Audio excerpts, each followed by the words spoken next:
fit is some peace and quiet? When questions find you, Merrill Edge Self-Directed Investing can help you find answers with personalized planning tools and insights to help you get where you want to go, even if it's just downstairs. Merrill, a Bank of America company. Visit merrilledge.com/withinreach to get started today.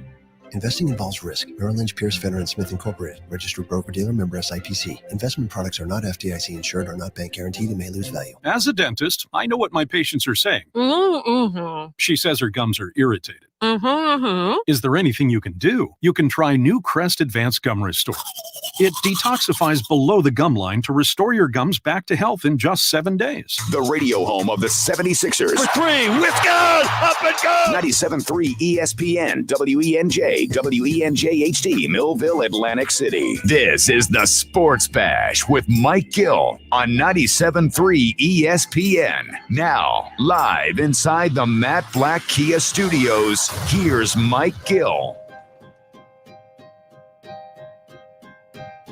And the Sports Bash is live on a Wednesday here on 97.3 ESPN, the free mobile app, and, of course, streaming live on the website, 973ESPN.com. What's going on, everybody? I'm your host, Mike Gill. That is Hunter Brody. Josh Jennings producing today's show. And you out there. If I sound like crap, it's because I've been up since 4:30 with a runny nose, just like a faucet. You ever get that problem? Just nose running, can't get it to stop. And I'm not a nose blower. I don't know how to blow my nose, so it just runs. You don't know how to blow the nose? No, there's some people who aren't nose blowers. It's funny you bring that up. My fiance makes fun of me all the time because I am not a nose blower either, but I know how to. So you saying you don't know how is kind of throwing me I off. don't properly know how to blow the nose. Like, I feel like I'm just like, and like nothing happens. Like, I feel when some people blow their nose, they do it with a purpose. And that's the end of the need to blow the nose. I might try to blow my nose, but there's no purpose. Nothing's ending. I still have a running nose nonstop. Okay, I understand where you're coming from. I do. It's just the way that you presented it confused me a little. But I respect it because I feel I'm in a similar category as you are. Yeah, so I've been up since like 4:30 in the morning, and I'm not happy about it. But I'm going to do my best today.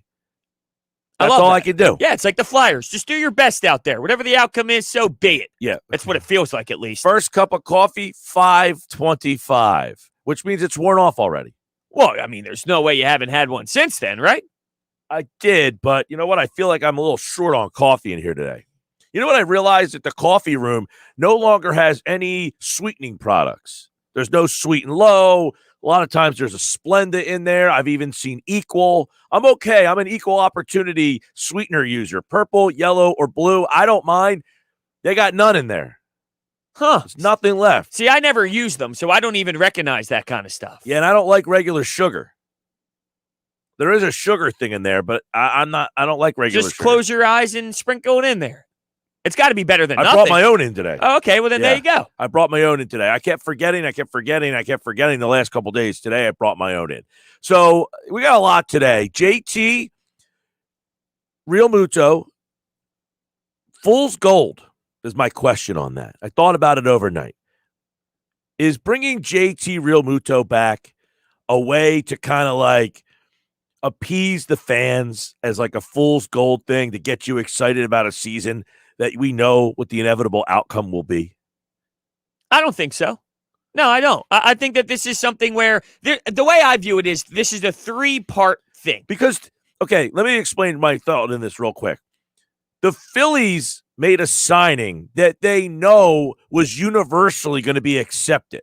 So if they didn't do anything else the whole offseason, this overshadows the fact that they did nothing because they know the Phillies fans aren't very smart and that they will say, they got JT. So this overshadows the fact that they didn't do anything else. No, because Dave Dombrowski's now in there, and this guy's an experienced professional. And I had my concerns when he came here, and there were some red flags, and I still think everywhere he goes ultimately blows up at the end, which it doesn't necessarily have to be that way, but during the process, you get success.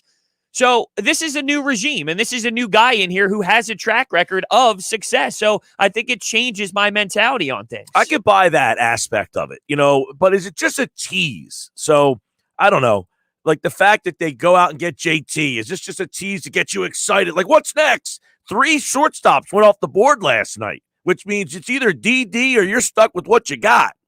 And if that's the case, your team's not as good as it was last year. It's now worse. It is, unless the bullpen gets fixed to some certain degree to the point where you can get by with Gene Segura playing short and second base being Scott Kingery. If you fix the bullpen and keep Segura and Kingery, where does that put you? Where do you fall then? That's a question that we want to kind of throw out there throughout the day. If the lineup's the same and the rotation's the same, they're essentially saying we stunk last year because our bullpen was that bad. If our bullpen was better, we would be better. They're trying to tell you we've upgraded our bullpen. Is that enough? And is that simply enough that we're bringing back the same band? We're just throwing in a couple of new songs in the middle. We're playing all the hits. We got a couple of new one off our new album. You know, when the band says, hey, we got something off our new album, that started the whole Bernie Sanders meme.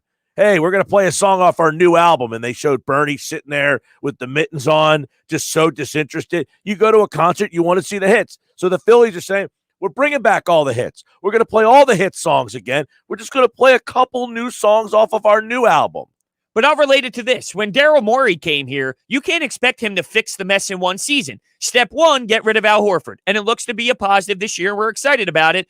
I feel with Dave Dombrowski, this is so bad. The way that Andy McPhail and Matt Klentak left this, you can't fix this in one season. So if bringing JT back and just picking at some bullpen pieces here and there is step one of a three-step process, I think we need to acknowledge that you can't fix this in 1 year. By the way, Michael is watching on Facebook.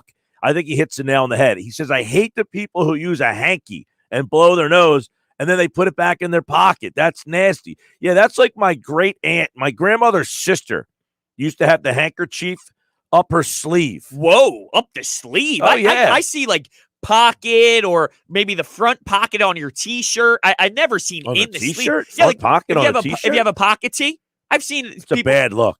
I'm not saying it's a great look. I'm just saying I've seen it. There's a guy that I know. I mean, I don't know him, but I know him like an acquaintance, I guess. I'd see him out. And he used to wear a polo with a pocket. And I'd say, dude, that's not a good look. I don't mind if I'm wearing a tee like this, a standard tee, and it has a pocket on it, I'm okay with that. If you start throwing things in it, now I start to question. No, he had a polo with a pocket. Polo pocket's a little odd, yeah. Right, exactly. I like the polo, but the pocket. Yeah, I'm But out my grandmom's sister would be my great aunt. She used to use the handkerchief and put it up her sleeve. Is that normal? And I'm just not used to I don't that? know. I mean, that's so gross. She hasn't been around for you start blowing your nose and then it like rubs her. on your forearm. Like, I don't understand even the mental process of this. Well, let me tell you, I got up at 4:30. I went to the bathroom. My nose was running so bad I had to get up because I wear CPAP. And with the CPAP on, my nose running, that's a problem. Big problem.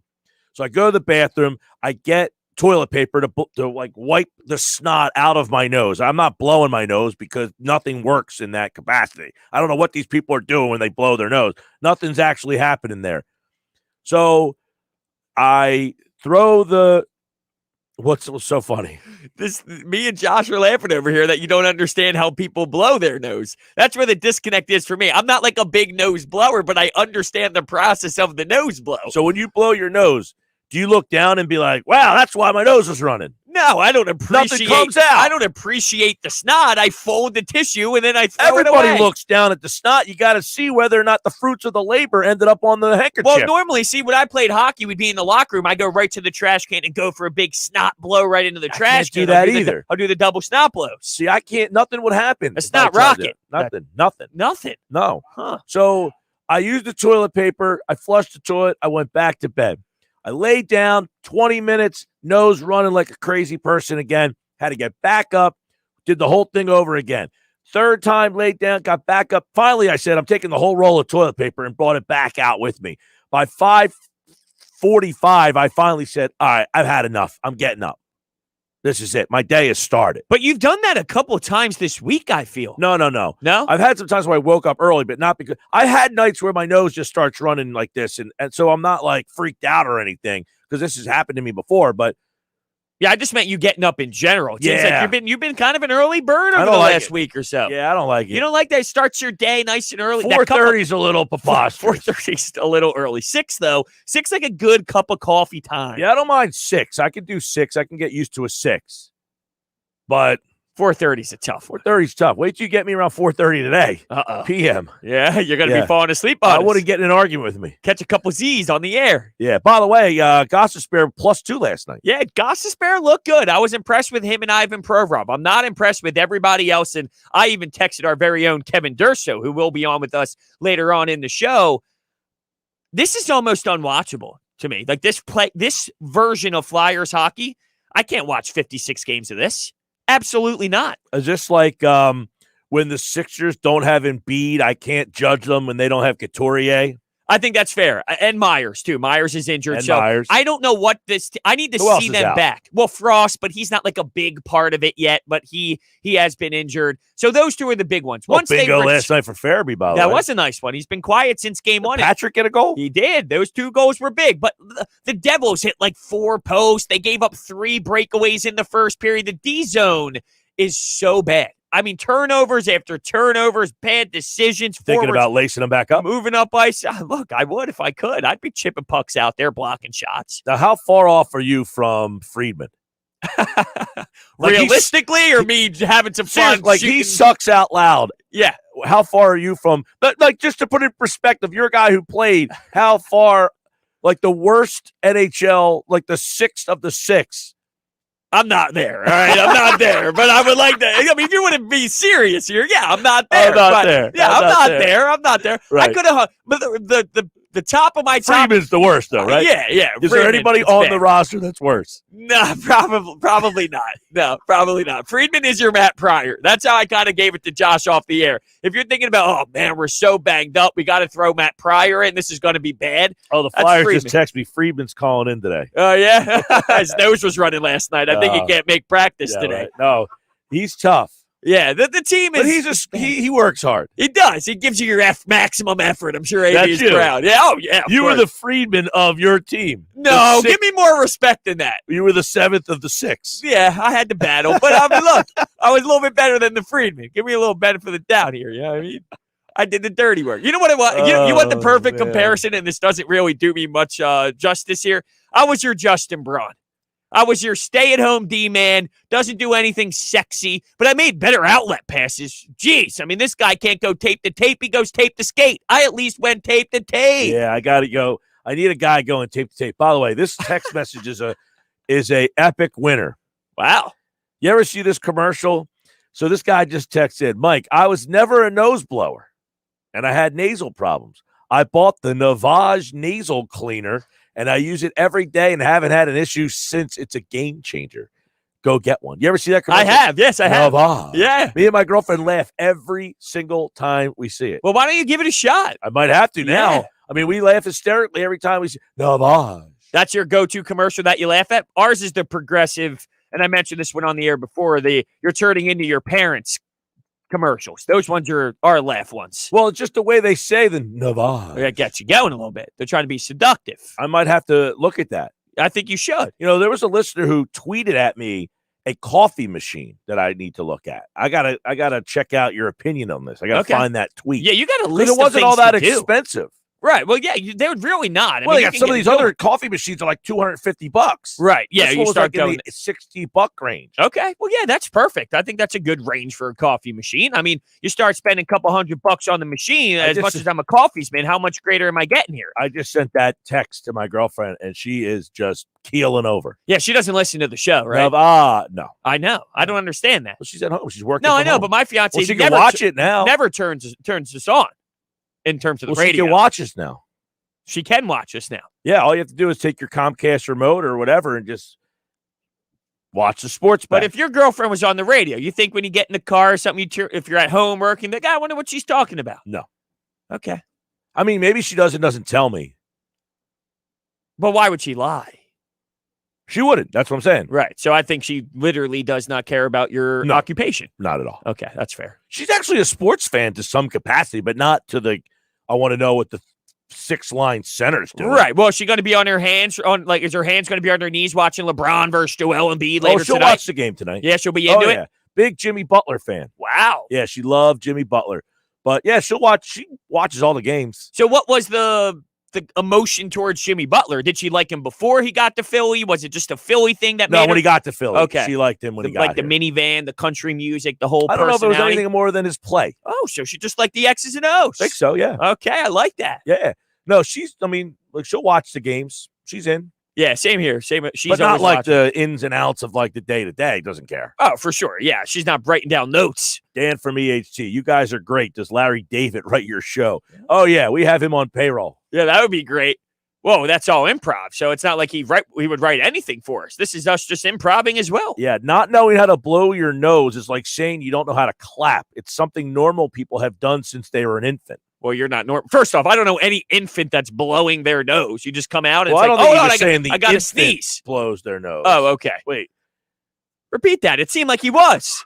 Oh, yeah. It's something normal people have done since they were an infant. Right. Yeah, now I'm calling that out. Yeah, that's baloney. Yeah, I mean, I don't know any infant that's Hold blowing on. their I'd nose. like to know how many people out there understand what I'm saying. Like that guy texted in and said he's not a nose blower. He got Navage. Exactly. Tweet that poll out. Yeah. Are you a nose blower? I will. Okay. All right. Josh will do Josh is on that. I had a poll yesterday, I too, would that say, got we're some. gonna get to yeah, that. we got a lot going on yesterday. I have a whole rundown in front of me. I haven't hit very many of them yet. It's normally how it goes. Bump, bump. Do-do-do-do-do-do-do-do-do. Sorry. I want you to tweet that out, though. Are you a nose blower?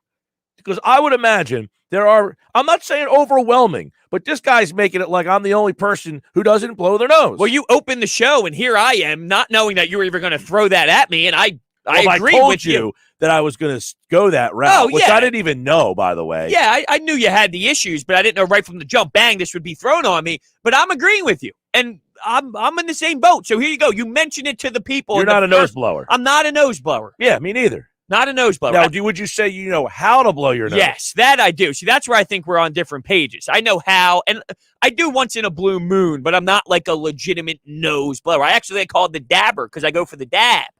Yeah, I'm like a wiper. Right, you go wipe. I'm called the dabber. Yeah. I'll go for the dab.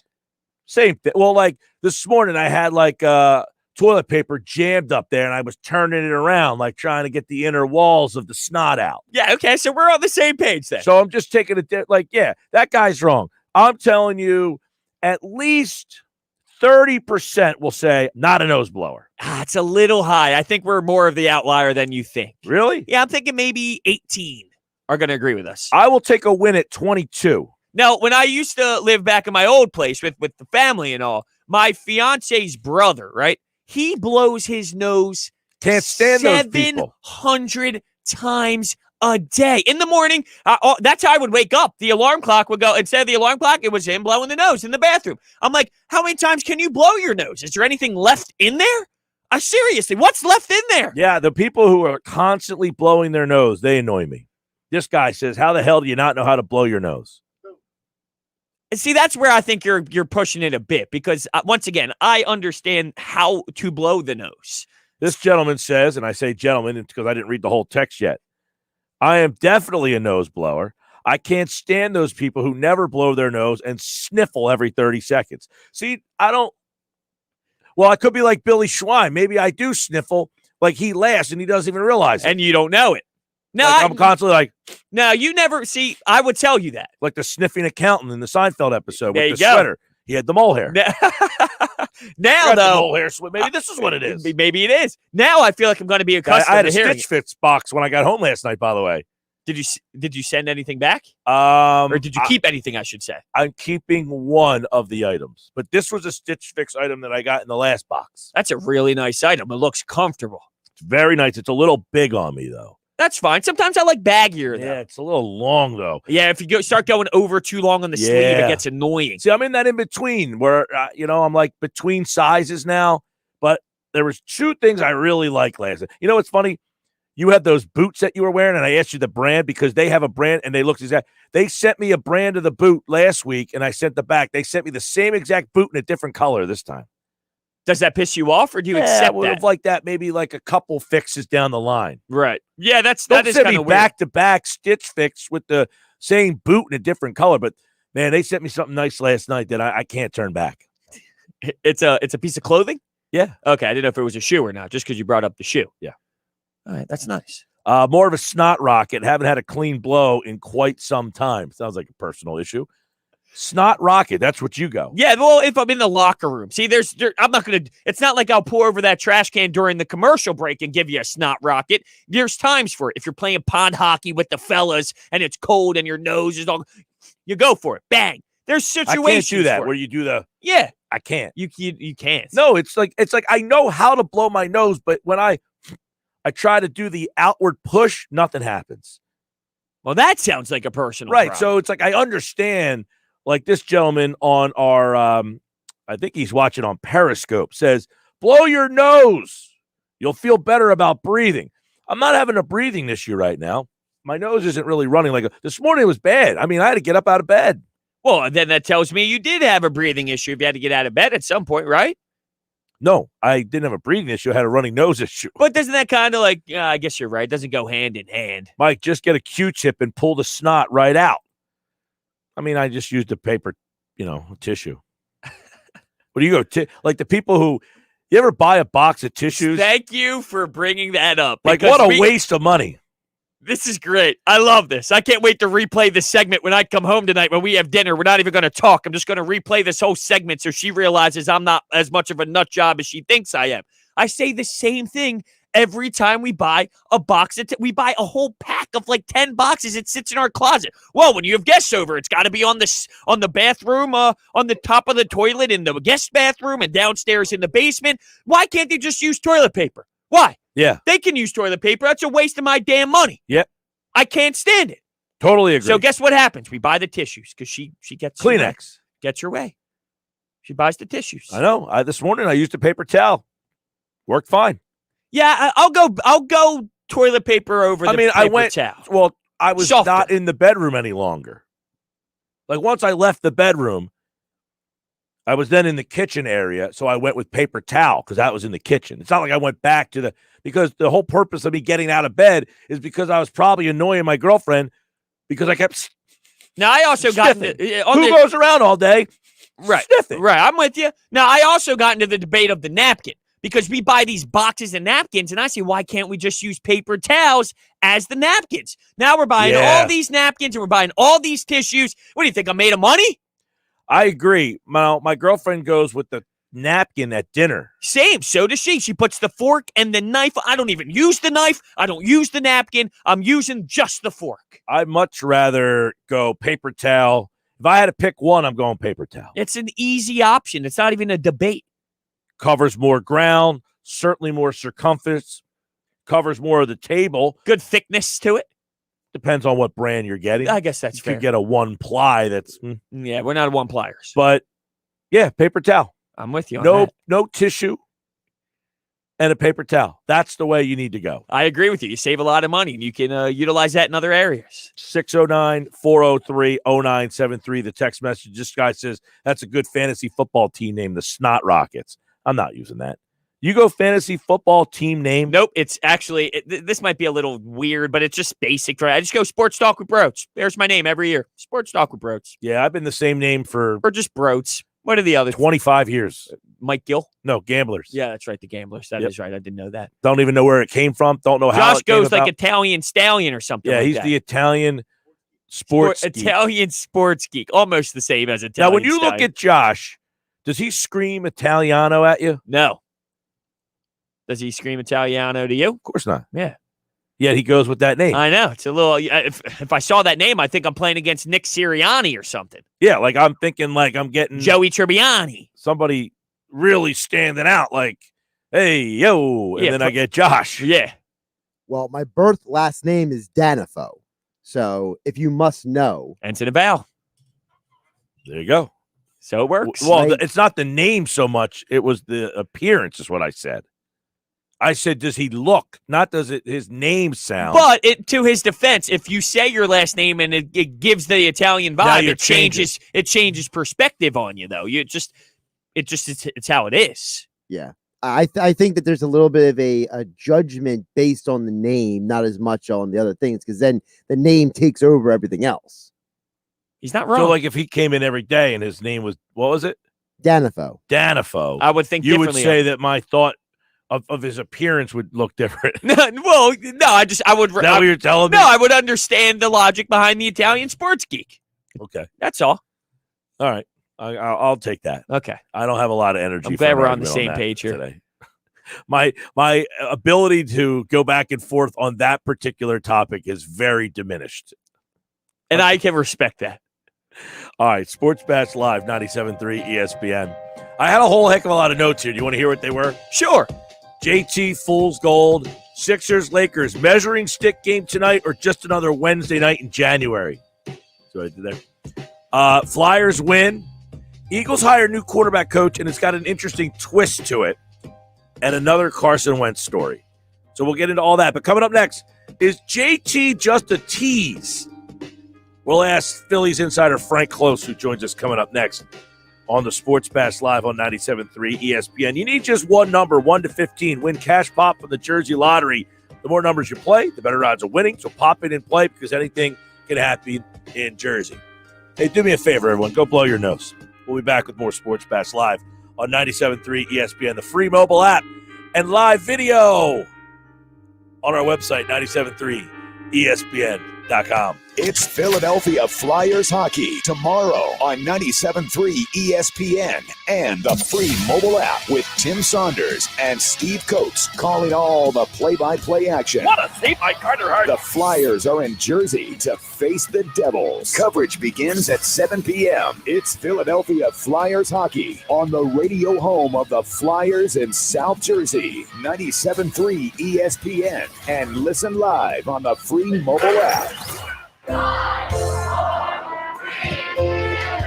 Stop the countdown. It's not a new year we're celebrating. It's an all-new Matt Blatt Nissan. Yes, you heard right. Matt Blatt Nissan is now open on the Black Horse Pike in Egg Harbor Township, next to Home Depot, and online at mattblattnissan.com. Help us celebrate when you get out of that old car, truck, or SUV and into a brand new Nissan with the Matt Blatt Nissan Fast Track Checkout. Available online at mattblattnissan.com. Our non-touch delivery and electronic paperwork ensures your safety comes first. Plus, Matt Blatt Nissan wants your trade. Bring it in today and help us celebrate the all-new Matt Blatt Nissan on the Black Horse Pike in Egg Harbor Township, or visit us online. We want to help with your credit approval. And don't forget, with Matt Blatt, you can't make a mistake with our 4-day love it or leave it return policy. Celebrate the all-new Matt Blatt Nissan online at mattblattnissan.com. Credit may affect terms. Negative equity will be refinanced to the new vehicle. Get all the details at mattblattnissan.com. Let's get it on at Matt Blatt Nissan on the Black Horse Pike, Egg Harbor Township. Oh yeah, it's on at Matt Blatt Nissan.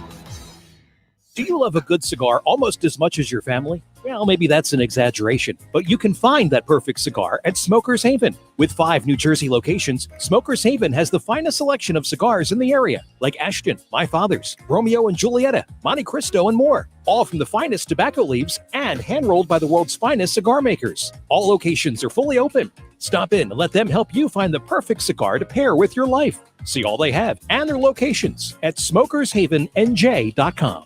Babe, look, cash pop from the New Jersey Lottery. We just got to match one number, 1 through 15, to win. Whoa, so easy. Our anniversary date? September 6th? 14th. Not to interrupt you guys, but the more numbers you play, the better your odds of winning. Well, the 6th was our first date anniversary. Aw, let's play both numbers. With Cash Pop, you could win up to 250 times your wager. So pop in and play. Anything can happen in Jersey. Must be 18 or older to buy a lottery ticket. Please play responsibly. If you or someone you know has a gambling problem, call 1-800-GAMBLER. If you own a small business, you know how hard it can be to find new customers. But maybe you're unaware of new tools that can help your business stand out. Go to getlocalcustomersnow.com for a free market competitive analysis that will show you what other businesses are doing to find new customers and how you can do it too. There's no cost and no obligation. Be one of the first business owners to sign up and receive $500 in free advertising on this station. Get started today. Visit getlocalcustomersnow.com. That's getlocalcustomersnow.com. Beachcombing, baking cookies, learning French. Aren't these what you'd rather be doing than thinking about your Medicare prescriptions?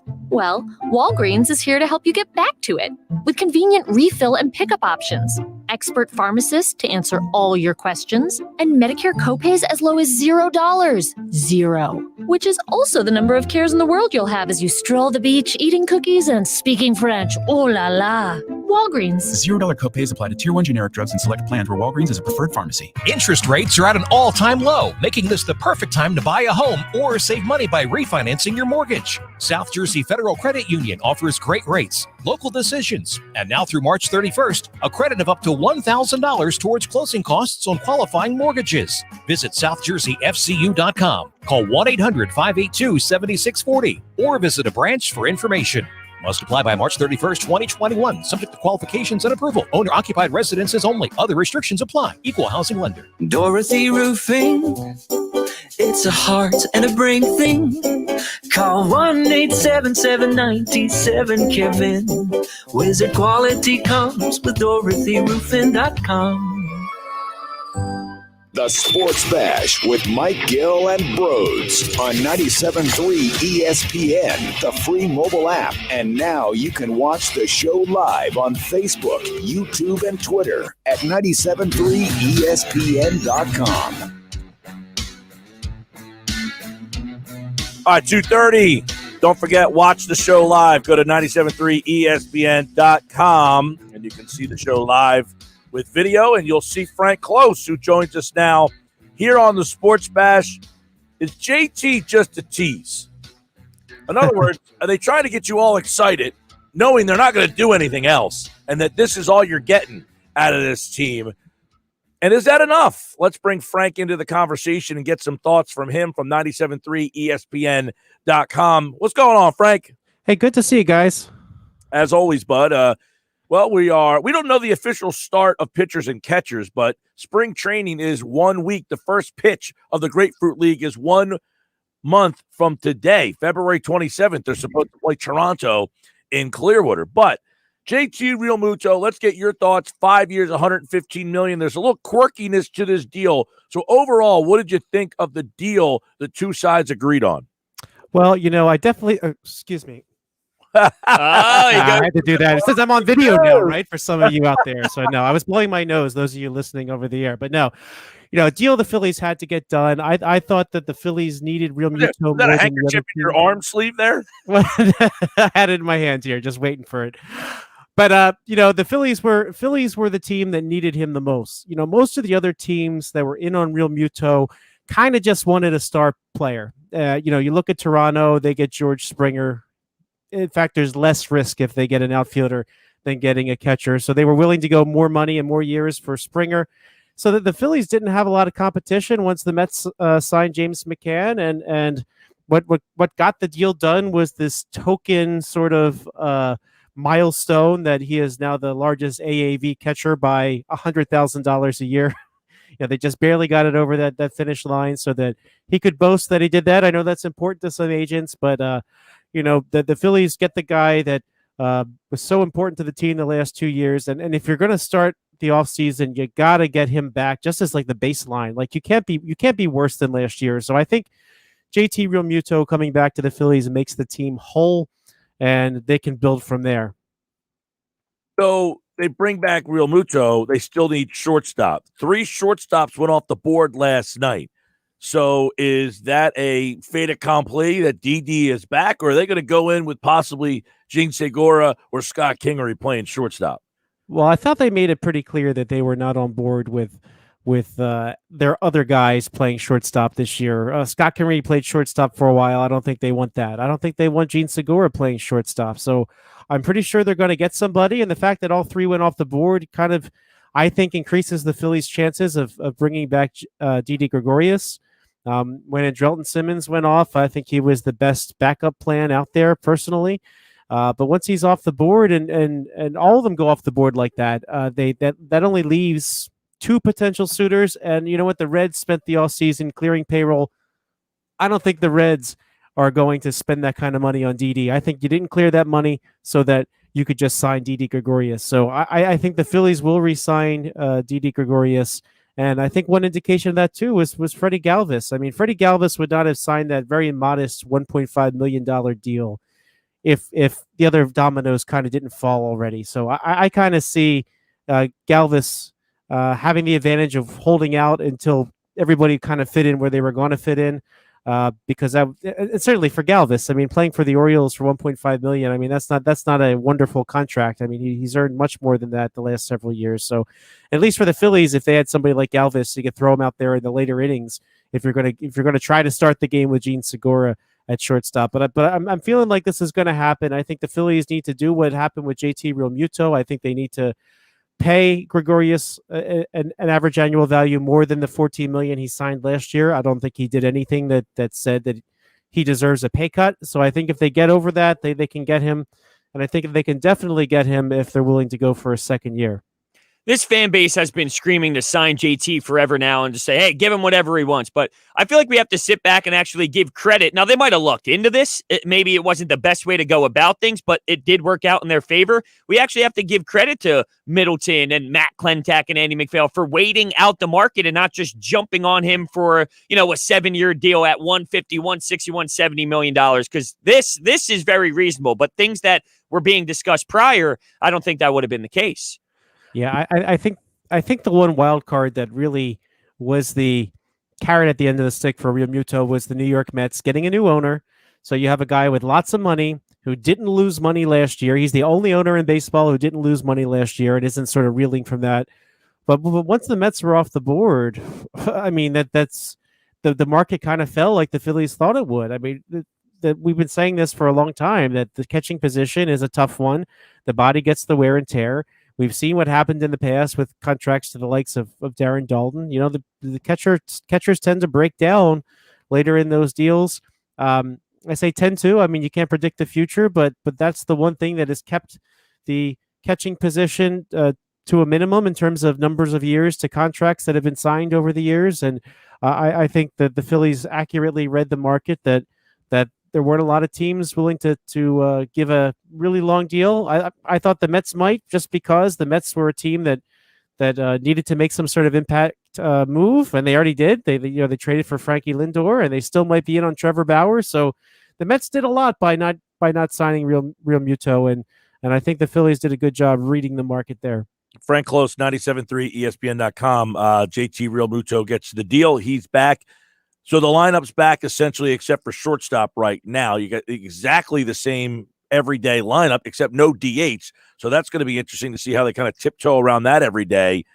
Same starting rotation. So essentially they're saying this team was good enough. We just needed to fix our bullpen. Is fixing the bullpen enough to say this team can compete for the playoffs? They need a starter. I would not say that they're going to leave things as they are. So remember, Arrieta's off the board, which means that Spencer Howard and Vince Velasquez would have to start. And then you have no sixth starter. I mean, they signed Devon Nova yesterday to a minor league deal, and he could maybe make the team. I don't know if they count on him as a starter at this point either, because he didn't pitch very much last year. So I think they need a starter, absolutely, at least one, preferably two. But on top of that, I think that the bullpen is something they're still going to address. There was a report today from John Heyman that the Phillies were runners-up on Darren O'Day, who ended up signing with the New York Yankees. So I think that if the Phillies were going after Darren O'Day, then there's a good chance that the Phillies are actively working on the bullpen. And so I would expect that they bring in at least another piece, if not two. Who's still available in bullpen? Alex Colomé is a possible back end option as a closer, and there's a lot of the middle of the road guys, the O'Day types. There's not one name that really kind of like stands out as the super powerful relief arm since Brad Hand is off the board. But I think there's some nice pieces out there that they could get. I wouldn't be shocked if they looked for a reunion with Jose Alvarez, provided he's healed from his little injury there. I'm sure he is. God, I hope he is for his sake. But Jose Alvarez coming back, maybe. Blake Parker's out there. I mean, there's some guys they could get that did a decent job for them last year, even. But and of course, all the disastrous parts of the bullpen the Phillies let loose are all still free agents. I don't think they want them back, though. Yeah, for real. The way that I view this, though, is, look, people are happy with the signing, but realize they're not going to compete for the division. But when you look at this, I feel you can tie it to what the Sixers did. Daryl Morey came in here, and it was a mess. And he moved on from Al Horford, and yeah, they're more exciting, but they're not there yet. with Dave Dombrowski signing JT Realmuto, while it might not be sexy because he's just returning and it's like, hey, we're bringing back the same team, but just maybe tweaking a little, it's not going to be fixable in one season. And this is step one in maybe a 4-step process. Do you view it the same way? I think one reason why they might like a Gregorius deal to be a year if they can pull it off is it gives them more options next year. I mean, the next year's free agent class is going to be so much stronger if they want to go that route. I'm surprised they haven't been more active on the trade front. They still could be. I mean, there's still some teams that want to unload some money. The Phillies could take advantage, but I do think that there is a sense from the Dombrowski front office that the Phillies aren't just a move or two away, and I think they're gonna do their best to bring in some pieces that are going to hopefully make the Phillies contender. But at the same time, I don't think they're going to go for broke by any means. I don't think they want to trade any prospects. I don't think they want to give up any draft picks, signing any free agents. So I think they're going to I think he's going to proceed kind of playing it safe, and definitely the fact that we see that they're active right now, and they haven't been to this point, and the Bradley deal was for 1 year. I think they're going to proceed with moves that are kind of low risk, but have the potential for high reward. And maybe you get lucky this season. Frank Close, 97.3 ESPN.com, talking Phillies. Let me ask you about the bullpen then. If the bullpen is better, or it better be better, because that was the worst ever last year. But do you feel good that, yeah, they are going to be better? This bullpen's not, well, they have to be better. Is there legitimate talent that, yeah, okay, we don't know, but they should be a serviceable bullpen?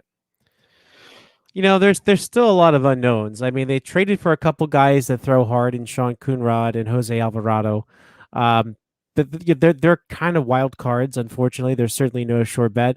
You like what you saw from Jojo Romero as a reliever last year. You like what you saw from Connor Brogdon in limited action as somebody who could help in the future.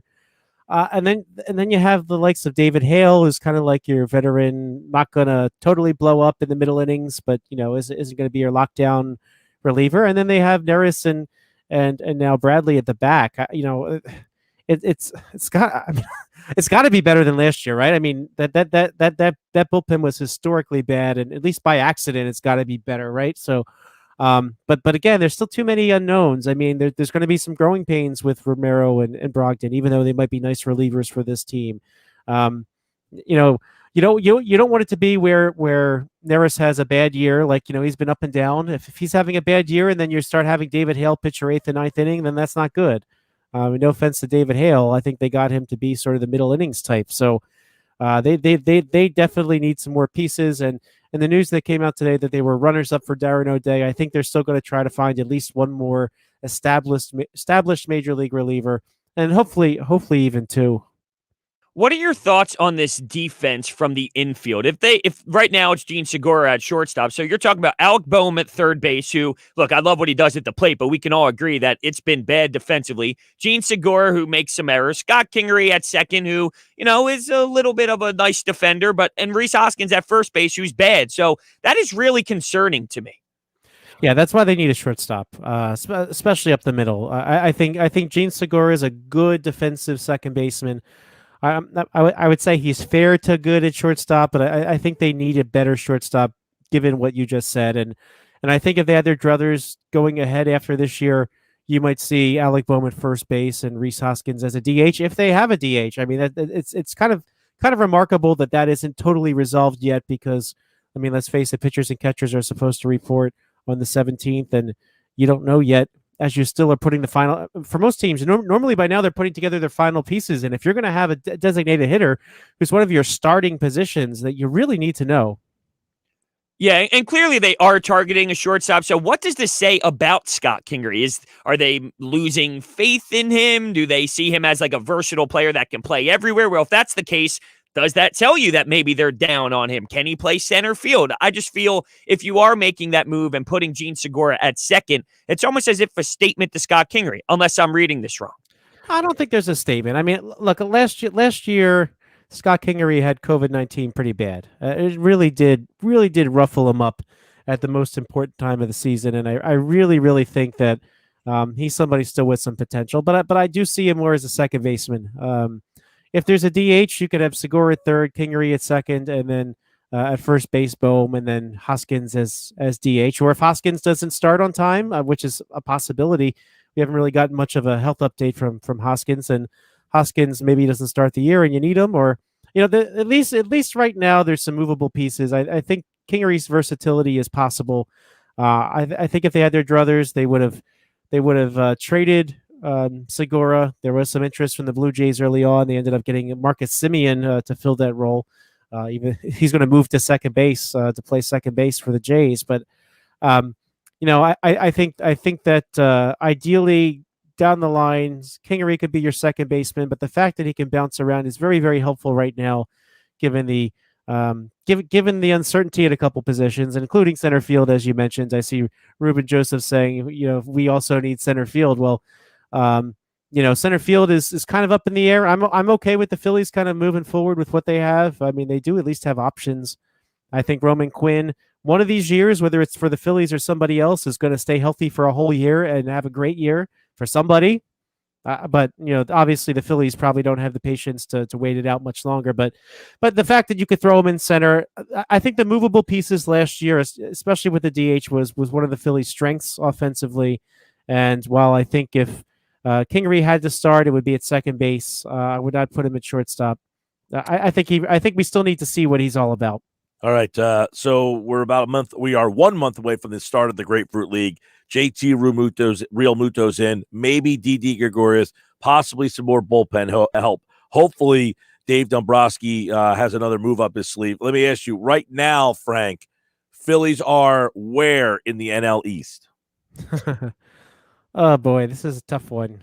I think only 5 teams. Yeah, I don't know how much I love Washington. Braves, I think, are still kind of the first place team with all that young talent. The Mets could be second, depending on what they do. Maybe the Phillies and Nats could be fighting for third or fourth. But who knows? Who knows what the playoff system will be? That might be good enough. All right. We, of course, will keep our eyes on the Phillies offseason and what they do next. But they did get the first hurdle. JT Realmuto's back, and he'll be behind the plate for the next 5 years at over $23 million a season. We'll see how long that deal looks like a good deal. But for now, it's a good deal for Phillies fans because they finally did something. Frank Close, everybody, 97.3 ESPN.com. Check out all his Phillies coverage for the 2021 season. And Frank, like all guests, appeared via the Boardwalk Honda hotline. Thanks, Frank. Great to see you guys. Yeah, man. And he will be with us, of course, all season long. There's an edition of Powder Blue Podcast up on our website right now at 97.3ESPN.com. So you can go listen to their thoughts on the decision to bring back JT Realmuto, which I think by most accounts, people like the move. I'm just wondering, is it kind of like a little tease? Like, hey, we're bringing him back, and this is all we're going to do. I hope they keep adding pieces so that I can feel, I can get into this season. Right now, I can't get into this season. I think they are going to keep adding more pieces, specifically the bullpen and shortstop. And if they do shortstop and bullpen, I think they did everything they possibly could in one offseason of a new regime. Can't we agree with that? Like, there's only so much you can do in one offseason, right? So you get a new face in Dombrowski. He brings back JT. Let's say he gives you Didi, and then he adds pieces in the bullpen. You had an average team, and you kept them average. Step 1 of 4 steps. I mean, but there's no. I don't know the alternative. Is admitting you were average, right? We're admitting we're average, so we're going to stay average. But what's the alternative? Become a dumpster fire? I don't know. That's a good question. What would you have rather seen? Break it back down and start over, or tread water? Well, I know you're treading water. I know what you really need to do is, but you just signed Bryce Harper, so you tied your hands behind your back. You can't start over with this prospect pool. All right, we have a very important question coming up next. We need your help. Don't go away, Sports Bash. Turn it on. Leave it on. The Sports Bash on 97.3 ESPN. On some models, excludes Corvette with GMF financing, excludes fire sale. See dealer for details. Start the new year in a new Chevy at Bennett Chevy. Come see all the hot new 2021s and get our famous unbeatable Bennett deal. GM supplier employee pricing, plus you keep all the rebates. And right now, that could be up to 25% off MSRP. Yes, up to 25% off. Shop all you want, but there's there's just no beating Bennett. Looking for pre-owned? Bennett will pay you a minimum $7,000 for your trade towards any pre-owned in stock. That's at least $7,000, regardless of how or even if your old car runs. Imagine how much you'll get for a good trade. And you will absolutely love dealing with Bennett. There's no games, no gimmicks, just real deals and no need to negotiate, because our non-commissioned sales team is paid on your satisfaction, not how much you spend. Find new roads and start the new year in a new Chevy at Bennett Chevy, Egg Harbor Township, and BennettChevy.com. Hey guys, are you afraid of taking off your shirt in public? Don't be embarrassed. Just say, I love Lyle back instead with male breast reduction. Many men develop a fullness in their chest as boys that persists and even worsens as they get older. This condition is called gynecomastia, and with simple liposuction, most cases can be effectively treated. Call 856-MAKEOVER today to schedule your private consultation with Dr. Lyle and Back. That's 856-MAKEOVER, or visit iloveLyleback.com. Hindsight is 2020. 2020 was a brutal year with a lot we couldn't control. Pandemic, economy, unemployment. What can we control? Our job, our career. Don't look back with 2020 hindsight next year and see yourself in that 2020 job. Go to mycomputercareer.edu and take the free career evaluation. You could start your new life as an IT pro in as little as 4 months. Live online classes meet just twice a week. It's not rocket science. It's mycomputercareer.edu. Pigskin fans, the moment you have been waiting for all season is right around the corner. And DraftKings, the official daily fantasy partner of Super Bowl 55, is bringing back their golden ticket giveaway with up to $55 million in prizes up for grabs. All you have to do to get your share of these huge prizes is enter DraftKings free Super Bowl prediction challenge. Once you submit your picks, you will get a free instant prize up to $25,000. And if you have the most predictions correct, you could win the top prize of $1 million. Download the app now, enter the free prediction challenge, answer questions like who will score last, and boom, get ready to make it rain. Download the DraftKings app now and use promo code 973 to enter the free $55 million Super Bowl prediction challenge. That's code 973. Only at DraftKings, the official daily fantasy partner of Super Bowl 55. Terms, conditions, and eligibility restrictions apply. See DraftKings.com for details. You have the choice, whether it's going out for dinner or ordering takeout at a local restaurant or buying that new outfit from a local boutique. Those choices help to put money back into your community. And Town Square Media South Jersey puts a spotlight on local businesses. First Bank of Sea Isle City, Cape May County's community bank. Dr. Lyle M. Back for everything from skincare to cosmetic surgery. Go to iloveLyleback.com. Egg Harbor independent branch leader at Charles Schwab in the Consumer Square Shopping Plaza. Filling Marble and Tile Outlet, Philadelphia Avenue and Route 30 in Egg Harbor City. FillingMarble.com. Intuitive Women's Health in Summers Point, accepting new patients. Schedule an appointment today at intuitivewomenshealth.net. East Coast Roofing, Siding, and Windows services all of South Jersey. If you call, they'll show up. Call East Coast today at 609-646-1444. Online at eastcoastroofing.com. Thank you for supporting your local businesses. From Town Square Media, South Jersey. As a dentist, I know what my patients are saying. Mm-hmm. She says her gums are irritated. Mm-hmm. Is there anything you can do? You can try new Crest Advanced Gum Restore. It detoxifies below the gum line to restore your gums back to health in just 7 days. Now, back to the Sports Bash on 97.3 ESPN. All right, so last night, if you were following at Brodes81 on Twitter, you had a very important poll question up that got a lot of reaction. I don't know why this is even a question. I agree with you. Or unless you're asking, like, how did this even come up, or the results? Why this would be questioned by anybody. You know what I mean? Yeah, like there's only one answer is what you're saying. It shouldn't even be a debate. Yeah, it shouldn't even be a debate. Now, there was someone, and apparently a lot of people believe this, that there's an option I left out on the table. My girlfriend's one of those. Oh, jeez. Yeah. We got an issue here. All right, so last night I was in a heated debate, and it came up about something that you color with, and what do you call that item? Now, to me, it's pretty damn simple. Crayon. It's a crayon. You color with a crayon. Yeah. Now, I got hit with right after that. You mean a crown? If you open up the dictionary, and the phonetic spelling of crayon is cray-on. There is no debate. Right. There's no other way. Crown. I was informed crown. How can you do that? But I get hit with, well, how do you spell psycho? And how do you say psycho? That's not the same thing. All right. Just because one other word has a little bit of weirdness involved, crayon is pretty simple. Yeah. You think Crayola, when they came up with this concept, wanted people to call it Crayola crowns? No. But apparently people go crayon. Yeah, my girlfriend's a craner. Pass the crayon. I need a blue crayon. Like you're getting cranberry sauce. Yeah, what is that? I can't even comprehend it. My brain is baffled by these individuals. We had people videoing in and describing their emotions towards this. Not just tweeting in. They were sending in Twitter from the high people. The high people have spoken. No, that's not. That's supportive. But he's defending our point. So we have to now acknowledge that the stoned individual is on our side. Is that a positive? Is that a negative? I don't know. Maybe I'm reading too much into it. He's probably in his right frame of mind. Well, true. You start to dive deeper when you're a little bit. So what were the actual results? Okay, so the results, now that I have to find it again because I was looking for the video, it was overwhelming majority have been on our side. It's about 85% agree with us. 83.3% crayon, 16.7% crown, and then a bunch of commenters saying crayon. Crayon. And there's not a debate. There's no argument here. It's period, point blank. Crayon. Are we all in agreement? Yes. Okay. Glad we got that out of the way. It's funny. I read that to my girlfriend last night. She said, no, it's crayon. Did you know she was a crayon? No, I had not known that. She's like upstate New Yorker, way up, like by Canada. They say crayon. And I say, you're wrong. And apparently so do you.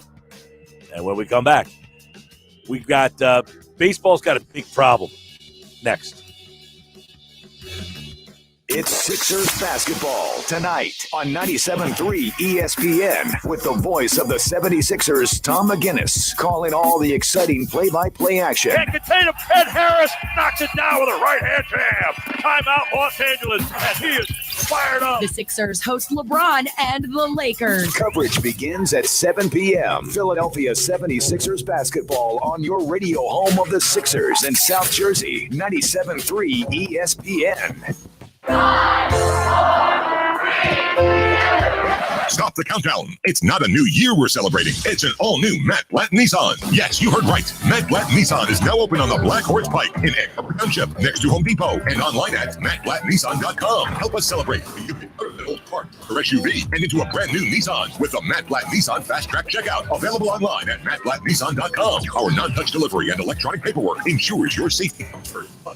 Nissan wants your trade. Bring it in today and help us celebrate the all-new Matt Blatt Nissan on the Black Horse Pike in Egg Harbor Township, or visit us online. We want to help with your credit approval. And don't forget, with Matt Blatt, you can't make a mistake with our 4-day love it or leave it return policy. Celebrate the all-new Matt Blatt Nissan online at mattblattnissan.com. Credit may affect terms. Negative equity will be refinanced in the new vehicle. Get all the details at mattblattnissan.com. Let's get it on at Matt Blatt Nissan on the Black Horse Pike, Egg Harbor Township. Oh yeah, it's on at Matt Blatt Nissan. Dorothy Roofing. Call 1-877-97-KEVIN. Hi, I'm Kevin Daly, the owner of Dorothy Gale Roofing. Do you have a leak? Do you need a new roof? Give us a call today for honest, wholehearted advice at 1-877-97-KEVIN. Wizard quality comes with DorothyRoofing.com. Progressive presents The Sounds of the Old World. The year is 2019, and someone is getting up to use the bathroom at the stadium. Excuse me? Excuse me? Oh, sorry. Excuse me? You mind if I just squeeze by here? This has been The Sounds of the Old World. Brought to you by Progressive, where drivers can still switch and save like it's 2019. Quote today at Progressive.com. Progressive Casualty Insurance Company and Affiliates. A message from your neighbors and friends at First Bank. We've been serving residents and businesses of Sea Isle City and the surrounding communities for more than 130 years. Today's challenges, while unique, are another opportunity to show our strength and resilience. our commitment to you remains strong. Whether it's using our drive-through services, bank by phone, the First Bank mobile app, or online banking, we're staying strong with you. Be safe and be secure. First Bank, here for you. Member FDIC, Equal Housing Lender. If you're struggling with a drug or alcohol addiction, now is the time to take action and get professional help. Call Recovery Centers of America at 1-888-RECOVERY today. You are worthy of recovery from your addiction, and calling RCA will be your first step in getting the help you need. Recovery Centers of America answers the phone and admits patients 24/7. And because safety is a top priority, all patients and staff are routinely tested for COVID-19. RCA's expert team of physicians and medical professionals will treat you with compassion and dignity and provide an evidence-based treatment plan that is custom-tailored to your specific needs. Recovery Centers of America at Devon and Lighthouse are local and in-network with insurance providers, so they're best-in-class inpatient and outpatient care, offered both in-person and via teletherapy, is affordable and accessible. Make this the year you conquer your addiction. Call today, 1-888-RECOVERY. That's 1-888-RECOVERY. Are you tired of car dealer ads that boast about deals that sound too good to be true just to find out they can't live up to the promise? That's why we've been saying for so many years that it's worth it to take the short drive to Woodbine. At Gentilini Ford, we've built a reputation for taking care of our community and treating customers like family for 65 years with the best deals, real value, and no empty promises. I'm Paul Gentilini, and I assure you no other dealer in South Jersey beats our deals. We've been built Ford proud since 1955 as South Jersey's longest-standing Ford dealer for a reason. So check us out to experience the Gentilini difference. Give us a call at 609-861-0100. Visit us online at Gentiliniford.com or stop by today at 555 John S. Penn Boulevard next to the airport in Woodbine, New Jersey. We're just a short drive from anywhere. Just a short drive from anywhere. Gentilini Family Motors. The radio home for Philadelphia Flyers hockey. Leave on the score! I'll make you go! WENJ HD Millville, Atlantic City, 97.3 ESPN. This is the Sports Bash with Mike Gill on 97.3 ESPN. Now, live inside the Matt Black Kia Studios, here's Mike Gill. Hour 2 of the Sports Bash, 97.3 ESPN, 97.3ESPN.com. And don't forget, you can watch the Sports Bash live right now. Just go to our website, 97.3ESPN.com, or use your free mobile app and watch the Sports Bash today and every day on our website or the free mobile app. It's easy to do. Go to 97.3ESPN.com. You'll see the Sports Bash live link. You can watch the show right there on your phone, your television, your laptop, wherever you may be. So, the Baseball Hall of Fame, which, quite frankly, I wasn't even aware was happening yesterday. And I'm usually on that topic. I'm into the Baseball Hall of Fame. I'm a baseballsman. I'm not a nose blower. I say crayon, and I am a Baseball Hall of Famesman. All right? I am into that topic. I had no idea it was going on yesterday. And then I saw all these tweets happening. And then the aftermath turned into just an absolute circus. So let's start there because you're a younger guy. I'm interested to see if the Baseball Hall of Fame pushes your pile at all. It does. I'm not going to say I'm like all in on it. It's like what I look forward to all the time. But when it is that type of time and it is that year, like I'm invested in seeing where it goes, but I'm not like banging on the table. I need Baseball Hall of Fame in my life. But I'm in it. Like, I care. I want to see the results. I want to see who gets in. And I think it's an embarrassment what happened yesterday. It's doing the game of baseball a disservice. And I'll even go a step further because I think we're going to go into this Kurt Schilling debacle. Look, I think the guy is a crumb. I don't believe a word that he says. I disagree with everything that he says. I think he's a horrible human being. And his morale, it's just bad. Everything about him I dislike. But in terms of his baseball career, this is the Baseball Hall of Fame. And I just think that he deserves to get in based off of his baseball play. Schilling is a Hall of Famer. Well, he is one of those. I don't think he's like an automatic. Right. He's a borderliner for me. He's a borderliner. I think that's very fair. But I think he leans more yes than no, but he's close. Okay. See, And I watched Schilling, obviously. He was a Philly. He was a big member of that 93 team, and I watched his whole career. I mean, in the beginning, Baltimore, he was nothing. Houston, he was really nothing. Phillies, for the most part, he was nothing. The 93 season, he wasn't even all that good until he got to the, in the playoffs. He wasn't like this dominant stud ace when he was on the Phillies. He wasn't like a 20-game winner. He was 16-7. His ERA was in the 4s that year. So he wasn't like this dominant stud ace. So at no point with the Phillies was he like a Cy Young candidate. He wasn't a Cy Young candidate until he was his age 30 season with the Phillies. He finished 4th in the Cy Young Award. So he did have one year. He was 17-11 with a 297. He was really good that year. He finished in the Cy Young voting 3 times. To me, he's a borderline. He gets pushed over by a lot of people because of his playoffs. And I get that. Some people value that a lot. And I'm not against people valuing playoffs. But he has a 20-year resume, and I think his regular season resume is just good, not great. If you see how he stacks up, I would say it's good. It's good, not great. It's very good. Very good. He was a very good pitcher. But if you go and see how he stacks up against other Hall of Famers, Brodes, he is just short on almost every single thing. When they go to Hall of Fame statistics, they have these different things on Baseball Reference that they kind of match you up against. The Hall of Fame monitor, if you are a Hall of Famer, you are 100. He is 171. So they're basically saying he's a little bit off. Hall of Fame standards, an average Hall of Famer is at a 50. He's at 52.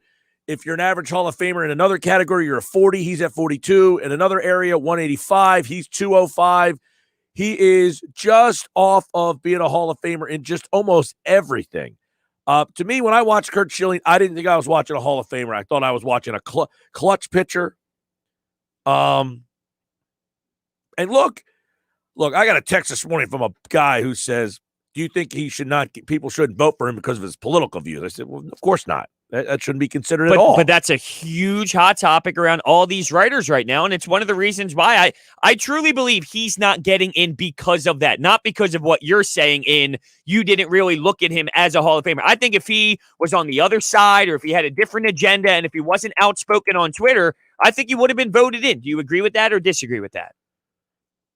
Oh, man. He was, 16 votes shy, and that's with this? And there was 14 guys who didn't fill out a ballot. Now, I said this morning, I think they need to change that. And that person said, well, who votes? That's a good question. I don't think players should vote. You're biased. You were friends with that guy. You played with that particular guy. Even if you become a writer afterwards? Like if you were a player, became a writer, and sure. Okay, no, I didn't know if you were saying like ex-players shouldn't be able to vote because they might be biased towards guys, even if they became how many writers. ex-players are writers? Well, no, I don't know. I'm just throwing that out there because the way you said it, I didn't know if that was the case. Ex-players, like people would say, well, what about ex-players? Let them vote. They don't pay attention to the game. No, that would be a horrible decision. Yeah, no. I think one of the problems is they got too many voters. Too many voters. It's close to 400. Over 400, I think. Okay, over 400. I think it's like 430 or something like that. Thought it was just shy, but regardless, it's it's too many voters. Now you got agendas trying to prove a point. I'm not going to vote for anybody. I'm leaving a blank ballot. It's too much. Think about how disrespectful that is to the guys who isn't on that side of things, right? Like you have guys who have worked their way up to this part of their baseball career, the Hall of Fame, and you feel the need to not vote for anybody. I just feel like that's such a spit in the face to some of these players who really worked their asses off to get to this point to even be in the conversation. And you're going to vote for no one? That is really unacceptable. Well, if nobody deserves, then I don't have a problem. But that's not the case. I don't think that's the case. I agree. Like, to me, preposterous Bonds doesn't get votes. Preposterous that Clemens doesn't get votes. Like, it's not your job to decide what they did and didn't do. You were a writer. You watched them play. You wrote the stories. People were in the ballpark. It's a museum. It's not, this isn't like for you to determine whether or not their credentials are good enough based on what you think. Now, Bobby Abreu does not deserve to get in. Mark Burley doesn't deserve to get in. A.J. Burnett doesn't deserve. Michael Kadire, Danny Herron, LaTroy Hawkins, Todd Helton, borderline. Tim Hudson, same thing. He's on the fence. I would put Schilling maybe above Tim Hudson. No doubt I would. Andrew Jones, I've heard people argue for him because of his defense. He's not a Hall of Fame player. I mean, come on. Torrey Hunter's not a Hall of Famer. Jeff Kent, I don't think he's a Hall of Famer, but some people look at him as one of the best offensive second basemen of all time. So how's he not a Hall of Famer? Andy Pettit. I would say Schilling is in the Pettit area. I would agree with that. I think that's a good correlation between the two, for sure. Now, how many people out there say Andy Pettit is a Hall of Famer? But Andy Pettit was a big game pitcher. Yeah, I think he's in there. I do. If you ask me, I think he's in there. Now, what did Pettit end up getting, percentage-wise? Did he get more or less? I think the highest on the ballot was Schilling with that 74% he finished with or so. I think Kurt Schilling was the highest one of the percentage. Because Andy Pettit won more games, I think. Well, they might be right around the hold on a second here. I think Pettit is at 256, and you look at Kurt Schilling and see how many games he won. He's at 216. So Pettit is way above him in terms of win-loss. He's 256 and 153, where Schilling's 216 and 146. ERA for Schilling, 346. Pettit's 385. Those two guys are close. Pettit and Schilling. Yeah, I could see both of them. I think if you ask me today, do they both deserve to get in? Yeah, I think I view them as a part of the game that when I grew up watching baseball and looking back at baseball, those guys told a story in the game. They left a legacy that I think is important to this museum of baseball. Now, it doesn't mean they're at the top. I don't think they're at the tippy top, but I think they're that basement. They're that floor of the Hall of Fame. Now, Schilling 11-2 in the postseason. Yeah, but think about Arizona. Think about the Sox, of course. Like Arizona was a big one, big time moments that when you look at the game of baseball, Kurt Schilling is the story that I think deserves to be in the museum. I hate everything about him outside of that. But you look at the game of baseball, and if you want to look back at his career, it's deserving. Yeah, I'm not, again, he is a borderliner for me. And him and Pettit, I think, are right there. And if you're saying that you don't think Pettit is, then you can certainly make the argument to say, well, then if Pettit's not, then Schilling's not. But Schilling 11-2, has the sock, has the MVP. I think he won the MVP of the series. Then he split it the 1 year with Randy Johnson. Yeah. Pettit has been a big game postseason pitcher as well. They both have a pretty good argument to get in. But Schilling then goes out and says he wants to take himself off the ballot. Well, I like that you brought that up because I was just about to say, I feel he is almost embracing this in a positive way for him to kind of build up that narrative of, look at me, they're hating me because of politics, they don't like me. I feel he likes the fact that this is happening and he's almost like letting it fuel him for this whole political debate that's out there. Do you think that's crazy to think? Well, he's certainly trying to bring the whole voting system to light. Oh, no doubt. Like he wants it's almost as if he wants this to happen. Yeah, he wants the Baseball Hall of Fame and the voters to look like it's them, not me. Absolutely. Yeah, no question. But you're right. The guys who didn't vote for anybody, there are like, if you say I have a ballot with this many guys on, I don't even know how many guys on this ballot, but you can make a case that, well, first off, everybody should vote for Bonds and Clemens. Everyone. Every single human being. Yeah. You can say, I'm not voting for, you left the thing blank. You can make a case, though. By the way, Scott Rowland does not deserve any votes, and I don't know how people are voting for him. That Jeff Kent, Andy Pettit, and what Andy Pettit did, he got caught cheating too. He did. So yes, that might be one of the problems against him, but that's neither here nor there. Gary Sheffield's another guy who had a kind of a sketchy background, but again, so it seems like everyone we're talking about that can be in the Hall of Fame has sketchy backgrounds. Why is one person not in? Well, then you vote for Todd Helton. But then that doesn't tell the story that we're looking for, though. Oh, I know. Like, you put these guys in, and you got to tell the story of the game. That's what a museum's for. Like, if I go to a museum, let's like going to a museum 50 years from now, and there's nothing about COVID. Like you say, you know what, 2020 was so lousy, we're not going to put anything in a museum because we don't want anybody to remember it. Well, then I walk through and I say, hey, what happened in this? Why isn't there anything in 2020? It was so bad we don't want to put it in. Yeah, like what do you do with the Houston Astros championship? Is that going to be told in storybooks back in 2017 with what happened, or are people just going to look over that in years because of, they cheated? Well, I think, I hated what they did, but that is a story in baseball that's forever going to be told, whether it's a positive or a negative. That is a part of the history. That's a part of the game, and it's going to be discussed that way, just like Barry Bonds should be, and Clemens should be, and Curt Schilling should be. This isn't a positive thing, what happened with Schilling after the game, but it's a part of the story. So when you talk about Curt Schilling in the museum, you talk about his greatness, and then you know what? Afterwards, there's a little asterisk that says the guy's an ass. That's part of his story, and that's part of the conversation. Well, why does he have to be an ass? Just because we might not agree with them or someone doesn't agree with them? He takes it, there's a difference, but he takes it to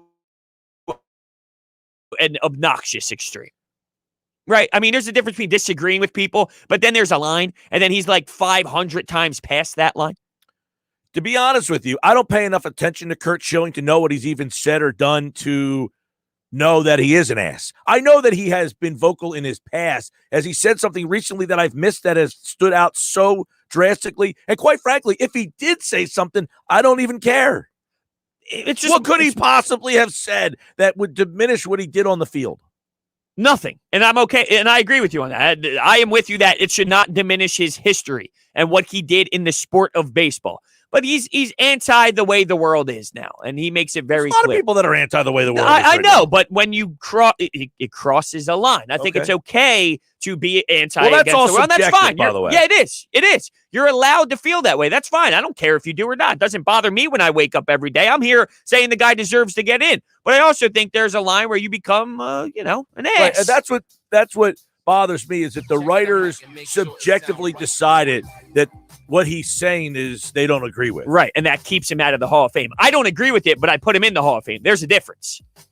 Right? Like, I don't agree with anything he's saying, but I'm putting him in the Hall of Fame. I don't even know what he's saying, but it shouldn't matter. I mean, unless he's saying, like, he wants to do disgraceful things that would get you put in prison. No, not to that level. And even then, I don't know that should matter. Like, it doesn't have anything to do with what he did on the field. All right, Sports Bash is brought to you by Matt Blatt Nissan, the all-new Matt Blatt Nissan, Black Horse Pike, Egg Harbor Township, next to Home Depot, online at mattblattnissan.com. By the way, college basketball fans, Villanova-UConn, that game has been postponed. That's another game Villanova has missed. They've missed a bunch this year. The college basketball season has just been all over the place. But that game is on Thursday night, Villanova-UConn. That game has been postponed due to a positive COVID testing. So no Nova game on Thursday. And don't forget, you can watch the show live on YouTube, Facebook, and Twitter. It's easy to do. Just go to our website, 973ESPN.com. This is the Sports Bash, and when we come back, it's inside the Sixers. So is tonight a legitimate barometer or just another Wednesday night in January? Paul Hudrick next. We never stop talking Eagles and NFL. It's football at 4, every day at 4 p.m. on the Sports Bash with Mike Gill on 97.3 ESPN and the free mobile app. On some models, excludes Corvette with GMF financing, excludes fire sale. See dealer for details. Start the new year in a new Chevy at Bennett Chevy. Come see all the hot new 2021s and get our famous unbeatable Bennett deal. GM supplier employee pricing, plus you keep all the rebates. And right now, that could be up to 25% off MSRP. Yes, up to 25% off. Shop all you want, but there's just no beating Bennett. Looking for pre-owned? Bennett will pay you a minimum $7,000 for your trade towards any pre-owned in stock. That's at least $7,000, regardless of how or even if your old car runs. Imagine how much you'll get for a good trade. And you will absolutely love dealing with Bennett. There's no games, no gimmicks, just real deals and no need to negotiate because our non-commissioned sales team is paid on your satisfaction, not how much you spend. Find new roads and start the new year in a new Chevy at Bennett Chevy, Egg Harbor Township, and BennettChevy.com. She became overweight, stinky, several vertebrae fused together. Sophie was going to be euthanized. DINOVITE.com. I remember Sophie starting the Dynavite. She has loved it. She is no longer stinky. She is full of life. Dynavite is nutrition. Get them on Dynavite right away while they're healthy. You won't believe how happy your dog will be. I get my Dynavite from DINOVITE.com. Have you ever wanted to learn a new language like French, Spanish, or Russian, but thought it would be too difficult and time-consuming? Then go to Babbel.com and try it for free. Babbel works because it's built around real life. It teaches you everyday practical conversations that you will actually use. In 15 minutes a day, you'll be on your way to speaking a new language in just a few weeks. Babbel uses a modern conversation-based technique that makes language engaging, fun, and memorable. It starts by teaching you words and phrases. Then, sentences gradually get more complex. Soon, you're practicing short conversations about real-life topics. Babbel is created by language experts who use the spaced repetition method to help you learn quickly and remember what you learned. With Babbel, you can speak a new language. Babbel. Language for life. Celebrating 10 million subscriptions sold. Now try Babbel for free at Babbel.com. Just go to Babbel.com and start learning a new language today. That's Babbel.com. Babbel.com. Okay, moms and dads, you gotta check this out. Target has all the easiest ways to check off your kids' entire list and get them ready for school. Like Drive Up. Order ahead and Target will load your school order right into your car's trunk. No contact required. Check.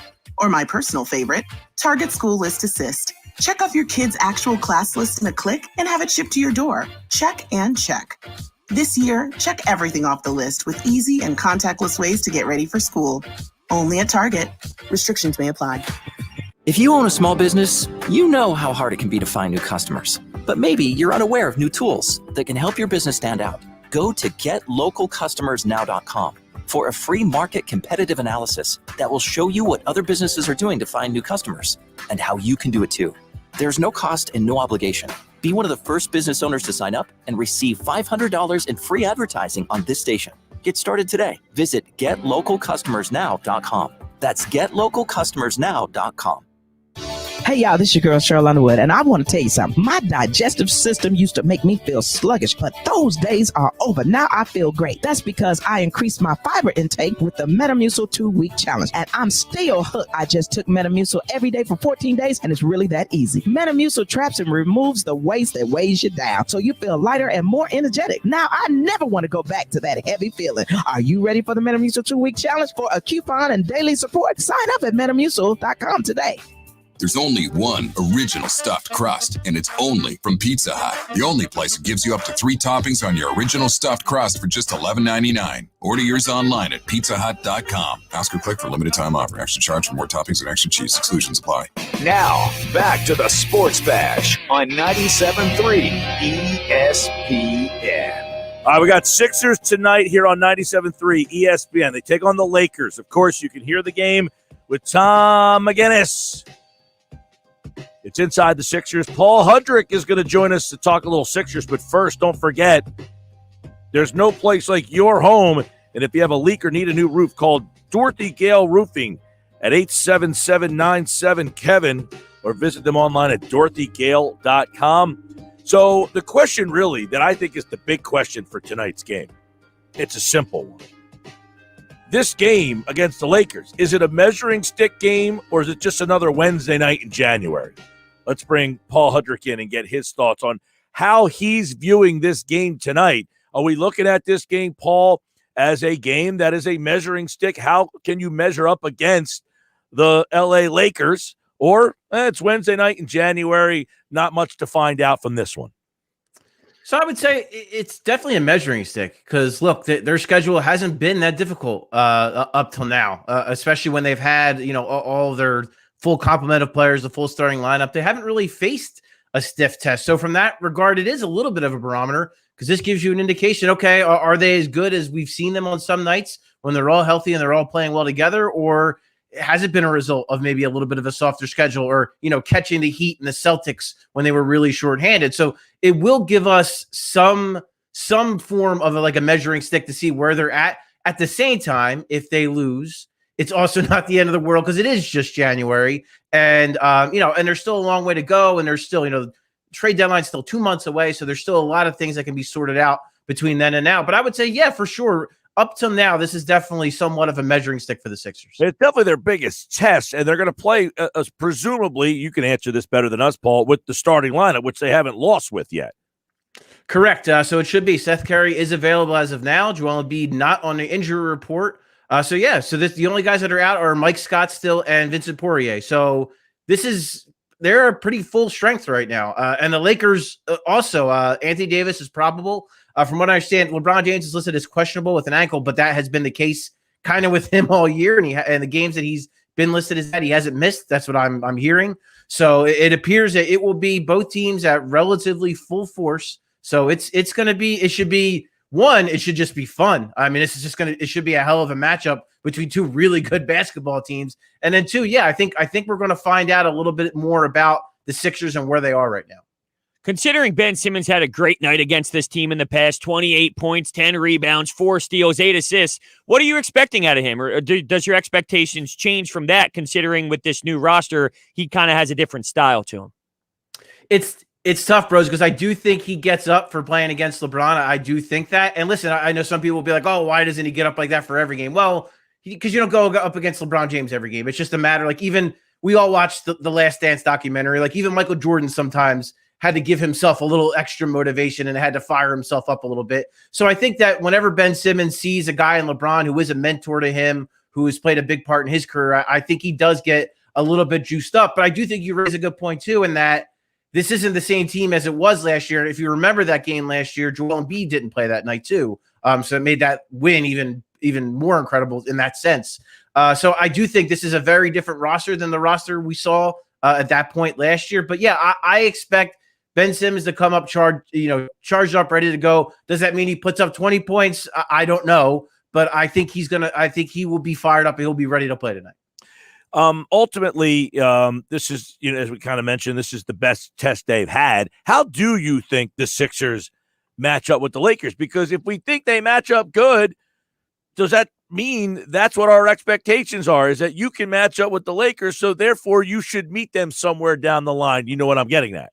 No, for sure. And I think the biggest way they match up with the Lakers, I think is favorable to them, as it maybe not as much with other teams, is the fact that they have two guys that have so much size but so much skill.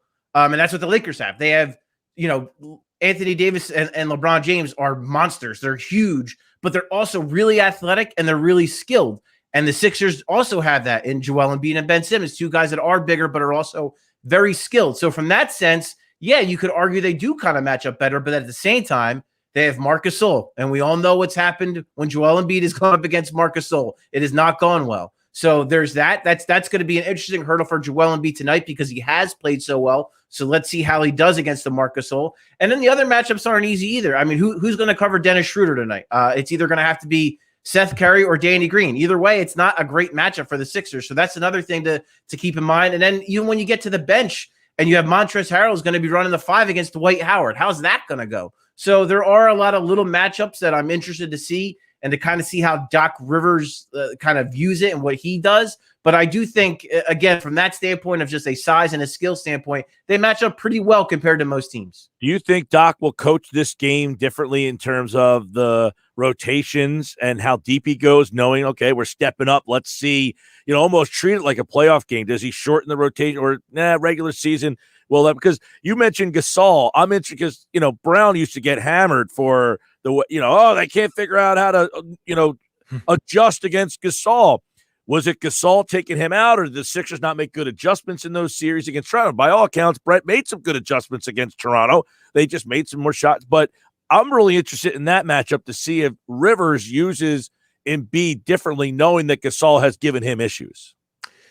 Yeah, and to the first part of it, like Doc, I don't think Doc's going to treat it any differently. I think he's going to treat it like we're all looking at it as this barometer, and we can all talk about that. But I think for him, he's looking at it as, hey, we have a really good team coming in to play to play us tonight, so let's just be ready to play. I don't think he's going to do anything too drastic as far as rotation-wise or anybody who will play. I think he's just going to really ride with the guys that he's ridden with so far, and I think that's the way he's going to look at it.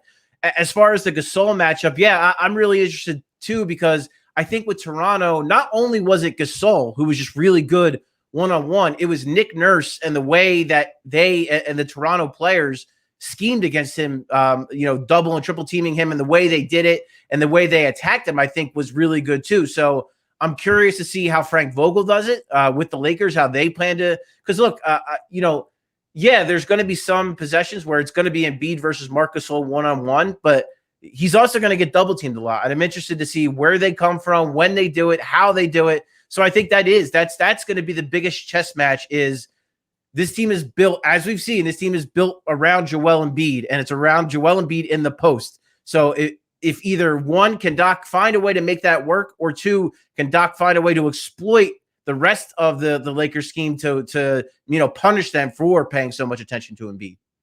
I think there's obviously LeBron fatigue because he just dominates for so long, but you can argue he might be playing the best basketball of his career this year. What have you seen so far from him this season that you notice? I mean, just kind of what you said, bros. I mean, he's LeBron still. I mean, this guy is still 36 years old. I mean, I'm 36 years old, and my body does not do what LeBron James's body does. Like, we're not supposed to. It's not supposed to work that way. But you kind of see, I mean, look at Tom Brady now. He's 43 years old going into the Super Bowl. It's the same thing with LeBron. He takes care of himself. He's made adjustments as his career has gone on. When he needs to take a break, he listens to his body, and he'll take a night off if he needs to. And I just think that's what's so impressive is not only just the greatness that we saw at his, whatever, quote unquote, peak physically when he was in his late 20s, with the Heat in those years, just the fact that he has now, he's smarter than he's ever been, and he still is taking such great care of himself, and he's still at the top of his game. So I think that's what stands out. It's just, he is a marvel of athleticism and a marvel at his age to be doing what he's doing. You think this Lakers team is better than the team? I know last year was kind of quirky and weird, but do you think this is a better Lakers team? They lost Howard. They lost Green. They've added some younger pieces. They also lost Rondo. Yeah, it depends on how you look at it. I think offensively, yes, definitely better when you look at a guy like Schroeder, who is if you watch the Lakers in the finals, they kind of had a little bit of trouble on offense like the Sixers did. They didn't really have enough, to me, shot creation. You saw LeBron and Anthony Davis making a lot of and they can do it because they're so great, but making a lot of really tough shots and playing some iso ball because they didn't have another guy that could do it. Now you add a guy like Schroeder, who is so slippery and so dangerous and so crafty that to add him to the mix, I think makes them better in that regard. And then adding a guy like Harrell, who's same offensively and that energy he provides. But I think they do take a little bit of a hit defensively when you lose a Danny Green, when you lose an Avery Bradley, and you lose a Rondo. And a guy like Schroeder just, he's gotten better as his career has gone on, but he's still undersized and he's still not the greatest defender in the world. Harrell, great energy, great offensive player, but defensively as a 5, not a necessarily great rim protector, not a great one-on-one player against post players. So I think it offensively, I think undoubtedly they've improved. Defensively, I'm still waiting to see over the long haul. I mean, when you have Anthony Davis, LeBron James, Marc Gasol, that's a pretty good defensive core there. But yeah, I'm still curious to see how it all kind of plays out throughout the season. We brought this up before, but I heard Doc Rivers mention it recently in a post-game presser about this backup power forward position. Is there someone out there that you think would fit best with this team? The name I always think of, and it's the name that most fans think of, is PJ Tucker. Would just be such a sensational fit as like a backup forward, because talk about a guy, like a glue guy who just does a little bit of everything and just plays hard and does all the dirty work. Plus he hits, that corner, he lives in the corners and hits threes from there. And it's just so many little things he does that make your basketball team better. Such a winning player. So that's the guy that really jumps out to me when we're looking at that. And, Daryl Morey did help drive up the price on James Harden. So maybe they throw him a bone and give him PJ Tucker for a couple second-round picks or something, with the Sixers using that trade exception they got from Al Horford. Another name I've seen come up is almost former Sixer Nemanja Bjelica from the Sacramento Kings. Guy can really shoot the ball, a decent passer for a big man, not nearly the defensive player that a Tucker is. So I think there are options. There are ways they can upgrade that position. But Tucker, to me, that's the clear-cut guy. That's the guy I would love to see them bring in. All right. Paul, people are want to trade Ben. They want to move on. My question, I guess, is after watching Monday night, no Embiid, I guess we were both saying, okay, you realize you're not good enough. You just lose Embiid, you lose to Detroit. That's not good enough. You can't lose to that team just because your best player's out. You're still roster-wise better than them. So did you take anything from losing that game the way they did just by not having Embiid, and did it trip you off in any way to say they got to do something major, or are you still like I guess the options are you trade Ben and change that dynamic, or you trade 2 or 3 of the younger pieces and get like a secondary player to add to Ben and Joel, and I guess Harris. Yeah, I'm not quite there yet. Listen, it's troubling. I will acknowledge that every time Joel Embiid does not play, they fall off a cliff. I will say, too, Saturday, I didn't think they were particularly good Saturday night. I mean, they won the game. They took care of business, and that was good within itself. But, I mean, it took everything they had to beat Detroit by 4 with Joel Embiid. So I just think they weren't, like, the last 2 games, they haven't really played their best basketball. This matchup against LA, I think, could be a factor. Maybe a few guys were looking a little too far ahead. But Monday night, it was just a perfect storm of Joel Embiid doesn't play. Ben Simmons gets in foul trouble early. Seth Curry, I think, had his worst game as a Sixer, which is to say, I think he had his first bad game as a Sixer. Tobias was still really good, I thought. Dwight Howard was just, I mean, he was really bad as a starting center. And Tony Bradley actually gave them really good minutes as the backup 5. And I know Doc had mentioned, just play Howard off the bench, even if Embiid is out. Would you get to that point where just keep him in the same role? It sure sounds like that's Doc Rivers' plan going forward. And I kind of do like that idea, because when you look at it, like, it's not necessarily about Tony Bradley and him starting for Embiid. It's about Dwight Howard and the way he plays with that second unit. And I think he plays better with that second unit because you have Maxey, you have Milton, who he can run that pick and roll with. And I think that's where he really excels, setting really good hard screens for those guys and then rolling hard to the basket with Shake and Maxey. I think his game just fits those guys. Like when you look at Ben Simmons and Dwight Howard, I'm sorry, it's just a terrible combination to have both of those guys on the floor together and running the pick and roll together. It just doesn't work because of their skill sets. So I think that's the biggest thing that Doc Rivers might see is like, hey, Dwight and Ben Simmons probably shouldn't play in many lineups together. So going forward, yeah, I would, and especially to hear Doc tell it, I would anticipate that when Joel Embiid is out, Tony Bradley starts and Dwight Howard will come off the bench. You brought up the foul trouble by Ben, and my blood started boiling, specifically that 3rd and 4th foul. The 3rd one on Blake Griffin, you put yourself in a situation for them to make the call, but the 4th one, when he's at the top of the three-point line, Blake Griffin throws a pump fake, you bite. The Sixers actually had a nice run leading up to that point. You got to be more aware of the situation. I couldn't believe it. What were your thoughts on that? No, I agree. I totally agree. And especially that 3rd quarter, because, they were down big at the half and he gave them some juice. He made a couple nice drives, made a couple of nice defensive plays. And they were starting to kind of scratch and claw their way back in it. And then he commits. It was a dumb foul. I mean, you can't, Blake Griffin is a much improved 3-point shooter, but you don't need to challenge him like you do some other guys. And you also know that at this point in his career, Blake Griffin isn't nearly as explosive. So dare him to blow by you and try to get to the basket because he can't do it anymore. So yeah, I was really disappointed by his game overall.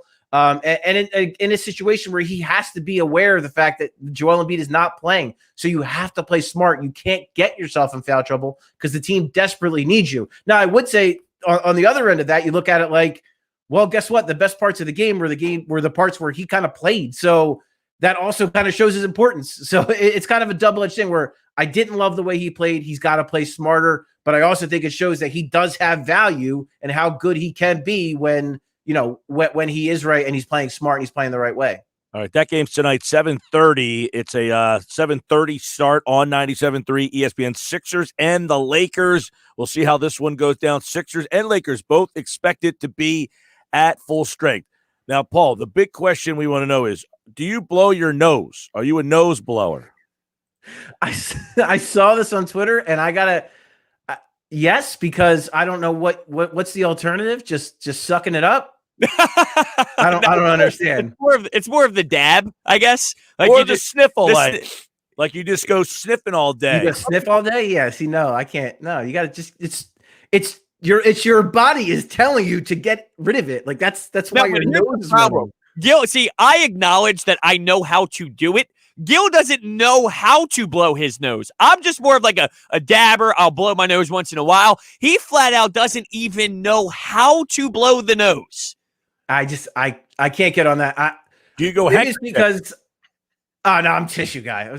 Tissue. Oh, he got tissues. See, we're anti-buying tissues. Just use toilet paper. Why are we buying tissues now? It's more money. Man. Because one thing I've learned in my age now that I am 36 is that self-care, man. Like my nose, I want to pamper it. I want to take care of it. I don't want it all red and irritated.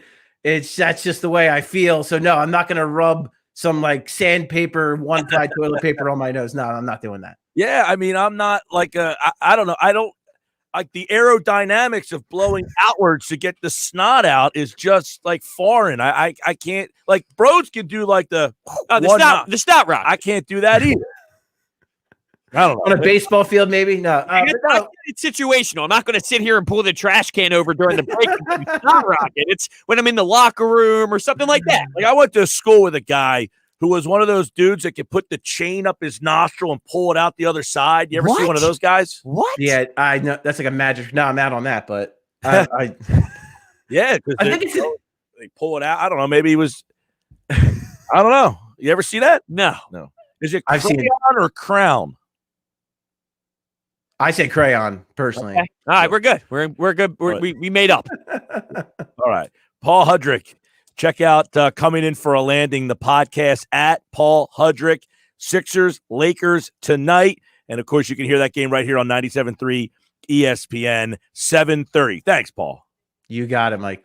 He'll be back on Friday for Inside the Sixers right here on 97.3. Jay Blevins is in tomorrow for the Inside the Sixers. I don't know who's at the game tonight. McCormick? McCormick's on game night tonight. Do you know 6:40, by the way? McCormick live from Wells Fargo. Outstanding stuff. Do you know that Blake Griffin gets paid $37 million a year? Come on. All those guys that get those NBA max deals. $37 million a year. Blake Griffin. That's a wow. problem. Imagine writing that check every day. That's not every day, but would you rather write the check for Blake Griffin or Tobias Harris? Tobias Harris. Oh, it's not even. I don't even think it's close. You think Tobias is better than Griffin?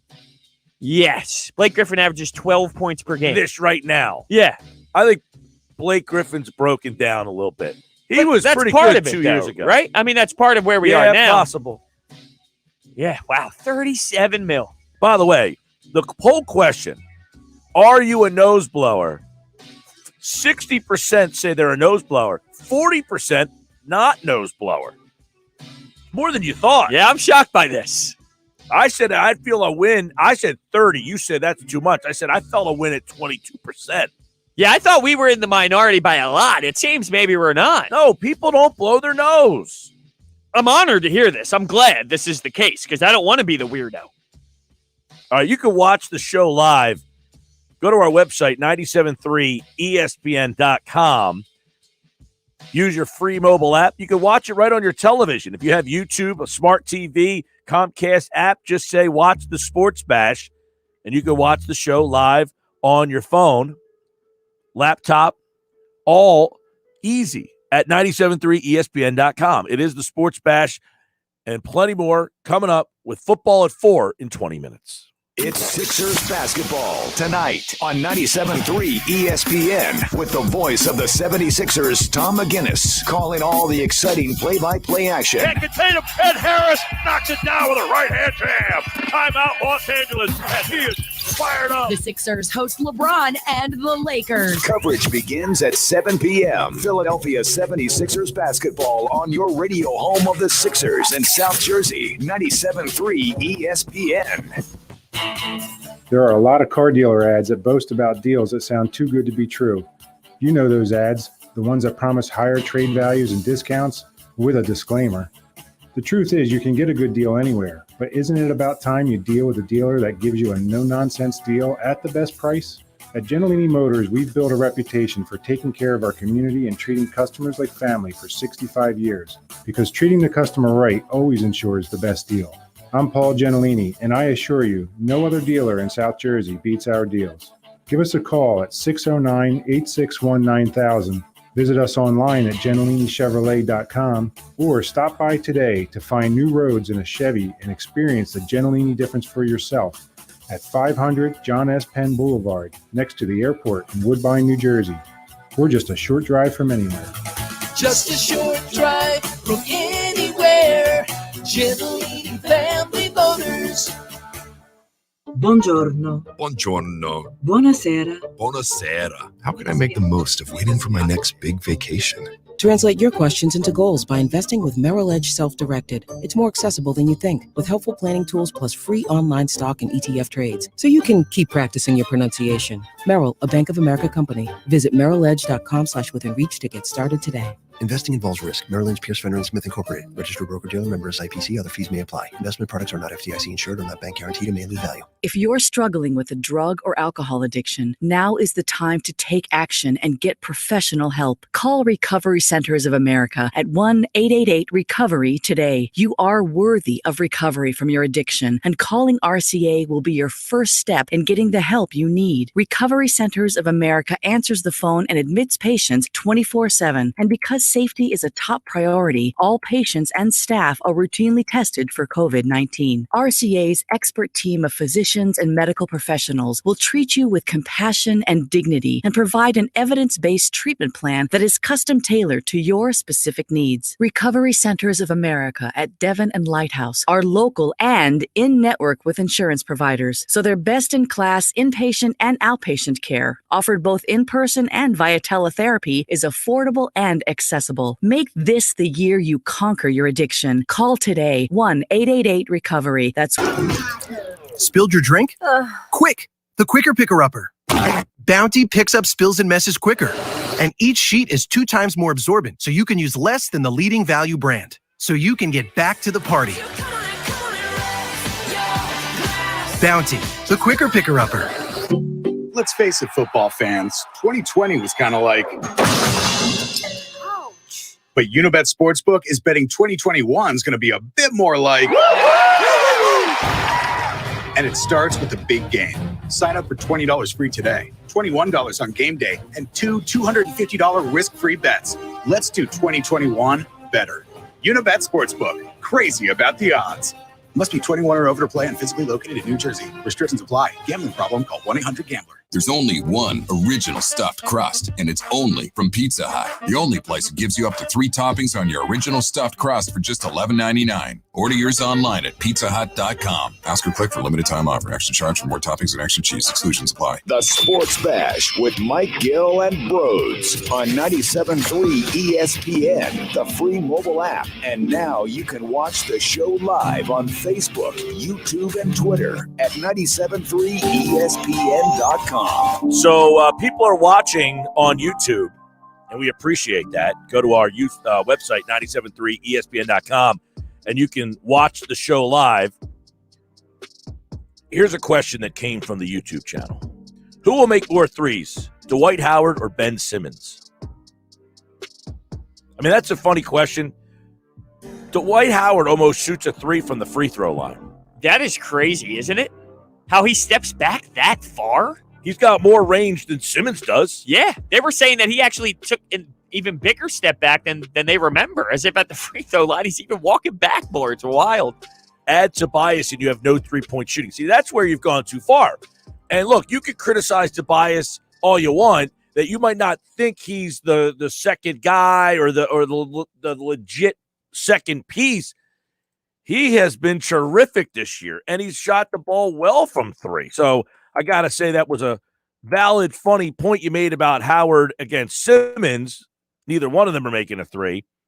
But Tobias is shooting the ball well from 3. Yeah, and Dwight Howard, he's taken a couple 3 attempts this year. Has he? Yeah, he has. Yeah, I think the one that pissed me off so much was Ben Simmons, full speed, went full court, stopped at the free throw line, and then passed it out to Dwight Howard at the top of the key who took a 3. And I'm like, Ben, come on. You're telling me you're stopping your dribble, you're stopping your aggressiveness to kick it out to Dwight Howard for 3. Tobias Harris is 45.8% from 3 this year. I got no problem with the way he's shooting. And last year, as frustrated as we were, 36%, almost 37, like as bad as we thought it was, Yeah, because 36 is like league average. Right. You want him to be like 39 so you could say he's good. And when you got him from L.A., he was shooting it over 40. Well, that was the big thing is when he was out there, he was shooting over 40. He got here and dipped down to like 35. Right.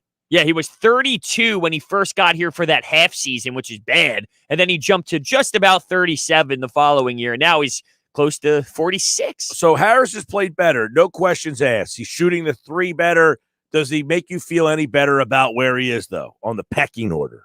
Like, no, but I think the reason why he's playing this way is because he's more in that 3-4 order of this team. And I think that's fine if that's what you're getting. I think we pretty much nailed it with the Seth Curry is arguably, your most important outside of Joel Embiid, right? Like in terms of the spacing and the flow of the team.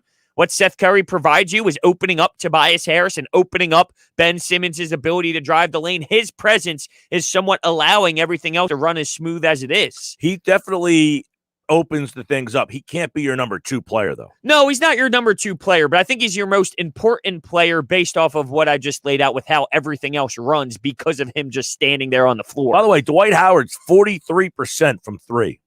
I didn't know that. I've never seen him shoot one, I don't think. He took 2 come to mind this year. Would you play Isaiah Joe more? Well, would you give him more burn?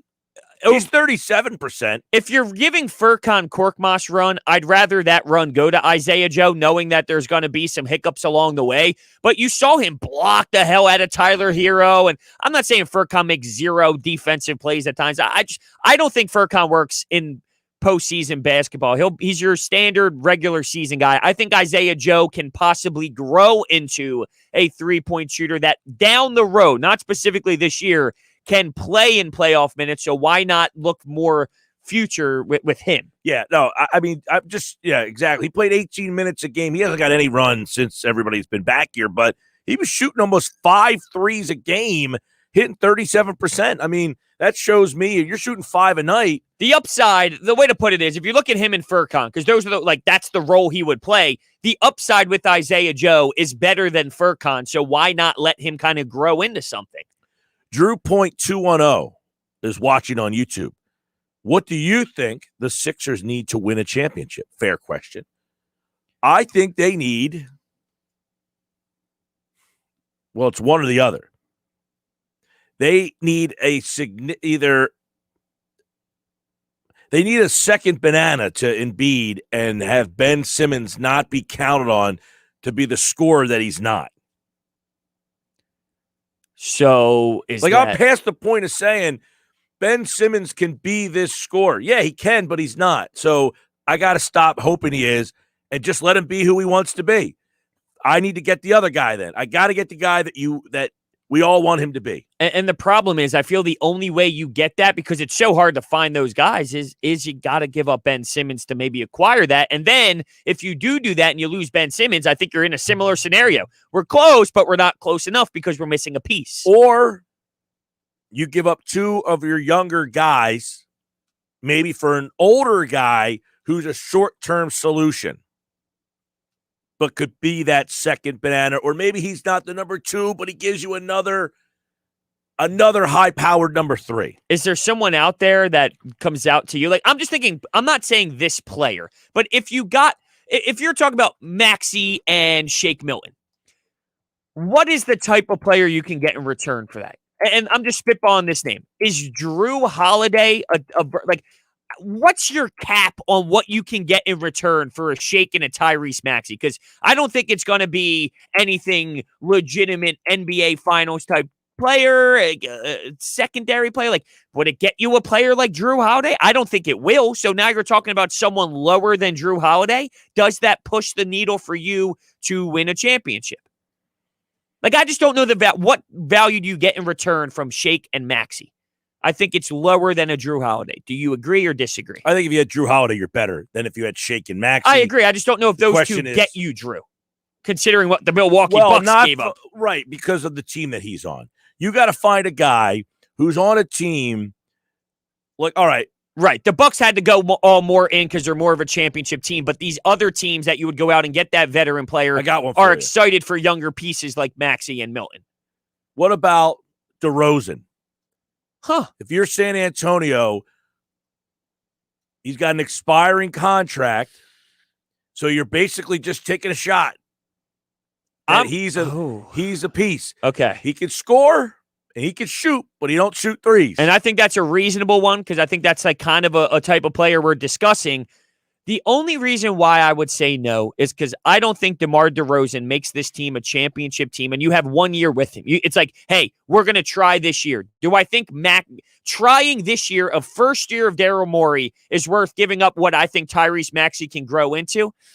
I don't think so. I don't think DeMar DeRozan would be enough for me, but I think that's the type of player you're kind of discussing. I got another one. Okay.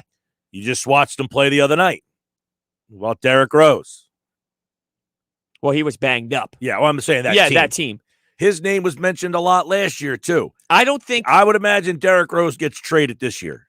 Do you need to give up as much for Derrick Rose? Probably not. Right. That adds a lot to this. But it's a team that stinks looking for younger players. So if you said, I'll give you Matisse, I'm sure Matisse would have to be in that deal. Yeah, I would prefer Matisse over Milton and Maxey. Of the three, Matisse is one that I'm moving first. He's another guy, though.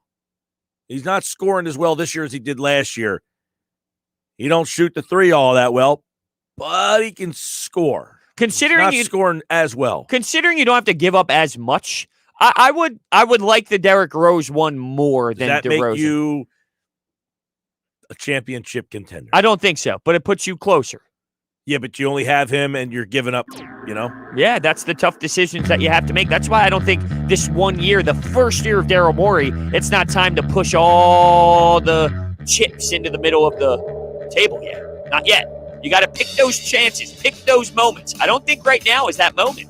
Okay, well, I think those are your kind of options. So we can look through some of the other rosters. That's just a couple that just came to my head real quick because Detroit stinks. And San Antonio is not horrible. But I would imagine that San Antonio would be interested in getting younger players if they can flip DeRozan. Wouldn't you? Yes. All right, when we come back, it is football at 4. The Eagles have hired a new quarterback coach, and he's got an interesting twist. We'll tell you the details and all about him coming up next with Jeff Mosher during Football at 4. It's next. It's Philadelphia Flyers hockey tomorrow on 97.3 ESPN and the free mobile app with Tim Saunders and Steve Coates calling all the play-by-play action. What a save by Carter Hart. The Flyers are in Jersey to face the Devils. Coverage begins at 7 p.m. It's Philadelphia Flyers hockey on the radio home of the Flyers in South Jersey, 97.3 ESPN, and listen live on the free mobile app. Health Update with Robin Stoloff, brought to you by Angelic Health Telehealth. Stress takes its toll on us both physically and mentally, so it stands to reason that stress relief should be part of our routine, just like exercise. In fact, some people believe meditation is the equivalent of working out for our mind. Meditation might conjure an image of a yogi sitting cross-legged for hours at the top of a mountain, but it can actually be done almost anywhere, even if it's just for a few minutes, and it can have amazing benefits. When you're meditating and deep breathing, you focus your attention and eliminate the stream of jumbled thoughts that may be crowding your mind and causing stress. Meditation can give you a sense of calm, peace, and balance that benefits your entire body. So take a deep breath and feel the stress melt away. If you want to try meditation, we have some easy ways to get started on our website.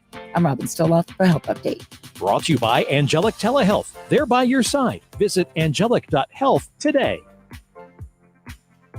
On some models, excludes Corvette with GMF financing, excludes prior sales. See dealer for details. Start the new year in a new Chevy at Bennett Chevy. Come see all the hot new 2021s and get our famous unbeatable Bennett deal. GM supplier employee pricing, plus you keep all the rebates. And right now, that could be up to 25% off MSRP. Yes, up to 25% off. Shop all you want, but there's just no beating Bennett. Looking for pre-owned? Bennett will pay you a minimum $7,000 $7,000 for your trade towards any pre-owned in stock. That's at least $7,000, regardless of how or even if your old car runs. Imagine how much you'll get for a good trade. And you will absolutely love dealing with Bennett. There's no games, no gimmicks, just real deals and no need to negotiate, because our non-commissioned sales team is paid on your satisfaction, not how much you spend. Find new roads and start the new year in a new Chevy at Bennett Chevy, Egg Harbor Township, and BennettChevy.com. Buying some pretzel sticks? Excuse me? This is your wake-up call from TracFone Wireless. Okay. What if you didn't eat all those pretzel sticks by the end of the month, so this store took them back? Good luck. That's how some wireless companies are with your data, but TracFone Wireless gives you unlimited carryover data with active service, so you keep what you pay for. Plans start at $20 a month. Wow, that's cool. Sir, are you bothering the customers? Yeah, hang on. This is your wake-up call, people. TracFone Wireless. Now you're in control. Available at major retailers. See terms and conditions at TracFone.com. You have the choice, whether it's going out for dinner or ordering takeout at a local restaurant or buying that new outfit from a local boutique. Those choices help to put money back into your community. And Town Square Media South Jersey puts a spotlight on local businesses. Ambient Comfort Heating and Cooling Professionals. AmbientComfortNJ.com. Filling Marble and Tile Outlet, Philadelphia Avenue and Route 30 in Egg Harbor City. FillingMarble.com. Dennisville Fence, serving you since 1952. Be the envy of your neighborhood. East Coast Roofing, Siding, and Windows services all of South Jersey. If you call, they'll show up. Call East Coast today at 609-646-1444. Online at eastcoastroofing.com. Comfort Now by Bob McAllister. Improve the comfort in your home. Call 609-400-1005 and ask about discounts and rebate incentives. Visit iwantcomfortnow.com. Thank you for supporting your local businesses. From Town Square Media South Jersey. More time at home means more washing, drying, cooking, and cleaning at home, and more wear and tear on old appliances. But it's the perfect time to save on new ones at the Home Depot. For savings on the latest appliances, and right now, free delivery. From the kitchen to the laundry room, that upgrade is well within reach, and closer than ever. Save on top appliances, now at the Home Depot. How doers get more done. U.S. only while supplies last. Free delivery on major appliances, $396 or more, valid through January 27th. Before you drive the all-new Nissan Rogue, you gotta ask yourself, how rogue are you gonna go? We talking be one with nature in the desert rogue? Go snowshoeing in Alaska rogue? Or take the long way home just because kind of rogue? Just a question, but with 5 available drive modes, you're sure to find the answer. Go rogue in the all-new, fiercely reimagined 2021 Nissan Rogue, now with the most standard safety features in its class. See Owner's Manual for important safety information. Auto Pacific segmentation. 2021 Nissan Rogue versus latest in market competitors. Base models compared. This is South Jersey's radio home for the Eagles, Sixers, and Flyers. WENJ, WENJ HD, Millville, Atlantic City. 97.3 ESPN, South Jersey's sports leader. 97.3 ESPN presents The Sports Bash with Mike Gill. It's time for Football at 4 with Jeff Mosier. My personality is I want to win badly. I want to win more Lombardis for Philadelphia and our fans. We got the greatest fans around, and I will do everything possible. Powered by the Inside the Birds podcast. Now, live from inside the Matt Black Kia Studios. This is Football at 4. All right, Football at 4 with Jeff Mosier is powered by the Inside the Birds podcast. A new edition dropped this morning at 6 a.m. Get the latest one at Apple, Google, Spotify, wherever you get podcasts. Mondays, Wednesdays, Fridays, 6 a.m. Listen for the Inside the Birds podcast with Adam Kaplan and this man, Jeff Mosier. He's brought to you by Dr. Lyle M. Back for everything from skincare, cosmetic surgery. Go to ilovelylback.com or call 856-MAKEOVER. Dr. Lyle M. Back, proud sponsor of Football at 4. Okay, Jeff Mosier is on the Boardwalk Honda hotline, and he is with us now. So a lot to get into. Draft is coming up, and obviously free agency, but still a lot of things on the coaching side here that we want to touch on first. Let's start with today's news. Brian Johnson is the new quarterbacks coach. Interesting twist to him. His background with not Carson Wentz, but Jalen Hurts is kind of interesting, Jeff Mosier. Earlier. Am I unmuted? No, I'm muted. Okay. I didn't know about it till earlier. Mike Sealski obviously brought it to the attention via Twitter that he is known Jalen Hurts since he was 4 years old and recruited him to Mississippi State. So there's a history there. And you do have to wonder if any of that history was an allure to Nick Sirianni or how they are even connected, because I don't think that they've worked together in any prior stops. I do know that Brian Johnson was, obviously regarded as a rising type of coach. He worked with Dak Prescott at Mississippi State. He worked with Kyle Allen, who was at Houston when he was there as the quarterback's coach. And of course, De'Aaron King, right? Who's now the Miami quarterback. I hope I pronounced that name correctly. So he's worked with some quarterbacks here who've got some acclaim to them. And of course, in Florida, what he's done with Kyle Trask. So you look at that and you say the resume is good, but then you also look at the Eagles staff and say it's got some youth and some inexperience to it, especially on offense.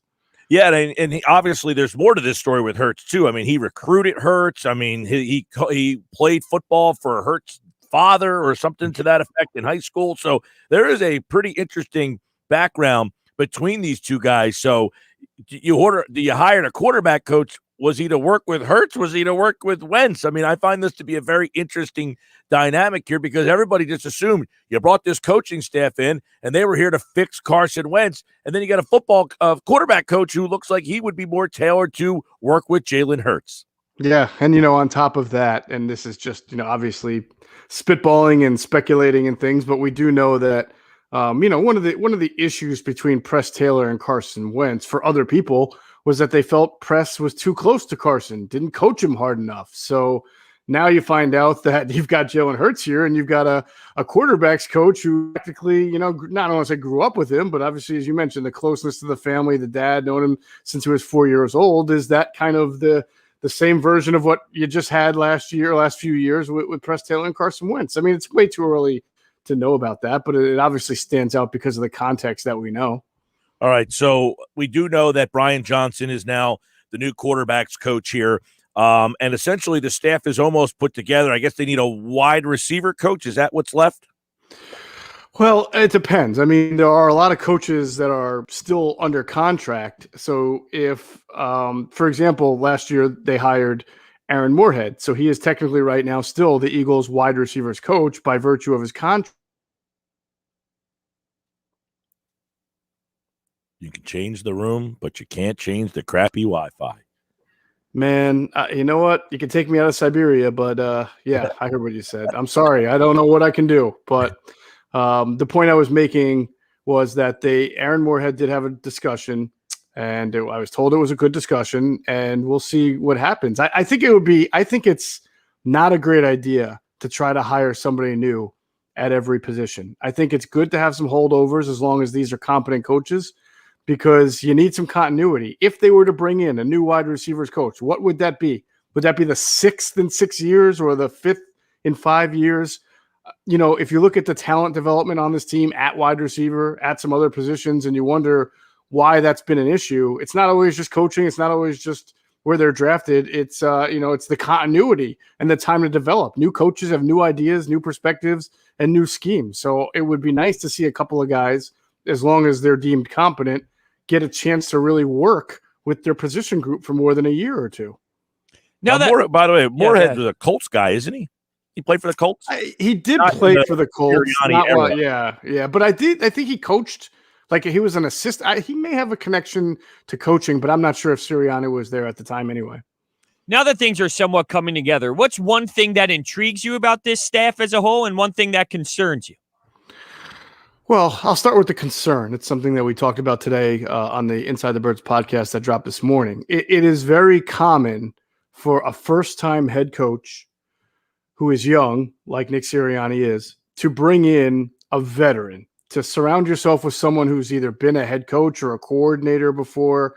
I noted that Sean McVay's first hire was a defensive coordinator, was Wade Phillips, right, who had been a head coach. Kevin Stefanski brought in his defensive coordinator, whose name is escaping me right now, but that guy has been a defensive coordinator before.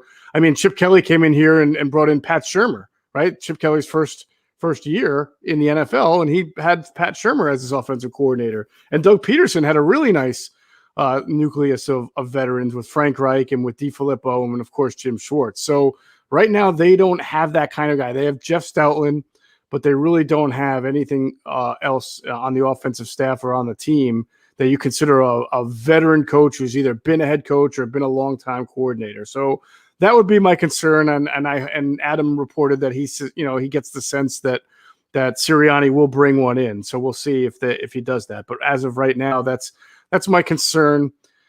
You asked me what I'm intrigued about. I do feel like I'm intrigued about the defensive coordinator, Gannon. He comes very highly recommended.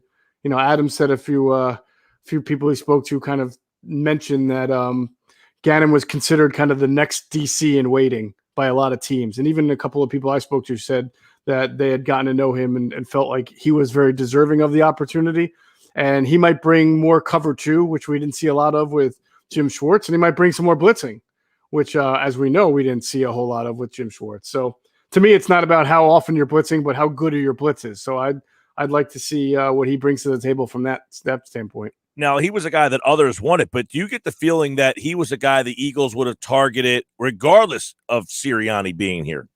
Yeah, I was actually told that Jeffrey Lurie was aware of who Jonathan Gannon was, and he was very enticed by the idea of being able to bring him over.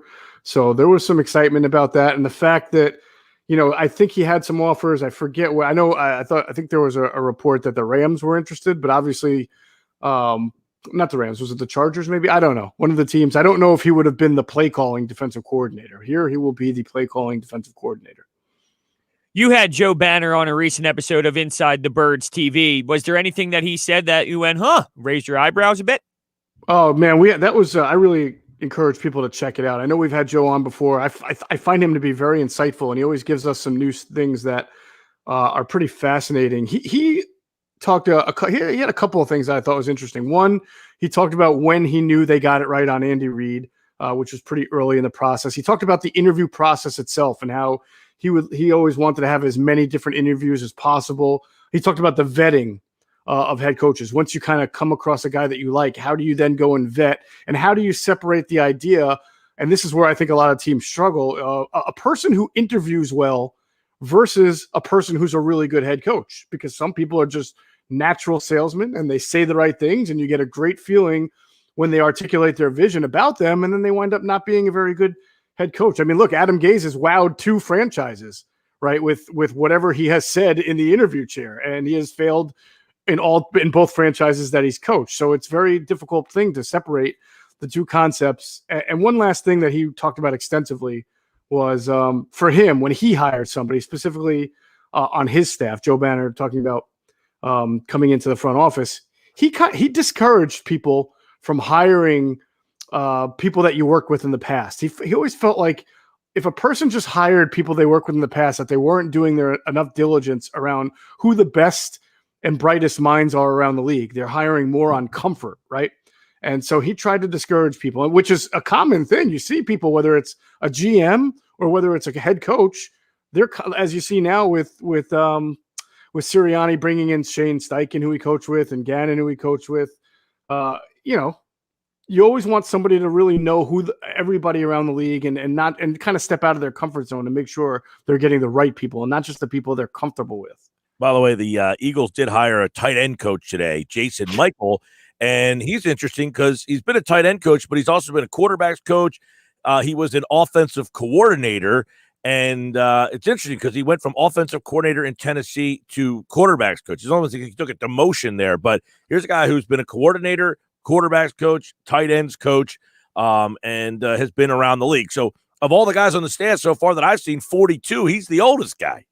Yeah, how about that? He's going to be the elder statesman. I'm sure he's not really looking at that and feeling great about it.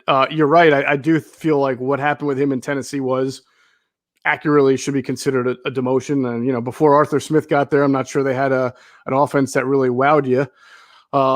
But he's a tight ends coach. So, they obviously have Dallas Goedert.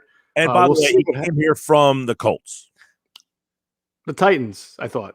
Was it the Colts? He was with Tennessee, but was with Indianapolis last year. Oh, that's right. I had forgotten about that. Good call. Yeah. So there you go. There's that. Talks about that connections again. Look, it's hard. One thing I got to be fair with. It's really hard to put together a coaching staff in your first year when you were one of the last hires, because a lot of teams now, if they've lost guys, they've patched it up, right? They've made their hires. Or if you're trying to get guys, they're under contract and they need to be let out. If you remember last year, the Eagles talked to James Urban about their wide receivers coach opening, but they took a long time before they hired Aaron Moorhead. And I think John Harbaugh was a little, I don't know if he was outspoken about it or said something, but he got a little miffed about how long it was taking the Eagles to either, make a decision here. So it's hard when you're a first-time head coach to get all the guys that you want. And sometimes you just have to go with guys that you at least know or comfortable with. We keep hearing about Sirianni and the fact that he likes 12 personnel. Does that mean anything in terms of the future at tight end right now with Ertz, or is it pretty inevitable based off of the contract situation? Well, it could. They may not be hand in hand. He really might like the idea of 12 personnel and want to play more. But as you, me, Mike, and everybody else knows, the Eagles need to shave salary off in a big way. So they're going to have to make some difficult decisions. And there's not, if you have a guy like Dallas Goedert, right, Hunter, and you have a coach who likes 12 personnel, well, you can look at the situation and say, we can still trade Zach Ertz. We have Richard Rodgers, who actually played fairly well for us last year, and you can come back cheap. You could also use, if you are able to trade Zach Ertz, if you're able to make a few more moves and that give you some draft picks, you can probably draft a kid to groom along the way. And then, of course, they have Caleb Wilson. And so it's not like you can't play 12 personnel if you get rid of Zach Ertz. You just have to be able to have some good reinforcements at the position. But, you'd feel pretty good, though, still with Dallas Goedert as your number one tight end. So, Moach, let me ask you about free agency. And with the cap situation that the team is in, does that tell you that they will not be able to be a player in free agency? Oh, man, I don't know how they could. I mean, I say this, we were talking with Andrew yesterday. There's a lot of Colts who are free agents in the secondary. There's a guy like Trey Burton who's a free agent. If you let Ertz go, maybe you bring, I'm talking about lower level guys that, so they got to make some changes, right? They can't just say, hey, we're so strapped and not turn the roster over at all. Correct. I mean, look, first of all, they're going to get cap compliant because they have no choice, right? They're going to make these decisions. They're going to get to the cap. Now, the question is, how under the cap will they be to be able to make a significant free agent addition?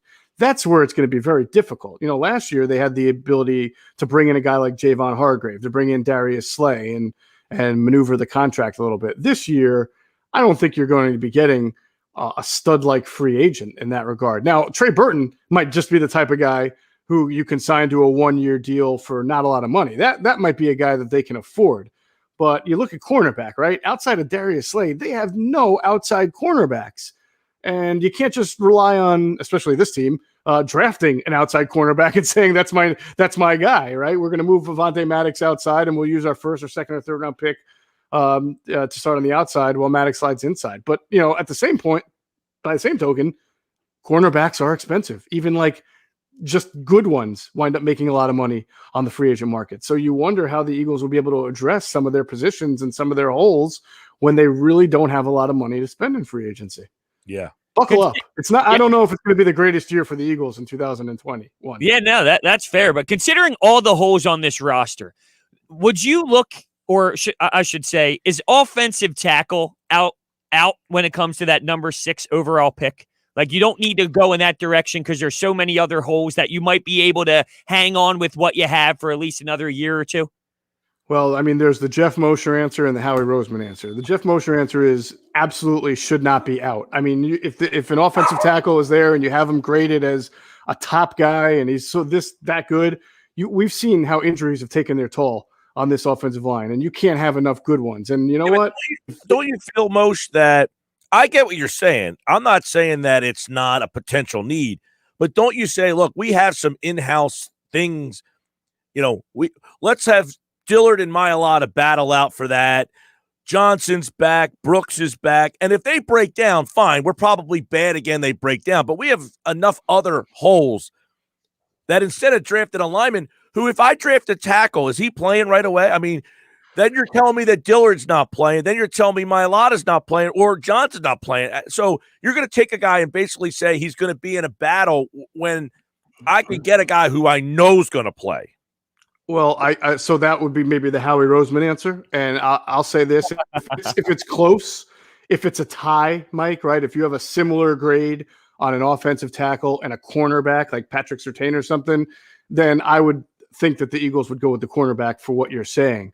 But if you have if you feel like this offensive tackle in your grading is a future Hall of Famer or a 6-7-time Pro Bowler, and you skip that to take somebody else who's not, you think is a good player but not as good, then you're making a big mistake, in my opinion. Well, did you think that Jalen Rigger was a Hall of Famer? Well, you're talking about not the 6th overall pick. You're talking about the bottom of the first round. I mean, I didn't think anybody at that point was going to be a future Hall of Famer. No, I agree with the premise of eventually you're going to need, I feel like, though, they owe it to themselves to find out what Dillard is and if Mailata can play, and then maybe that position you don't need to draft a new one for. You know what I mean? I don't like that. I hear what you're saying. Video right now, because now I can see your reaction to some of my questions. I hear what you're saying, but I would say you owe it to yourself to develop and put together the best possible team that you can. And if you do that and you follow that blueprint, you will succeed. And so I do think that you don't pass up on a guy for another guy if you have him higher rated. You feel like they've made a decision on Dillard? I feel like they probably will go into the OTAs thinking that Jordan Mailata, assuming they don't, bring in another offensive tackle in the first round or something. I would think that they go in thinking that it's Jordan Mailata's job to lose, but they would love for Andre Dillard to go and take it. Okay, that's interesting. No doubt about it. Real quick on the line, feeling on Kelsey, and if Kelsey doesn't return, does Seumalo move there, or do they keep him at guard?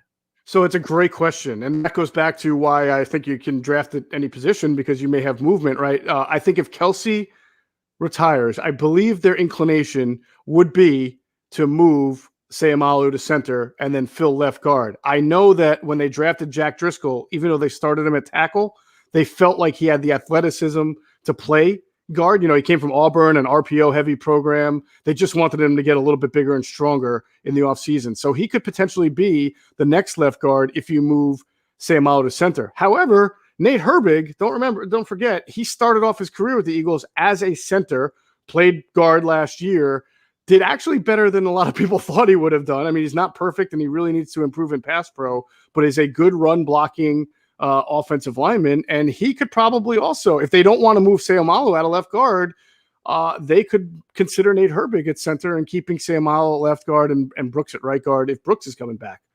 What is a fair expectation for the right side? What do you mean if Brooks is coming back? Yeah, I snuck that by you, didn't I? Well, you didn't sneak it by me. Did you hear? I just brought up the right side of the line. I got cut off by everybody. But go ahead, expand. He tried to sneak that by you. Go ahead. I did. You guys are a bunch of Carter Harts out there. You're not. Hey. I only bring that up because I know the Eagles. And listen, this is nothing I've been told, or I don't want anybody to think I'm reporting anything. But I'm looking at it analytically. I know the Eagles. They have to make difficult decisions. They have to shave off salary. Brandon Brooks is going to be 30. He's coming off a second Achilles. I thought it was interesting that they activated him into the 21-day window on the last week of the season, which to me was kind of a broadcast that, hey, he's healthy enough and medically cleared to be out there. You wonder if he would be a person that they would consider trading, because the value on Brandon Brooks still might be pretty decent. Everybody's seen the videos. They know he looks like an Adonis out there, and that he's coming back from his second Achilles and yet another record time, right? Because he could have technically played, I guess, in the season finale. So we know the team needs to get younger. I don't think you should dismiss the idea that they would look around and see if they can get something decent for him. Well, what would you do at right guard then? Would that be a Driscoll spot? Could be a Driscoll spot. Absolutely. And then maybe you'd play Herbig at or if Kelsey stays, you have Kelsey staying at center and Seumalo at left guard. Now, you mentioned Brooks. Would Lane Johnson also be a cut candidate? Probably. I don't know about not a cut. And I don't think they would cut Brooks either. I said, shop him around and see if you'd get anything interesting for him. I think it's different from Lane because he's a tackle, not a guard. I think with guard, you can get by a little bit, as good as Brandon Brooks was. I mean, if you have just a pretty decent guard in there and really good tackles, you can have a pretty good offensive line. It's not one of those great value positions in the NFL, to be honest. So Yeah, the issue I'm having, though, when we talk about this is, all right, Mailata at left tackle. Maybe Herbig's playing center. Driscoll at right guard. Like, isn't this the line that we had last year that we looked at as a problem? And now we're sitting here going, well, they can do this and they can do that. It's like, well, that's part of the problem that we had last year, no? Well, I think the problem was more that you had 13 or 14 different offensive lines in 16 games. And again, I'm not sitting here telling you Nate Herbig should be a starter. I'm just saying that with another offseason and with some improvement, he could be a center. Jack Driscoll, we all thought played well. So it wasn't an issue of his performance. It was more that just that A, he was a rookie, and B, he was also hurt a little bit. Again, Mailata, Dillard, I mean, these guys are guys who have certain expectations for. So as long as you get 5 guys, Hunter, that you feel pretty confident in, and they're healthy, then I think you have a different story. Yeah, I agree with the fact if you have Dillard and Mailata, they battled out in training camp. The winner goes in and they play, and that person's there for the season. Let's say, what's your feeling on Kelsey?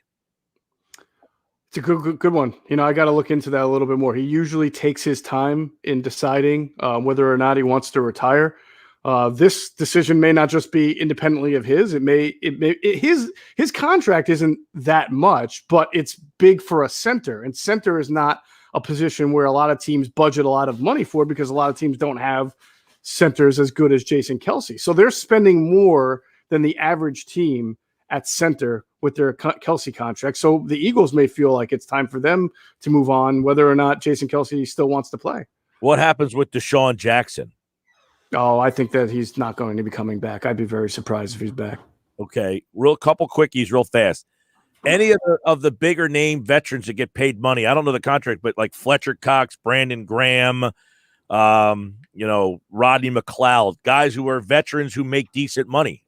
Should they be worried? I think, the big two or big three are Deshaun, Malik Jackson, and Alshon Jeffrey. I think those 3 guys are extraordinarily unlikely to be back. Brandon Graham is interesting because ordinarily you'd probably say that's another guy you have to make a tough decision on, but they don't have a whole lot of 3-down defensive linemen to play on the edges. Josh Sweat and Derek Barnett have really been rotational guys so far, and I know they don't want to play Sweat as a 3-down lineman because of his past knee issues. So I don't know how easy it's going to be for them to say goodbye to Brandon Graham, but Zach Ertz, that's a guy who I think will probably get traded or could very likely get traded. McLeod got hurt. So if you're going to cut him, you'd have to pay, do the whole, reach an injury settlement. And that's another position where all of a sudden you're looking awfully young and inexperienced if you're just going forward with Kevon Wallace and Marcus Epps there as your top 2 safeties. Do they explore bringing Mills back? Oh, I forgot about Jalen Mills. I think that is a very good question because we don't know what this defensive coordinator's tendencies are going to be. Yeah. Andrew yesterday said he felt that Mills fit this scheme better than Schwartz's scheme, but we'll see. Would they use him as a corner? Would they use him as a safety? There's so many questions here. And by the way, now that there's a new coordinator here, would linebacker be in play at number 6? No, because the coordinator ain't going to make that call. The head coach is not going to make that call. It's going to be the GM. You guys know that. So unless something changes, as long as Howie Roseman is still the GM and making the pick, then I'm not going to project them taking Micah Parsons at 6 overall. All right, Jeff Mosher, football at 4. That was a lot we fit in there. We'll do it again, of course, tomorrow. Andrew, on Friday is Adam, and the Inside the Birds podcast has much more of this type of conversation. Mondays, Wednesdays, and Fridays. It drops at 6 a.m. We do it all off season right here on Football at 4, powered by the Inside the Birds podcast. All right, man. Take care. Just one glitch, right? That was it. One glitch. We're good now. So whatever room you're in was all right. All right. I'm walking off into retirement now. Take care. Take care. All right. Football at 4. It's brought to you by Dr. Lyle M. Back for everything from skin care to cosmetic surgery. Go to ilovelylback.com. 856-MAKEOVER is the number. Lyle Back, proud sponsor of Football at 4. That question you asked him about number 6 linebacker, it sparked something I read yesterday. I want to get your thoughts on. All right. He will ask me that, and I'll give my thought on it coming up next. Turn it on. Leave it on. The Sports Bash on 97.3 ESPN.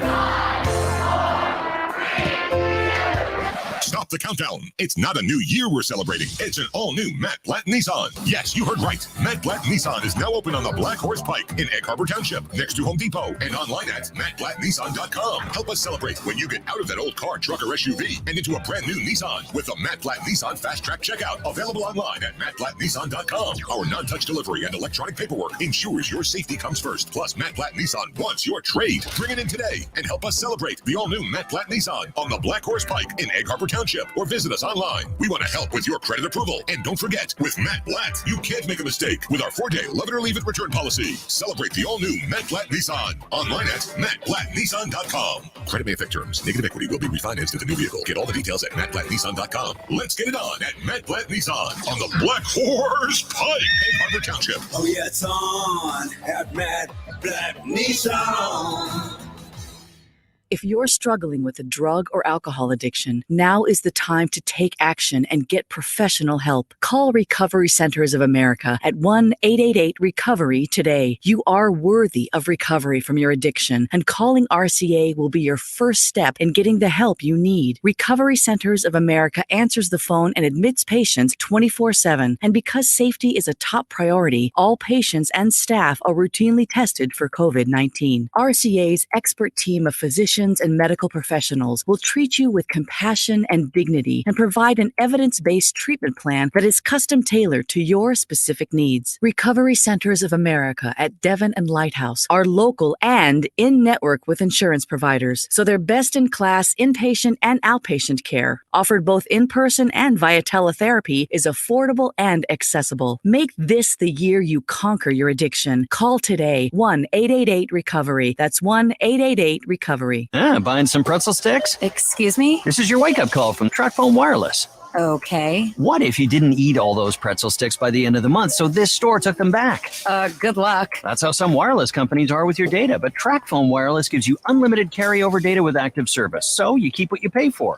Plans start at $20 a month. Wow, that's cool. Sir, are you bothering the customers? Yeah, hang on. This is your wake-up call, people. TracFone Wireless. Now you're in control. Available at major retailers. See terms and conditions at TracFone.com. Interest rates are at an all-time low, making this the perfect time to buy a home or save money by refinancing your mortgage. South Jersey Federal Credit Union offers great rates, local decisions, and now through March 31st, a credit of up to $1,000 towards closing costs on qualifying mortgages. Visit southjerseyfcu.com. Call 1-800-582-7640 or visit a branch for information. Must apply by March 31st, 2021. Subject to qualifications and approval. Owner-occupied residences only. Other restrictions apply. Equal housing lender. Beachcombing, baking cookies, learning French. Aren't these what you'd rather be doing than thinking about your Medicare prescriptions? Well, Walgreens is here to help you get back to it with convenient refill and pickup options, expert pharmacists to answer all your questions, and Medicare copays as low as $0. Zero. Which is also the number of cares in the world you'll have as you stroll the beach, eating cookies and speaking French. Oh la la.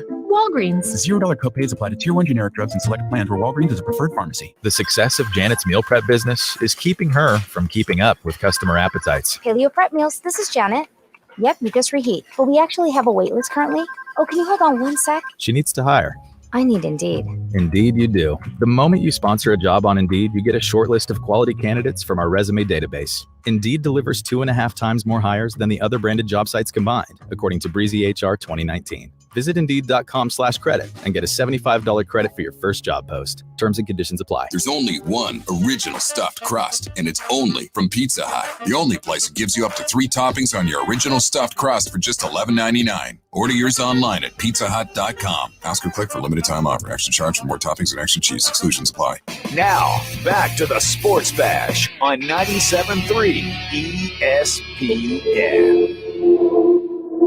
All right, 4:31 on the Sports Bash. Mike and Brodes at Mike Gill Show at Brodes81. Don't forget, you can watch the show live. Just go to our website, 973ESPN.com, or use your free mobile app and watch the Sports Bash today and every day at 973ESPN.com or on your phone with the free mobile app. You can watch it on your TV. You can watch it on your phone. You can watch it on your laptop.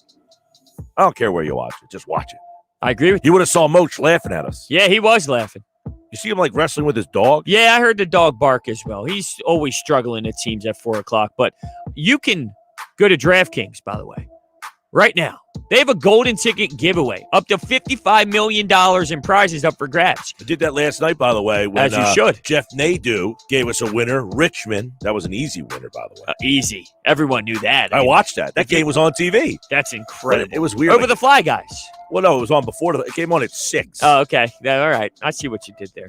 All you have to do to get your share of these huge prizes is enter the DraftKings free Super Bowl prediction challenge. Once you submit your picks, you will get a free instant prize up to $25,000. The top prize is $1 million. Download the DraftKings Sportsbook app right now and use promo code 973 when you sign up. Must be 21 or older. New Jersey only. Gambling problem? Call 1-800-GAMBLER. All right, Sports Bash.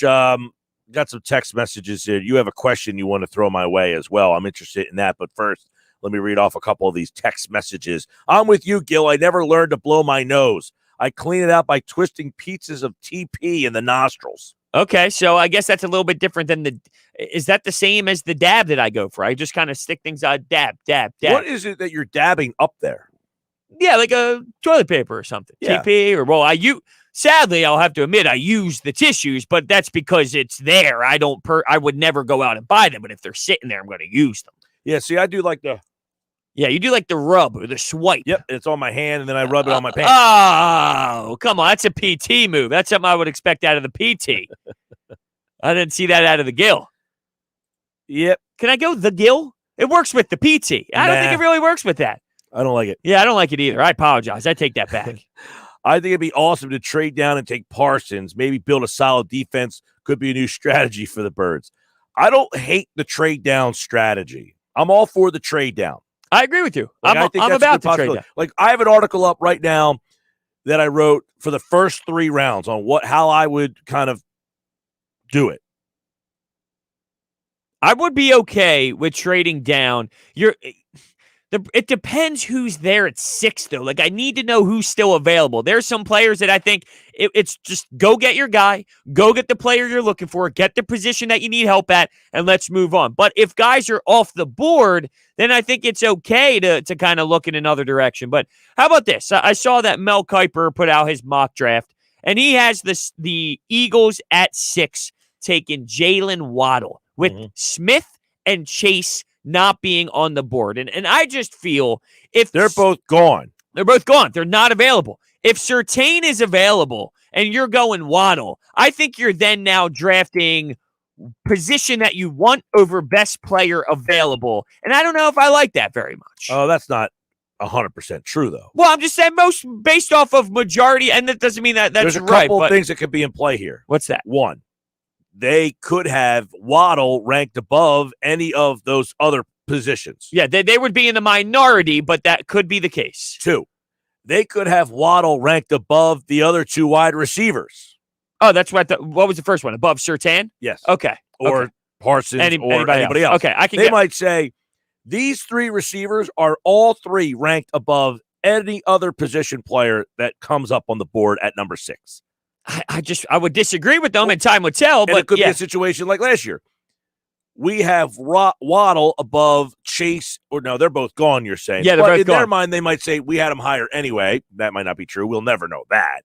But they did have Rieger above Jefferson, so they could say, like, the interesting thing would be if Waddle and Chase and Smith were all there, or just 2 of the 3 were there, and they went with Waddle over the other guy. Yeah, that would add a whole nother layer to the conversation. I guess when I look at this team and I see it's because Surtain was available. Missing out on that for Waddle, it's like, I know we need that outside.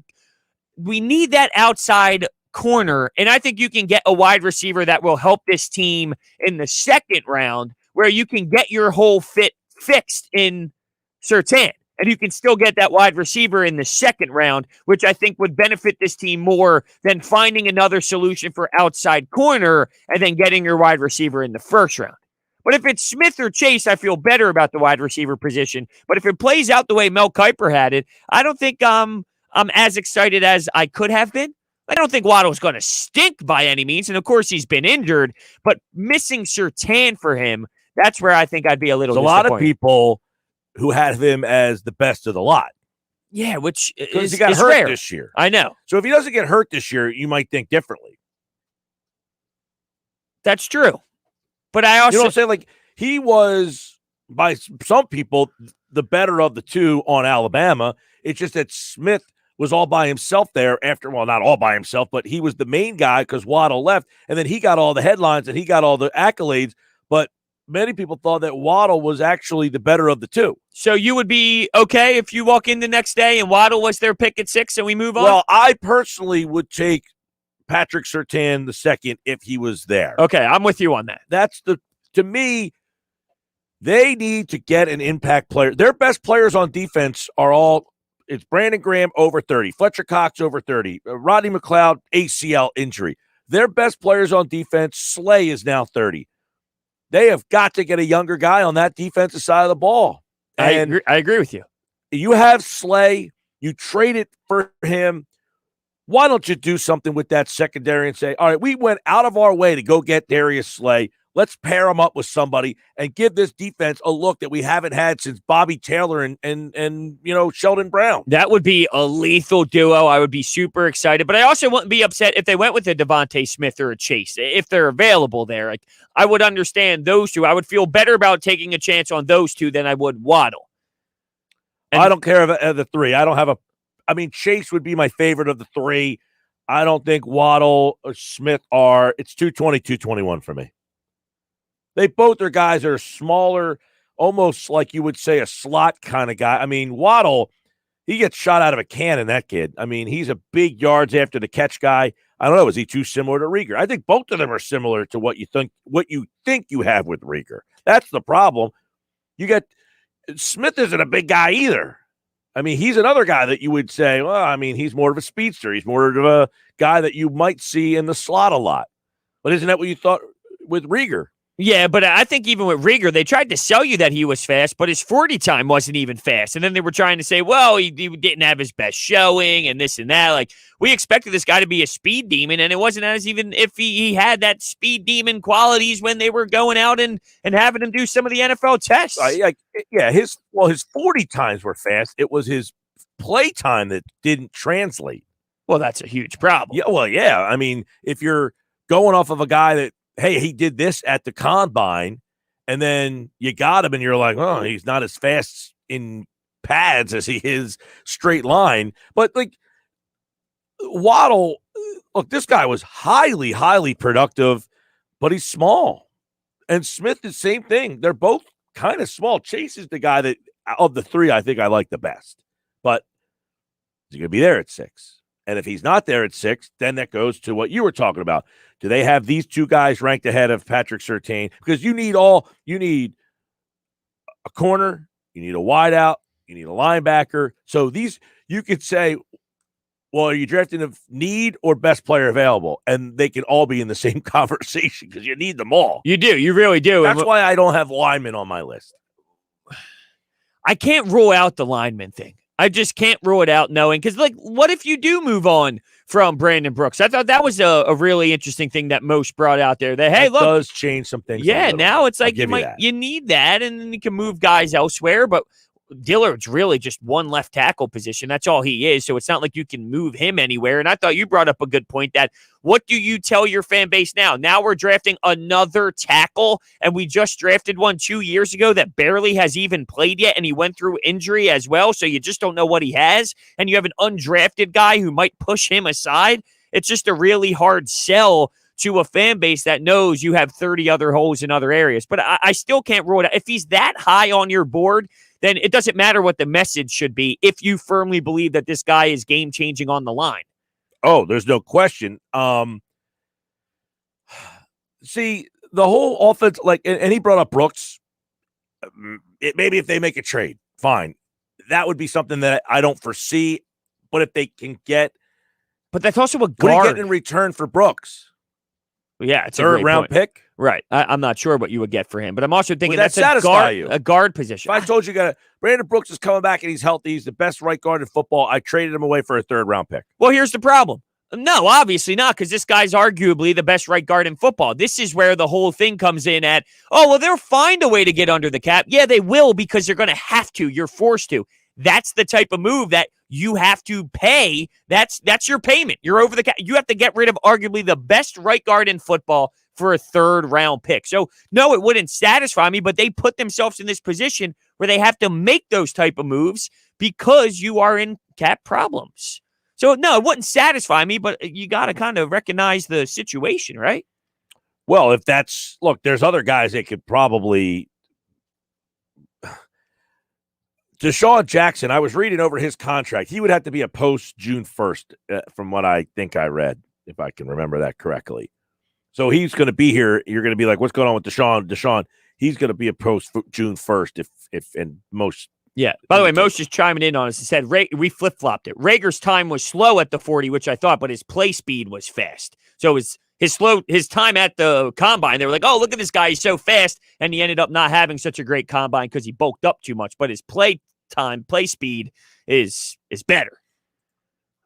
Well, he didn't impress me enough. I agree with you. No matter what. No, I agree with you. And some of that, I think that Doug didn't use him very good. Yeah, a lot of you just keep talking about a lot of verticals in the offense as a whole. That's been a big knock on him, is just too much vertical stuff, and you got to find other ways to kind of get this offense going. So that's something I'm intrigued with Nick Sirianni, is how is this offense going to look if it's less vertical? What else are we running? How are we scheming guys open? And I'm intrigued to see it from that standpoint.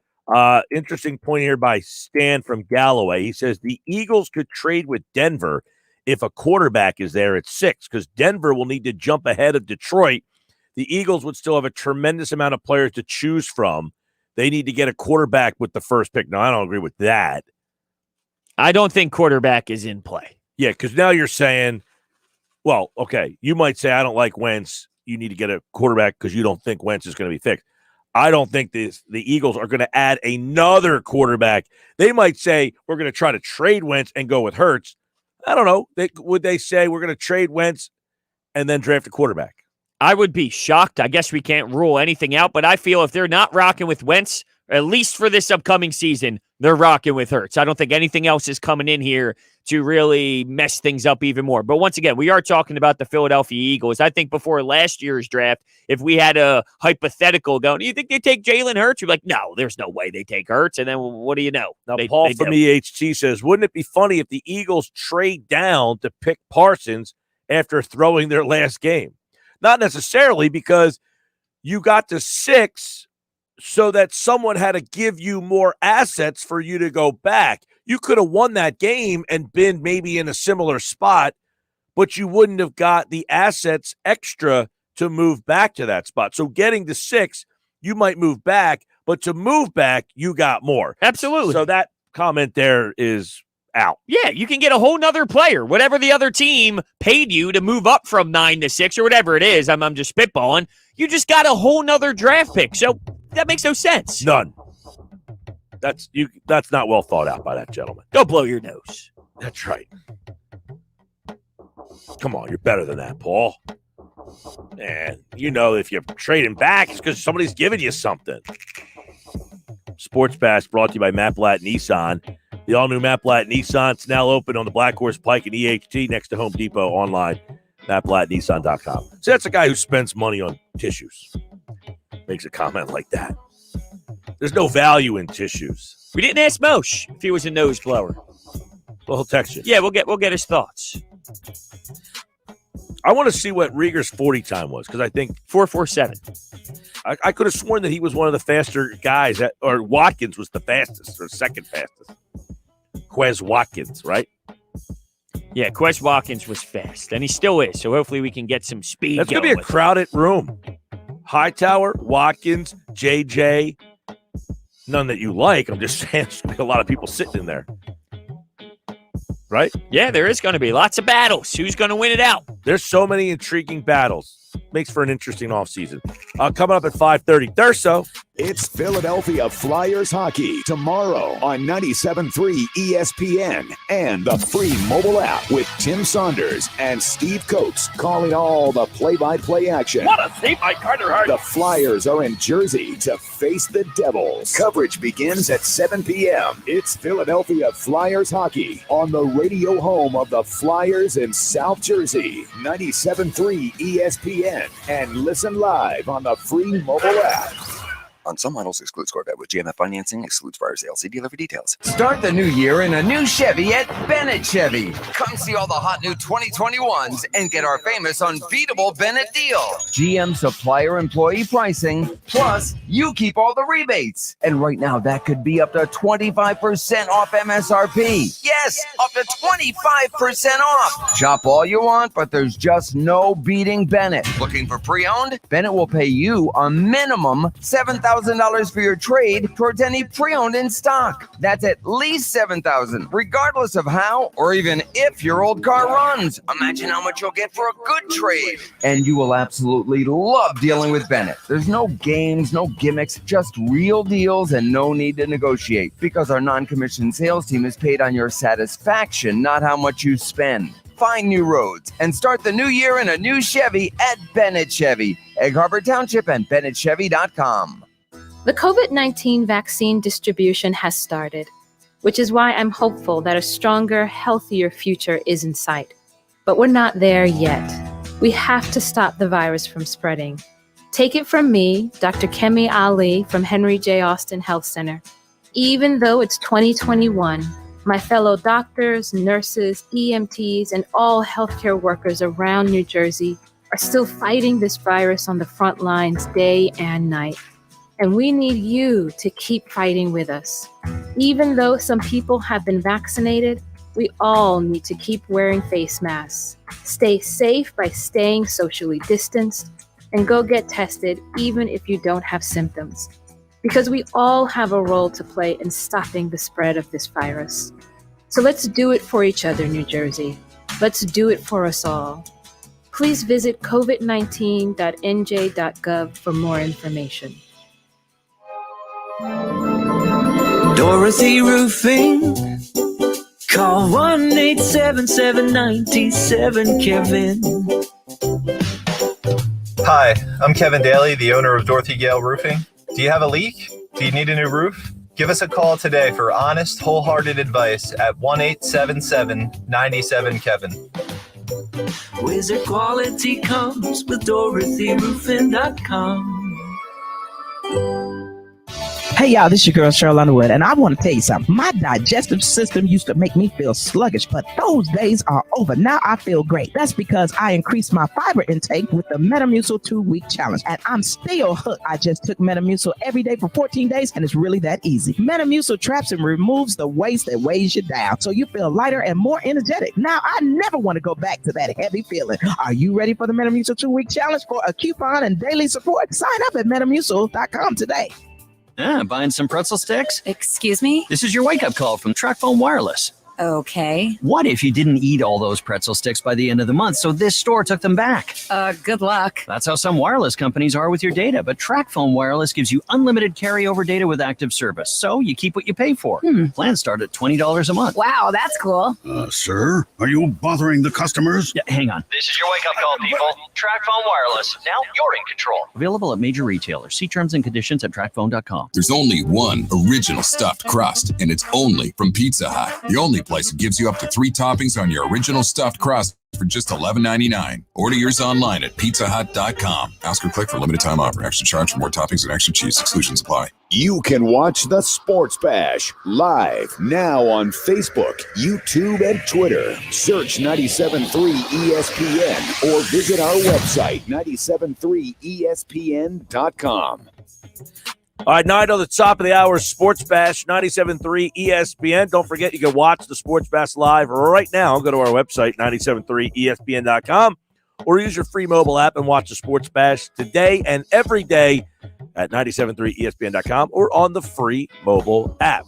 So good conversation there on the draft. I think a lot of these conversations, like, as we get into these football conversations about the Eagles, I have so, I just start breaking down, battles and things and targets and who's going to stay and who's going to go. It's going to be so intriguing, especially since there's a whole new regime in here. Yeah, I mean, I there's part of me that is excited and kind of, interested to see how it all plays out, but I'm not going to lie. When I was in the shower, I had a shower thought today, right? The shower thought's a good thought. It is, but not so much, though, with this one, because it's almost a negative thing. My gut feeling is telling me that this might be a disaster. My gut feeling tells me that They are just going with all these young guys, this and that, the culture all coming here, and it's going to fall flat on their face. Now, this is nothing other than just gut feel here before we know anything. So I'm not saying this means that this is how it's going to play out, of course, but I just have this real weird feeling in my stomach that this might blow up on their face. I hope I'm wrong. It's nothing other than a gut feel. That's all. What, the draft? No. Just this entire new Nick Sirianni regime with the young guys, 33, 37, 39. Like this whole mentality they have, it might blow up on them. See, I feel more the opposite. I feel that everybody feels the worst just because it's the easy thing to do. I just watched a horrible year. I'm down in the dumps. Most people are irrational, and they just think the worst. You see bad, you feel bad. I saw this happen before. I've seen a 4-12 team. I saw a team go 4-12 because they were decimated by injuries. I saw this team go 4-12 because I feel they were more 4-11-1 because they were decimated by injuries more than dumpster fire team. Well, now we're talking about possibly moving on from your right guard, arguably the best right guard in football. That was a long shot possibility. But the point is, you have to make those type of decisions for a lot of guys in this organization. So you might not have that same I know type a lot of talent. people don't like Howie Roseman, but I do have some thought that he's smart enough to understand that you can't get rid of Brandon Brooks. You might have to. I mean, if it comes to those are the type of decisions you That's might my have point. to Is do. I feel like he will figure out other ways before, that would be the last of the last ditch efforts. Maybe. And look, all I'm saying there's plenty of other candidates that are less important than Brooks that I feel he can be like, all right, we can live without this guy. Maybe. Yeah, we'll see when those moves start to be, happening and all. But I feel again, it goes to the thought of we think of the worst before we feel like, all right, they're going to get Brooks back and he's going to be healthy. We want to be like, well, I don't know if he's going to be healthy. Well, I don't know that he's going to be healthy, but what if he is? What suggested he would? He's played 16 games every year. I mean, just the fact that he's hitting that back stretch and he's been hurt significantly. There's a lot of guys that play in the offensive line in this league that are over 30. That's a different spot. You're talking about guys who are hitting the back stretch that are skill position players that typically they lose the speed, they lose the athleticism, they don't have the same burst. A lot of offensive linemen play to a pretty older age in this league and are successful. I'm not saying that this is a disaster. Obviously, I'm intrigued by some things. I'm just saying, in the shower today, when I was sitting there thinking about Nick Sirianni, which is a weird-ass statement to say, I just had this weird feeling in my stomach, like, I don't know. Just something weird about it to me. But I hope I'm wrong. I really do. I hope I'm wrong. And it's funny that you say that because I feel like I've been on the other side of I'm kind of reinvigorated by what this offseason could bring to this team and the possibility of having one of those quick turnarounds of hey, you had one of those years that you just kind of cratered out. A lot of it depends on Wentz, though. And I don't know how I feel about that. But I think more than it depends on Wentz, it depends on that offensive line getting back health. Johnson, Brooks, and the left tackle position. But I like the fact that you have two guys battling it all out. More Eagles on the other side. Flyers and Sixers on the way. It's Sixers basketball tonight on 97.3 ESPN with the voice of the 76ers, Tom McGinnis, calling all the exciting play-by-play action. Can't contain him. Ed Harris knocks it down with a right-hand jam. Timeout Los Angeles, and he is fired up. The Sixers host LeBron and the Lakers. Coverage begins at 7 p.m. Philadelphia 76ers basketball on your radio home of the Sixers in South Jersey, 97.3 ESPN.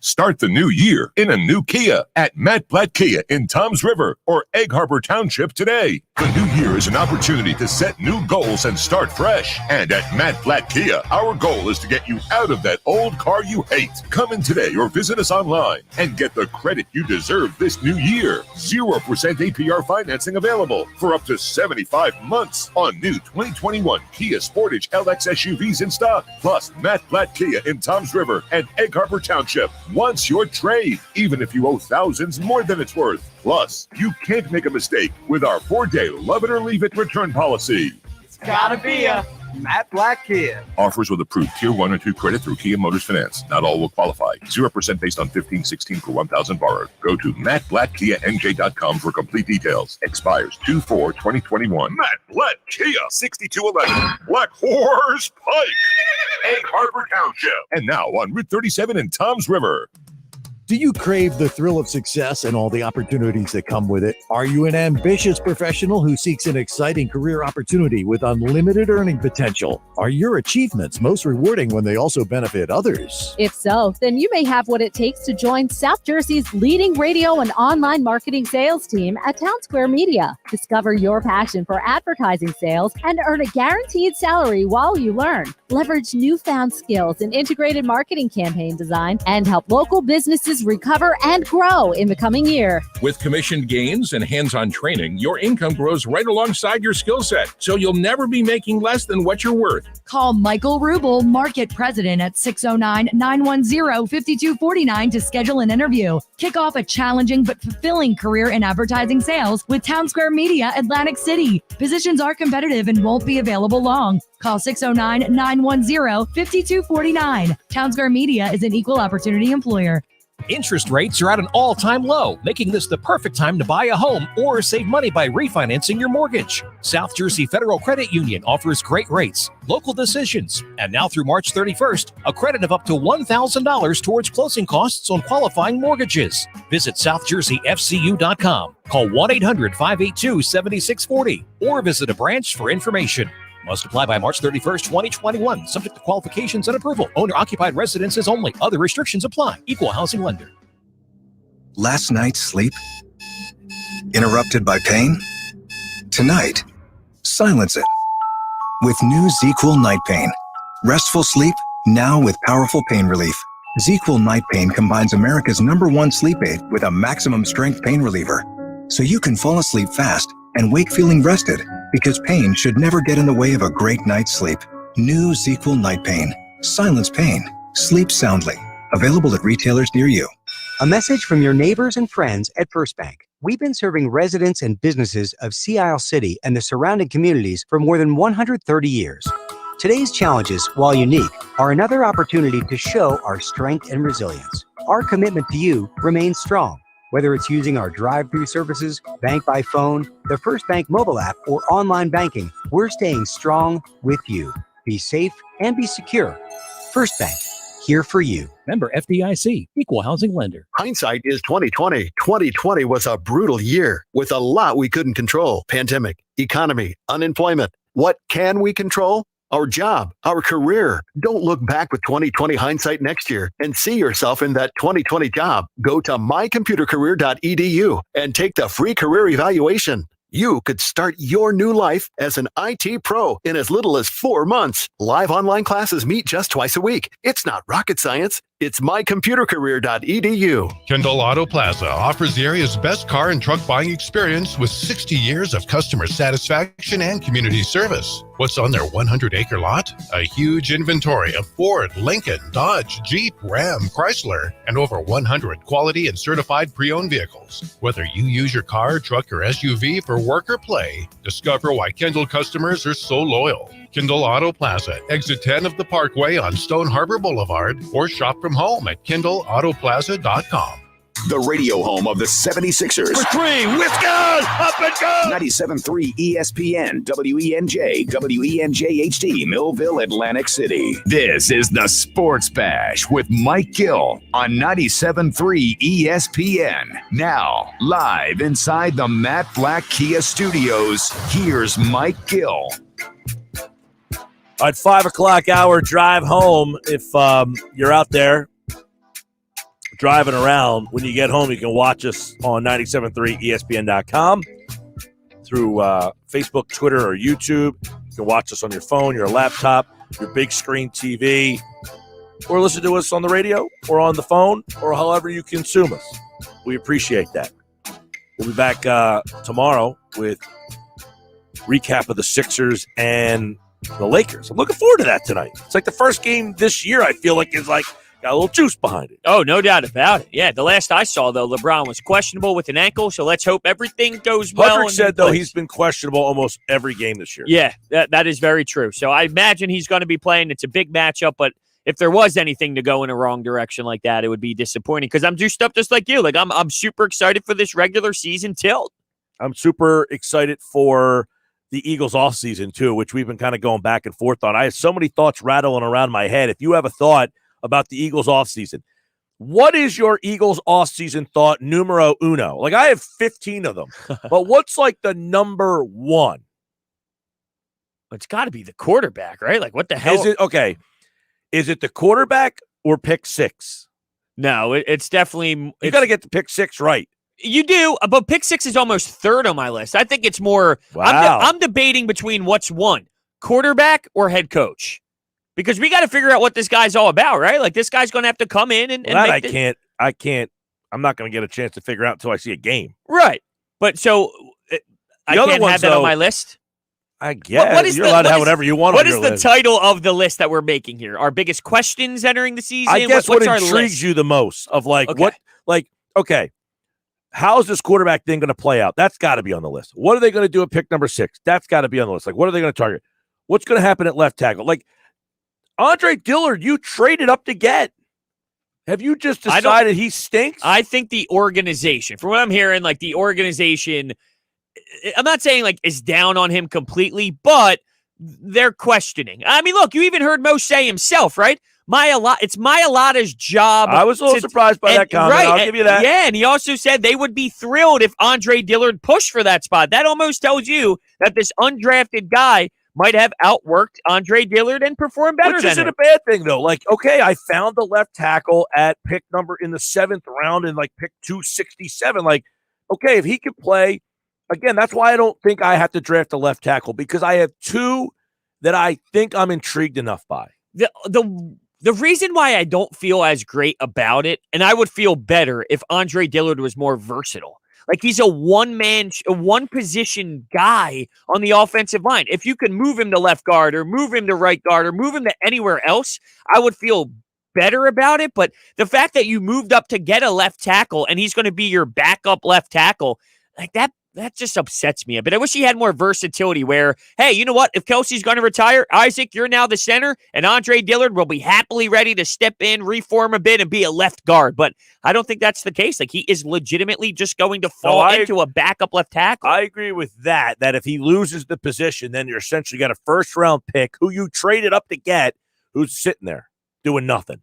And how do we value that? You don't value that at all. Right. That's a guy you try to trade. Yeah. But in terms you hope someone else values that. Well, and I wonder if just based off of where he was drafted, even if it was a big reach by the Eagles, if other people go, well, hold on, this was a first-round talent. We need help at left tackle.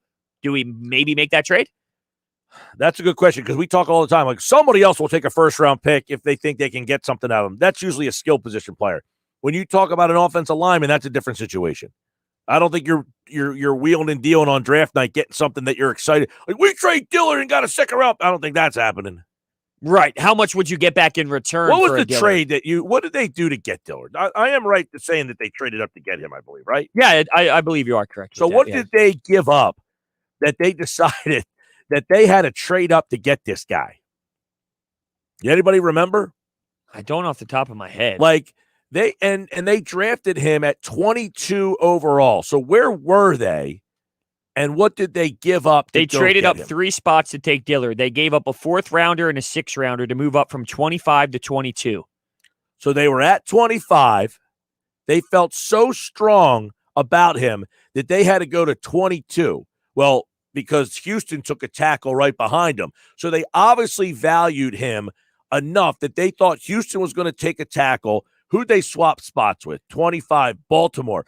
Man, you could have stayed where Baltimore was and took the receiver that they got. Not that Marquise Brown, Hollywood Brown would have solved all your issues, but let's just say I think he'd be better with a better quarterback, right? I mean, Hollywood Brown with someone other than Lamar Jackson, I think would probably, pop a little bit more. Yeah, you're probably right. I mean, like to me, I look at that trade and say you were 3 spots back. You moved up to get Andre Dillard. So you valued him that much that you said, I got to move up. Otherwise, I'm not getting this guy, right? That's essentially what they told you. That's the message when trading up. They felt he was going to be off the board. Yeah. And you got to think, when guys look at Dillard now, right, around the league, I'm sure they go back to their draft board from that year and say, okay, where did we value this guy? Like, what if guys are like, we saw him as a they third definitely round. have their notes on him. Right, we saw this as a third-round tackle. And what are we by the going to way, give up for this guy? there is some tape on him as a left tackle that he's played well in this league. Oh, no doubt. I'm not one of those guys that I'll be honest with you, I don't even look at that right tackle game and even put it in the mix. The only reason I use it is to say he's not versatile. But in terms of what he could play at left tackle, that means nothing to me. That's a rational thought. Yeah, it doesn't mean anything to me. He's got good parts of his game, but I don't know if it's complete enough to feel great about. Man, see, I would have loved to stay at 25 and taken like Jonathan Abram and played him at safety. There's a lot of guys on this list that were at 25 available that I'd much rather have right now than Andre Dillard. Doesn't look too good, and then you just keep continuing to look back at some of these whiffs, and they just add up. The problem is you're allowed to whiff. People whiff in the draft, but if you keep doing it at a high rate, that's when it backfires with not having enough younger talent that can help you out. I think just the constant whiffing in a portion of a year or 2 years, 3 years is kind of what's screwing this organization right now. Yeah, they didn't have a first-round pick in 18 because of the Wentz trade.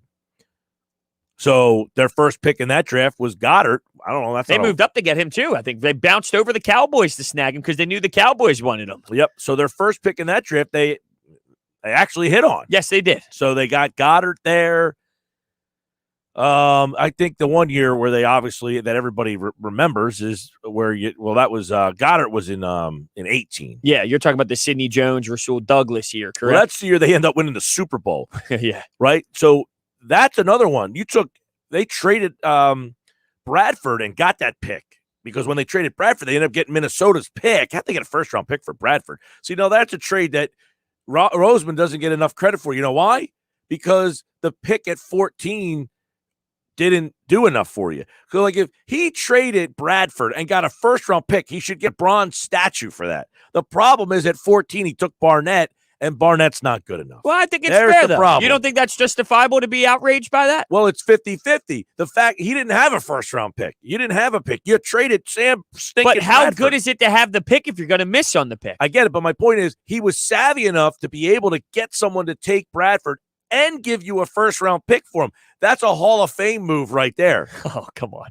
I get what you're saying. Yes, it's great that he did that, and it's phenomenal. But then there's a second part to the equation. It's like, well, right, you get 14, and you end up burnt with Barnett. Now, Barnett's just okay. He's not what... He's just like, okay. He's your average guy. Like, would you say he's a starter? He's your average starter on the line. Starter, but he's just okay. Right. You can't be picking a first-round guy like that and for him to just be an average now, guy. You have that pick 14. You didn't have a first-round pick that year. He gets you into the first round, and he doesn't only get you in the first round, he gets you in the top 15. And then you get Barnett. Yeah, see, and that's the struggle. Just okay. The next pick, Hooker, who's been okay. He's had some injury problems. Marlon Humphreys right there. I mean, you take Marlon Humphrey with that pick, man, you feel a hell of a lot better about yourself. No doubt about it. Yeah, the drafting side of things has been in a bit of a pickle for That's this an interesting one, though. Like, okay, hey, the GM, if I said, hey, your general manager had Sam Bradford and spun him off for a first-round pick. It's pretty impressive. It's an unbelievable Yeah, it move. really is. It's very impressive. It's also, I'm trying to think of like somehow to relate it. It's like you're cooking dinner, right? And the chicken makes it out fine, but you burn the corn and then your house burns down. Well, you know what I mean? It's like, oh, I got the chicken done. The chicken, you're outside and your house is to the ground. You go, yeah, but I got the chicken. It's like, well, what am I going to do with the chicken? The house is burned down and there's no corn. I know. It's like that move is like, wow, how did you get a first-round pick for Sam Bradford? How'd you mess it up? I know. I remember the day that happened. I was like, I was there, front row. Carson Wentz. It's like, wow, he's getting thrown into it. He's going to start now. And you thought he was going to kind of, take his time and he'd get worked into things. And, how about that? By the way, Tim McManus wrote a story for ESPN.com. Oh, yeah. And I want to get into this because there was a portion of that report and story that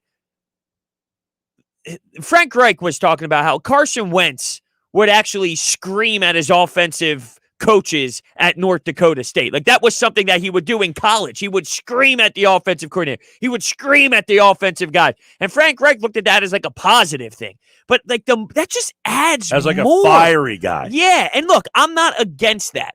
I think you should have fire. Tom Brady has fire. Aaron Rodgers has fire. Guys have fire. You want fire from your quarterback. But right, they looked at that as a positive, not a negative. But with all of the stories and all of this drama, now I'm hearing that he's screaming at his offensive coordinators and coaches in college. I mean, when is enough with this? Or am I reading too much into it? But when I read that, I circled it big time, got the highlighter out. I was like, wow, that is something I want to talk about today. Glad I remembered. I actually have that in my notes, but I was blowing my nose. I totally forgot.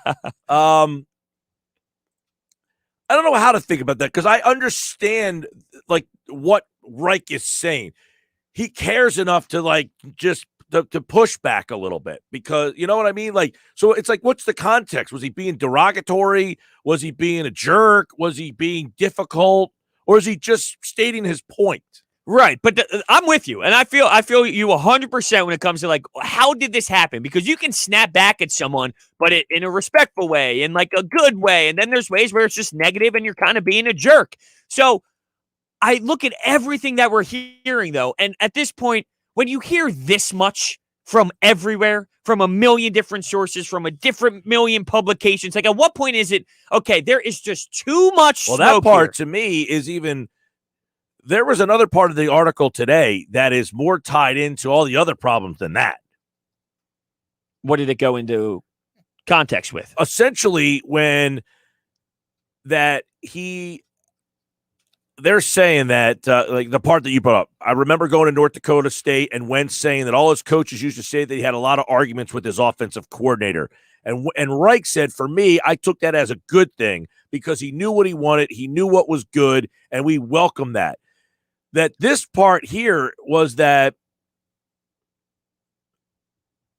Peterson essentially started to strip him of the ability to make changes, and Wentz started to get ticked off about it. Yeah, he dummied down the offense to make it simpler because of injuries, right? That's kind of what it went down to into the article. It's like because of injuries, because of things going on with the team, Doug Peterson took things back from Carson Wentz and tried to simplify everything due to having a lot of new guys out there and younger guys out there. Well, it's suggested that Reich and DiFilippo were the good cop, bad cop. And when then they left, that they're, basically they lost that dynamic and that a confluence of circumstances brought the situation to a head this past season.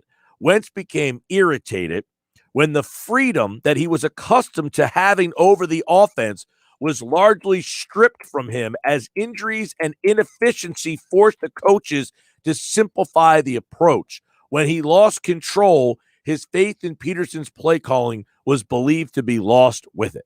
Yeah, I'm starting to get annoyed with Carson. I'm not going to lie. Just because, and whether it's his fault or not, this is like the 40th or 50th piece that comes after him with how he's handling these type of moments and his personality and then his communication with coaches and this and that. Like, at what point am I just going to say, you know what, enough is enough? I don't care whether it's real. I don't care whether it's fake. There's just too much drama involved right now where I'm starting to get sick and annoyed myself. I shouldn't have to be put through this from my quarterback. Seriously, I should not be going through this. This is unfair to me. My conspiracy theory yesterday. Which one? I have so many things going through my head. Where Wentz said, look, I don't want to play for Peterson, not thinking they were going to fire Peterson. I thought that was a little bit of a reach.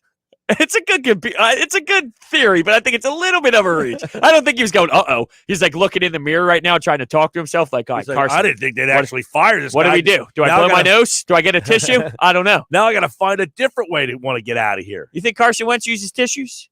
Definitely. What a loser. Yeah. Says Wentz was running an offense he didn't fully buy into behind a battered front without his safety net of a tight end, Zach Ertz, while throwing to a group of young wide receivers who had yet to develop chemistry with him. Bad combination. His confidence eroded as the hits mounted and was further affected, some believe, by the presence of Hurts, who was playing increasingly well with the scout team and continued to gain ground in Wentz's rearview mirror before eventually passing him. Now, Greg Cosell, who does the Inside the Birds pregame show, he's a NFL films, studies a lot of film. He studied the film of Wentz and says mechanics so out of whack, got to start from scratch. Literally need to start from day one. The good thing, though, that he says is you can absolutely reform waist down. When it comes to the waist down, legs, and your stride and your throwing mechanics from waist down, that's something that is absolutely fixable. And that's one of the biggest issues with his mechanics is the waist down. So while you might have to start fresh, start over, and gain ground there, it's very possible due to that being the issue. Well, and then as he said, and this is what we talked a lot about this year, he's not seeing the field particularly well. It can be traced back to Wentz's lack of confidence in both the system and eventually himself. And that's where we see there's guys open. He just wasn't pulling the trigger because he didn't have confidence in himself or the play. Right. And maybe Nick Sirianni is enough for him to feel confident about some of these new play designs. And we'll see, well, like that's when we talk about this list, it's between, for me, at the top, 1 and 2 is this coach and this quarterback Carson Wentz mess. That's 1, 2. Pick 6, that's probably a little bit later on in the conversation, but 1 and 2 has to be head coach. Who is this guy? What's he all about? What's the philosophy? And then 2 is Carson Wentz. What is going to happen with this Carson Wentz drama? There's so many other ones, too. Cole from LBI. I don't see the Eagles winning more than 5 games. You're banking on an old offensive line and Wentz coming back to form. Don't get used to offensive line playing as long as Peters did. Not many linemen play at all pro levels over 33 years old. Plus, your defense is banking on an old Darius Slay. I don't know if they're banking on him, but no, he's come not on. that What do old. you mean? No, look, He's 30. He's 30. He struggled against some of the top receivers in this league, but ultimately you're better with Darius Slay than you are without Darius Slay right now. Yeah. Oh, no doubt about it. I would like to see that comment about the offensive line and being how many guys in the league are over 33 years old that play on the offensive line. Well, you also have to look at their production, right? I mean, but I'm saying, like, how many guys, how many, I don't know, starters or, starting level players are older guys on the offensive line? Would you say that it's not many, or would you say it's a lot? If you're guessing, I don't know. I don't even have it's nil. You don't have a feel on it. No, I think it's an interesting question. You would think it's more of a veteran position, right? More so than like, hey, let's throw the young buck in there like you would with the wide receiver. No, obviously you do. The Giants did that and struggled a little bit, of course. And like you do that when you pick guys high and all, but I feel like it is more of a veteran position. You want experience. You want older guys, not insanely older, but not rookies either. Look, I'm thinking back to when like you're growing up and like Bruce Matthews was playing at a Pro Bowl level when he was like 40.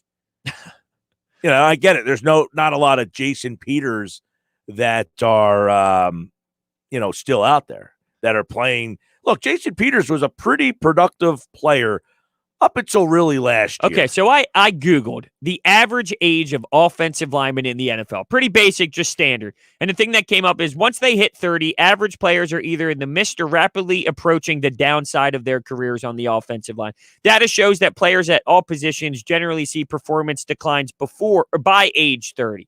So it talks about the peak ages for offensive linemen in the NFL run from age 24 to 28 for the most efficient offensive lineman. Yeah. So 24 to 28. Yeah, it's like experience, not so much a rookie, but they have some years under their belt. That makes sense. I don't think we're discrediting that. Yeah, but like, you look at Kansas City, for instance. Like Eric Fisher's 30, right? Now he just got hurt, so you might say, well, yeah, he just got hurt. But he one game before the Super Bowl. The whole year. Wisniewski starts for them. He's 31. I wonder, does he? Okay, go ahead. Keep going. Right? Yeah. Wisniewski starts for them. Wiley, the tackle, he is 26. I'm looking at he's it's crazy. Small world. I actually played hockey growing up. My goalie for 2 years. They're best friends, and they it's pretty sick. He got to go when they won the Super Bowl before. They were right there. He was literally got tickets right there on the field. It was pretty wild. I was like, wow. Really? It's pretty awesome. He showed me all these videos and all at the last Super Bowl, so he's super stoked. Couldn't even imagine being that close to that. Their center, Ryder, is 29. So he's right there. And then who's the guard? Allegretti is a younger guy. Yeah, 24. So they got a mix. They got 30, 29, 26, 24. And then you go to Tampa. I would think Tampa, I'm interested in Tampa because they brought a lot of different guys in there.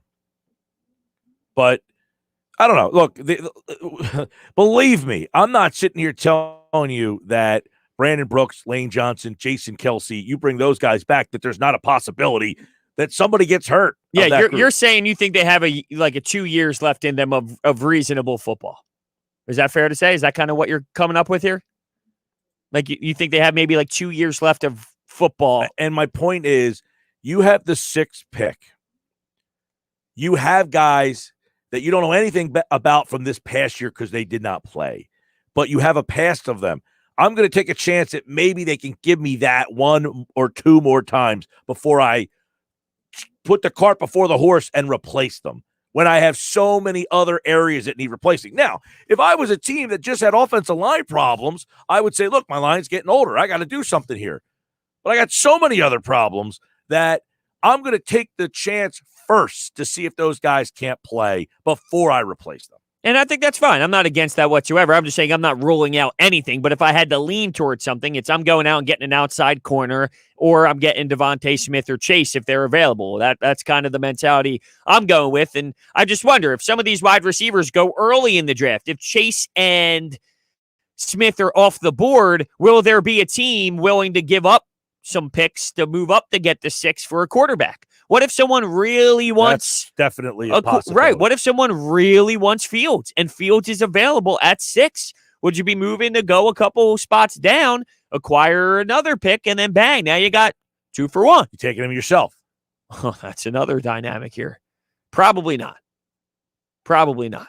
So there's no scenario where you would say, you know what, I'm going to take him and see what people are going to offer me for what I got. I got Hurts, I got Wentz, and I got Fields. What, do you want the Brodes answer, or do you want the Howie Roseman answer? 2 different things. By the way, the Tampa Bay offensive line, the oldest guy's 27. Okay, I got 2 guys 27 on that starting offensive line. Wow, that's pretty young. Yeah, they got a couple of 27-year-olds. I'm intrigued by that defensive front against Kansas City's offensive line. Now, their defensive front's older. Yeah, they are. Pierre-Paul. Yeah, JPP. Kansas City. But I imagine Pat Mahomes is going to do some crazy stuff and throw it behind his back for 50 yards. Pierre-Paul's 32. Sue's 34. Yeah, he's getting up there. Remember when he was on the Dolphins? Remember when he was on the Lions? Yeah, the Lions, yeah. You remember that? Yeah, sheesh. Going back a ways. Yeah, we are. We're getting up there, Gill. Whew. Speaking of going back a ways, we looked back at the way back last night. Looked like the Flyers went back to like that year where they didn't make the playoffs, where they played defense. We'll talk more about it with our Flyers insider, Kevin Durso. Don't forget tonight during game night, Weinberg Wednesday. Dave Weinberg will give you his thoughts on the Eagles' offseason so far. I have a hunch he doesn't like the coach decision. You might want to tune in for what he has to say about that tonight at 6:20, 6:15, I should say. And then at 6:40 tonight, Kevin McCormick is live from the Wells Fargo Center. All right. Durso's up next. We'll talk a little Flyers with him, plus the 5 here on the Sports Bash. It's Sixers basketball tonight on 97.3 ESPN with the voice of the 76ers, Tom McGinnis, calling all the exciting play-by-play action. Can't contain him. Ed Harris knocks it down with a right-hand jam. Timeout, Los Angeles, and he is fired up. The Sixers host LeBron and the Lakers. Coverage begins at 7 p.m. Philadelphia 76ers basketball on your radio home of the Sixers in South Jersey, 97.3 ESPN. There's only one original stuffed crust, and it's only from Pizza Hut. The only place that gives you up to 3 toppings on your original stuffed crust for just $11.99. Order yours online at pizzahut.com. Ask or click for limited time offer. Extra charge for more toppings and extra cheese. Exclusions apply. Start the new year in a new Kia at Matt Blatt Kia in Toms River or Egg Harbor Township today. The new year is an opportunity to set new goals and start fresh. And at Matt Blatt Kia, our goal is to get you out of that old car you hate. Come in today or visit us online and get the credit you deserve this new year. 0% APR financing available for up to 75 months on new 2021 2021 Kia Sportage LX SUVs in stock. Plus, Matt Blatt Kia in Toms River and Egg Harbor Township wants your trade, even if you owe thousands more than it's worth. Plus, you can't make a mistake with our 4-day love it or leave it return policy. It's gotta be a Matt Blatt Kia. Offers with approved Tier 1 or 2 credit through Kia Motors Finance. Not all will qualify. 0% based on 1516 per 1,000 borrowed. Go to mattblattkianj.com for complete details. Expires 2/4/2021. Matt Blatt Kia, 6211 Black Horse Pike, Egg Harbor Township. And now on Route 37 in Toms River. Dorothy Roofing. Call 1-877-97-KEVIN. Hi, I'm Kevin Daly, the owner of Dorothy Gale Roofing. Do you have a leak? Do you need a new roof? Give us a call today for honest, wholehearted advice at 1-877-97-KEVIN. Wizard quality comes with DorothyRoofing.com. Buying some pretzel sticks? Excuse me? This is your wake-up call from TracFone Wireless. Okay. What if you didn't eat all those pretzel sticks by the end of the month, so this store took them back? Good luck. That's how some wireless companies are with your data, but TracFone Wireless gives you unlimited carryover data with active service, so you keep what you pay for. Plans start at $20 a month. Wow, that's cool. Sir, are you bothering the customers? Yeah, hang on. This is your wake-up call, people. TracFone Wireless. Now you're in control. Available at major retailers. See terms and conditions at TracFone.com. Heard the good news about COVID-19 vaccines? They're here. But you can do more than wait for your turn. Here's how. Stay at least 6 feet away from folks you don't live with. And it's risky to be indoors with them, too. And masks? Well, they protect both the person wearing them and the folks around them.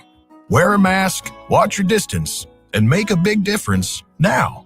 Learn more about vaccines at cdc.gov/coronavirus. Brought to you by the U.S. Department of Health and Human Services. When you support your local small businesses, it helps keep your neighbors employed, helps kids save for college, and strengthens your community. And Town Square Media South Jersey puts local businesses in the spotlight. First Bank of Sea Isle City, Cape May County's community bank. Dr. Lyle M. Back for everything from skincare to cosmetic surgery. Go to ilovelylback.com. Egg Harbor Independent Branch Leader at Charles Schwab in the Consumer Square Shopping Plaza. Filling Marble and Tile Outlet, Philadelphia Avenue and Route 30 in Egg Harbor City. Visit fillingmarble.com. Intuitive Women's Health in Summers Point, accepting new patients. Schedule an appointment today online at intuitivewomenshealth.net. East Coast Roofing, Siding and Windows, services all of South Jersey. If you call, they'll show up. Call East Coast today at 609-646-1444. Online at eastcoastroofing.com. Thank you for supporting your local businesses. From Town Square Media, South Jersey.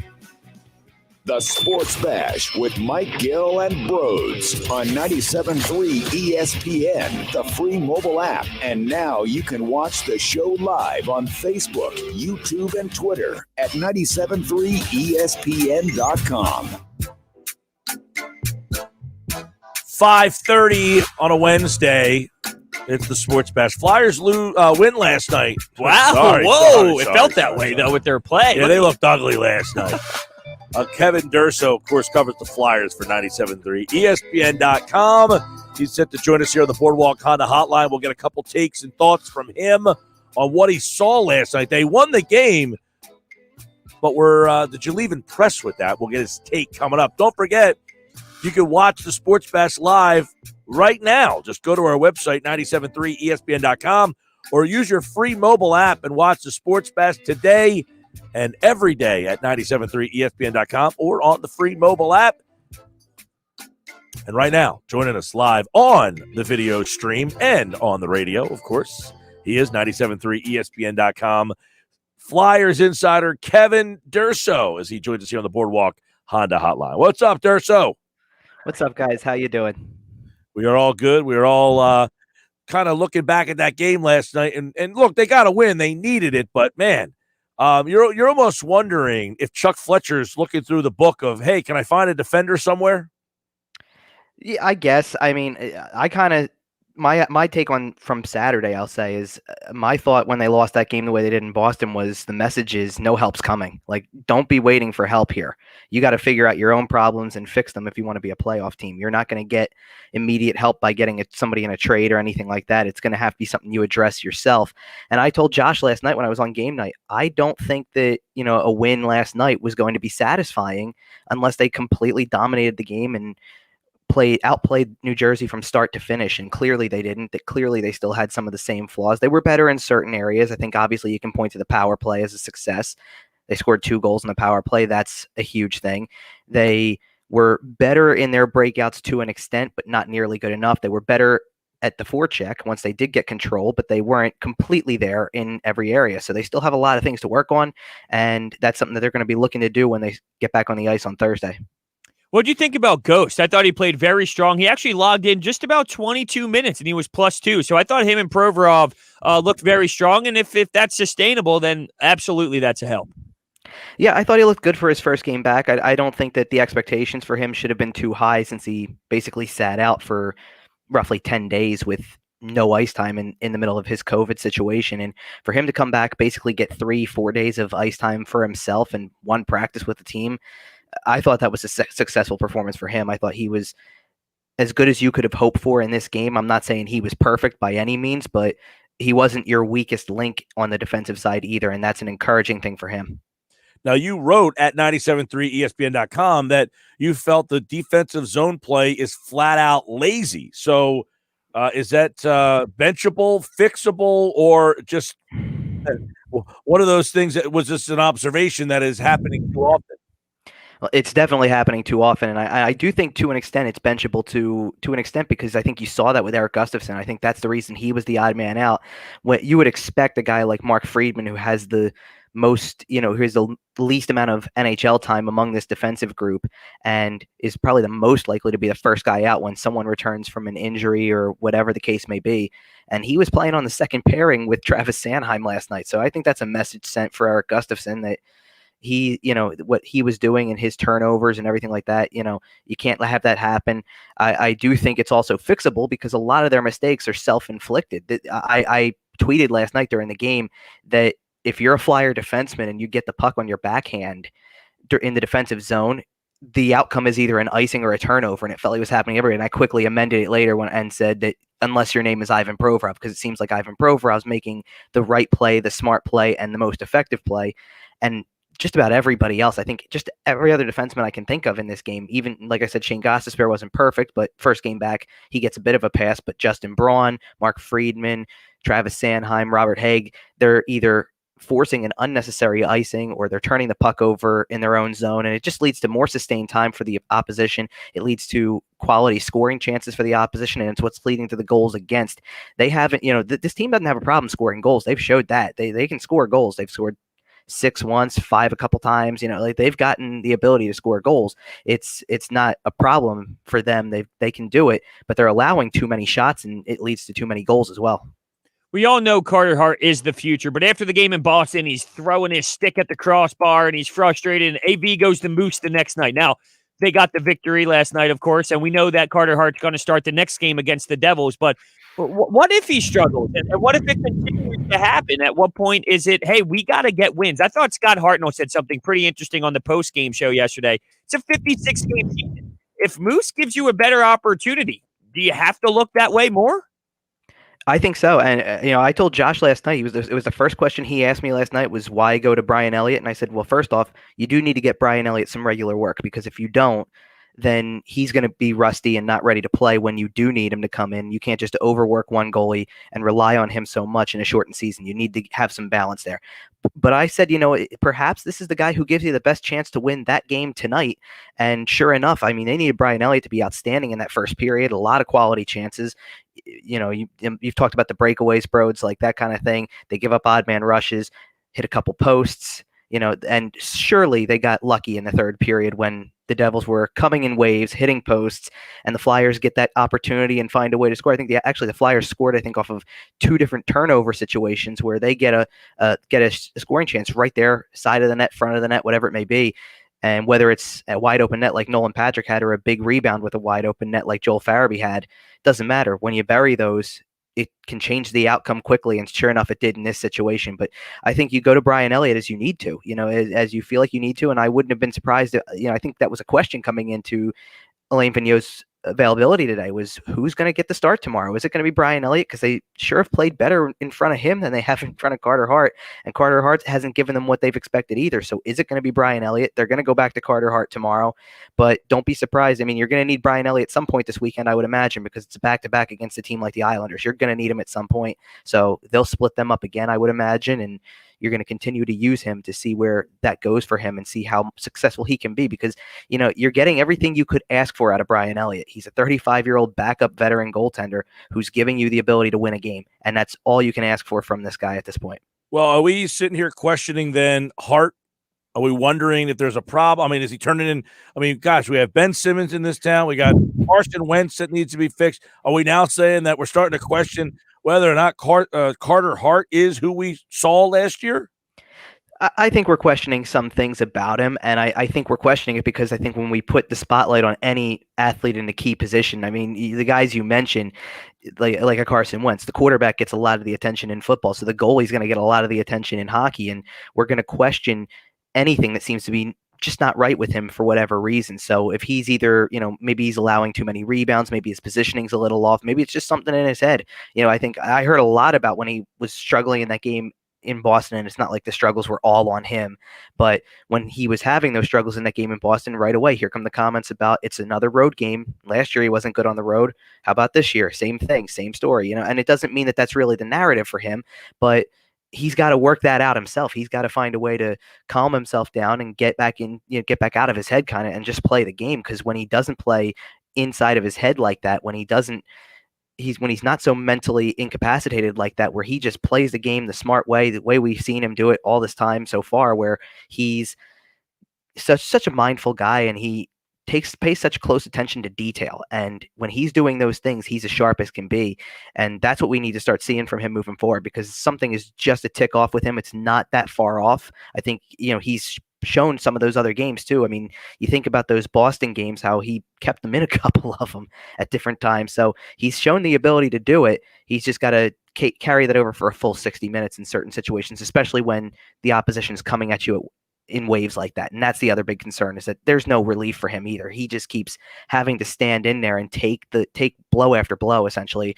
It's that boxer in the ring that just can't get back up after constantly taking punches. You got to give him some relief at some point, because he's not going to stop them all if you're allowing 40 shots a game. Yeah, I agree with you. And I'm definitely in negative mode when it comes to this team right now. I think I texted you the other day saying, if this is the version of hockey I'm getting, I don't even know if I can watch the whole damn season. And that's saying a lot. But there was a positive in yesterday's game, a couple of them, even though it was brutal at times. I thought they got back on the forecheck better throughout spurts in that game, specifically late, where that goal generated by Scott Lawton getting in on the forecheck, creating the turnover behind the net. And I think that one led to, if I remember correctly, that was Joel Farabee's goal to kind of give him that lead. That was impressive. I thought at times I liked their forecheck, getting in on the defenseman and forcing them to make some turnovers. I thought that during that second period, the early part of the second period, and I know you're talking about a goal in the third period, but that early part of the second period, that's the team I remember from last year. That's the team that could dominate in waves and not allow the opposition to get moving through the red line half the time. They just couldn't get out of their own zone, and that's the Flyers team we came to really like, where they were pressuring constantly. They're all over them. They're skating circles around them. They're cycling the puck throughout, and that's when they're at their best. It was there for parts of the third period, but I think you saw from basically the middle of the second period when Ivan Provorov just, the one mistake he really made in that game was he just flat out stopped skating on a delayed penalty call. It leads to a goal. Here come the Devils. They're awake. They're ready to go. And that carried over until the Flyers scored again about 7 minutes into the third period when Nolan Patrick gave them the lead again. And from there, I think the Devils hung their heads a little bit, because one opportunity that didn't go their way, where they turn the puck over, it leads to a shift where there's sustained pressure for the Flyers. They get the goalie down and out. It sets up Nolan Patrick for that goal. And now all of a sudden they're trailing again. And they'd hit 2 posts in that third period to that point. They'd come really close. They're probably thinking, what do we have to do to score a goal? We can't seem to buy one right now. So that takes a lot out of the opposition in that sense. But they did do better things on the forecheck. That was one of the areas that I thought they'd improve on. They didn't improve on the area that I think is the most important, which is the puck management side. I think that's the area where they still need to get a lot better. but it's good to see them have that aggressive side in the offensive zone and try to continue to carry the play there, because there were too many in those earlier games. There's just too many times where they're looking for the perfect play and a bad pass breaks up an opportunity, or they're not hard enough on the puck in the corners or behind the net and they lose a battle and it goes the other way. You can't have that. You've got to sustain some pressure, and I thought they did a better job last night of sustaining some pressure in the offensive zone. How much are we not? I mean, neither one of us, and shame on us, have not brought up Couturier, but what you're watching closely every night, the fact that like not having him and what the trickle effect has really been. Yeah, it's pretty gigantic at this point. And I say that because I remember when we were doing over the holidays, we did the State of the Team show, and I said there's 3 players this team couldn't afford to lose, and one of them was Sean Couturier among the forwards. And I mean, throw in Ivan Provorov and Carter Hart as well, just because you need to have a goalie like Carter Hart and you need to have a defenseman like Ivan Provorov to kind of carry that unit. I think what you're seeing when Sean Couturier is out of the lineup is he sets the tone for the rest of the forwards from a defensive standpoint. The reason I called some of that play lazy is because I see forwards who hang out at the blue line in the defensive zone waiting for the defenseman to make the play and don't go in and try to help them a little bit more and give them a shorter outlet pass, something where they can get the puck tape to tape and get a clean outlet. Instead, they're making them try to stretch it out. That's what leads to a turnover or an icing call, because you're trying to make a stretch pass that's 40 or 50 feet in front of you and not a short pass that's 10 feet in front of you that could lead to more open space and lead to more speed through the neutral zone and lead to a cleaner outlet. Sean Couturier, I think, kind of sets the tone with that, because he does play a very smart positional game defensively, and I think that rubs off on everybody, especially the younger guys. I think, and I throw into the younger guys group a guy like Scott Lawton even, but it rubs off on Nolan Patrick, and it rubs off on Oscar Lindblom and guys like that who do have some good two-way abilities to their game. But I think when he's not there as that role model, it does show very drastically what happens when they don't have that example to watch every single time. And they haven't had that example.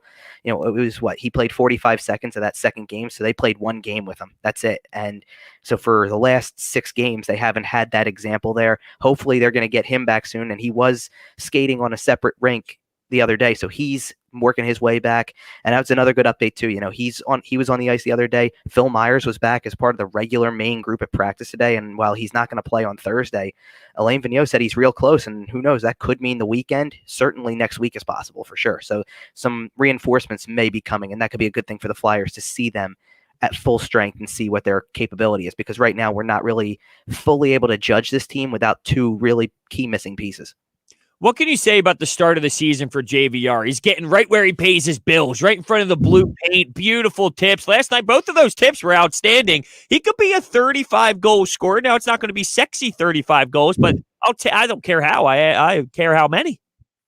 Yeah, and you know what? We've seen this before from him. He scores in bunches a lot. So we've seen this before where he can go out and just have a scorer's touch for 2 weeks and then he'll go quiet. He's kind of that's how it goes for a lot of goal scorers. It's not just him. Goal scorers can be totally on their game, score 7-8 goals in a 2-week span, and then come back and have nothing for the next 2 weeks. But I don't think we've seen it this early in a season in a long time. And that's what's really impressive, is that for the first few games of the season, he's just come out, found a way to be in the right position in a lot of situations. And I do think that sometimes the layoff has helped him in that sense, because defenses aren't as tight checking as I think they should be early in the season. So when they're on a power play and he's setting up shop where he does right in front of the net, he's probably left a little bit more unmarked than he should be. And when you do that, he's as good as anybody at tipping shots and getting some traffic to the net and taking the goalie's eyes and getting in his way. So he's doing everything that fits his role, and he's getting the payoff for it, which is, it's great to see for him, because I think there were times last year where he was in the right spot in a lot of situations and couldn't buy one. He's not having trouble with that at this point. He's been probably their best and one of their most consistent forwards from a goal scoring standpoint and a point production standpoint all season. Kevin Durso at Kevin_Durso.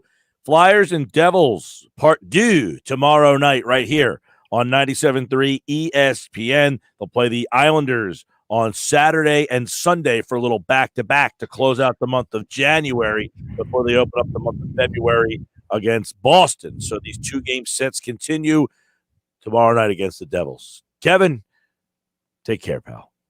Thanks, guys. Take care. He, like August, appeared via the Boardwalk Honda hotline as we get ready to wrap up a show on a Wednesday. I feel like it should be Friday. That would be nice. Wishful thinking. It would be very nice the way I'm feeling right about now. You thought it was going to be 4:30. It's 5:45 and you're making this comment. So you made it farther than you thought, unless you're just hiding it behind your face. Gassed. Felt like I double shifted. Well, you didn't do that. Okay. You can go until 10 if you'd like. That would be a nice double shift. Sixers tonight. Well, that's right. All right, 5's coming up. Sixers at 7:30 tonight. Kevin McCormick live from the Wells Fargo Center tonight at 6:40 with a preview. It's Philadelphia Flyers hockey tomorrow on 97.3 ESPN and the free mobile app with Tim Saunders and Steve Coates calling all the play-by-play action. What a save by Carter Hart. The Flyers are in Jersey to face the Devils. Coverage begins at 7 p.m. It's Philadelphia Flyers hockey on the radio home of the Flyers in South Jersey. 97.3 ESPN and listen live on the free mobile app. On some models, excludes Corvette with GMF financing, excludes prior sale. See dealer for details. Start the new year in a new Chevy at Bennett Chevy. Come see all the hot new 2021s and get our famous unbeatable Bennett deal. GM supplier employee pricing, plus you keep all the rebates. And right now, that could be up to 25% off MSRP. Yes, up to 25% off. Shop all you want, but there's just no beating Bennett. Looking for pre-owned? Bennett will pay you a minimum $7,000 for your trade towards any pre-owned in stock. That's at least $7,000, regardless of how or even if your old car runs. Imagine how much you'll get for a good trade. And you will absolutely love dealing with Bennett. There's no games, no gimmicks, just real deals and no need to negotiate because our non-commissioned sales team is paid on your satisfaction, not how much you spend. Find new roads and start the new year in a new Chevy at Bennett Chevy, Egg Harbor Township, and BennettChevy.com. If you're struggling with a drug or alcohol addiction, now is the time to take action and get professional help. Call Recovery Centers of America at 1-888-RECOVERY today. You are worthy of recovery from your addiction, and calling RCA will be your first step in getting the help you need. Recovery Centers of America answers the phone and admits patients 24/7. And because safety is a top priority, all patients and staff are routinely tested for COVID-19. RCA's expert team of physicians and medical professionals will treat you with compassion and dignity and provide an evidence-based treatment plan that is custom-tailored to your specific needs. Recovery Centers of America at Devon and Lighthouse are local and in-network with insurance providers, so they're best-in-class inpatient and outpatient care, offered both in-person and via teletherapy, is affordable and accessible. Make this the year you conquer your addiction. Call today, 1-888-RECOVERY. That's 1-888-RECOVERY. Is the cost of finishing the basement worth the benefit of some peace and quiet? When questions find you, Merrill Edge Self-Directed Investing can help you find answers with personalized planning tools and insights to help you get where you want to go, even if it's just downstairs. Merrill, a Bank of America company. Visit merrilledge.com/withinreach to get started today. Investing involves risk. Merrill Lynch, Pierce, Fenner & Smith Incorporated. Registered broker-dealer member SIPC. Investment products are not FDIC insured, are not bank guaranteed, and may lose value. Are you tired of car dealer ads that boast about deals that sound too good to be true just to find out they can't live up to the promise?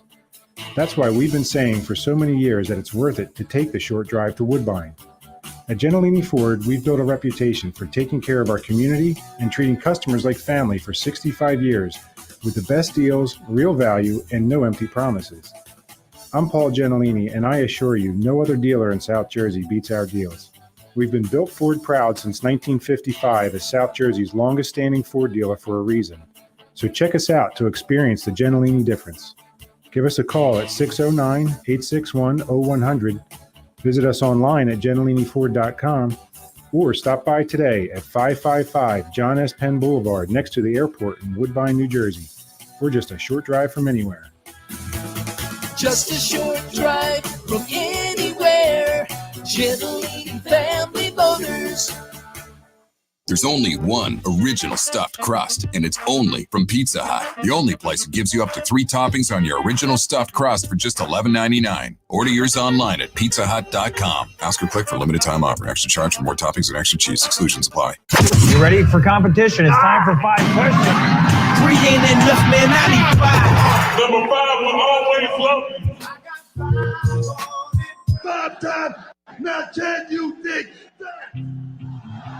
All right, 5 questions to wrap up the show. Don't forget, coming up at 7:30, it's Sixers-Lakers here on 97.3 ESPN. There were so many comments on the stream today, the video stream, that we didn't get to, but it's my fault. I was out of it. No, it's okay. Look, sometimes we're busy. We're a busy show. Very busy. Thanks for watching, everybody. Absolutely. We'll be back on the stream tomorrow. Oh, we got 5 questions. Yes, we did. What, do you think we were cutting it short? Oh, by the way, how'd I do yesterday? 4-3. I said it was 5-3.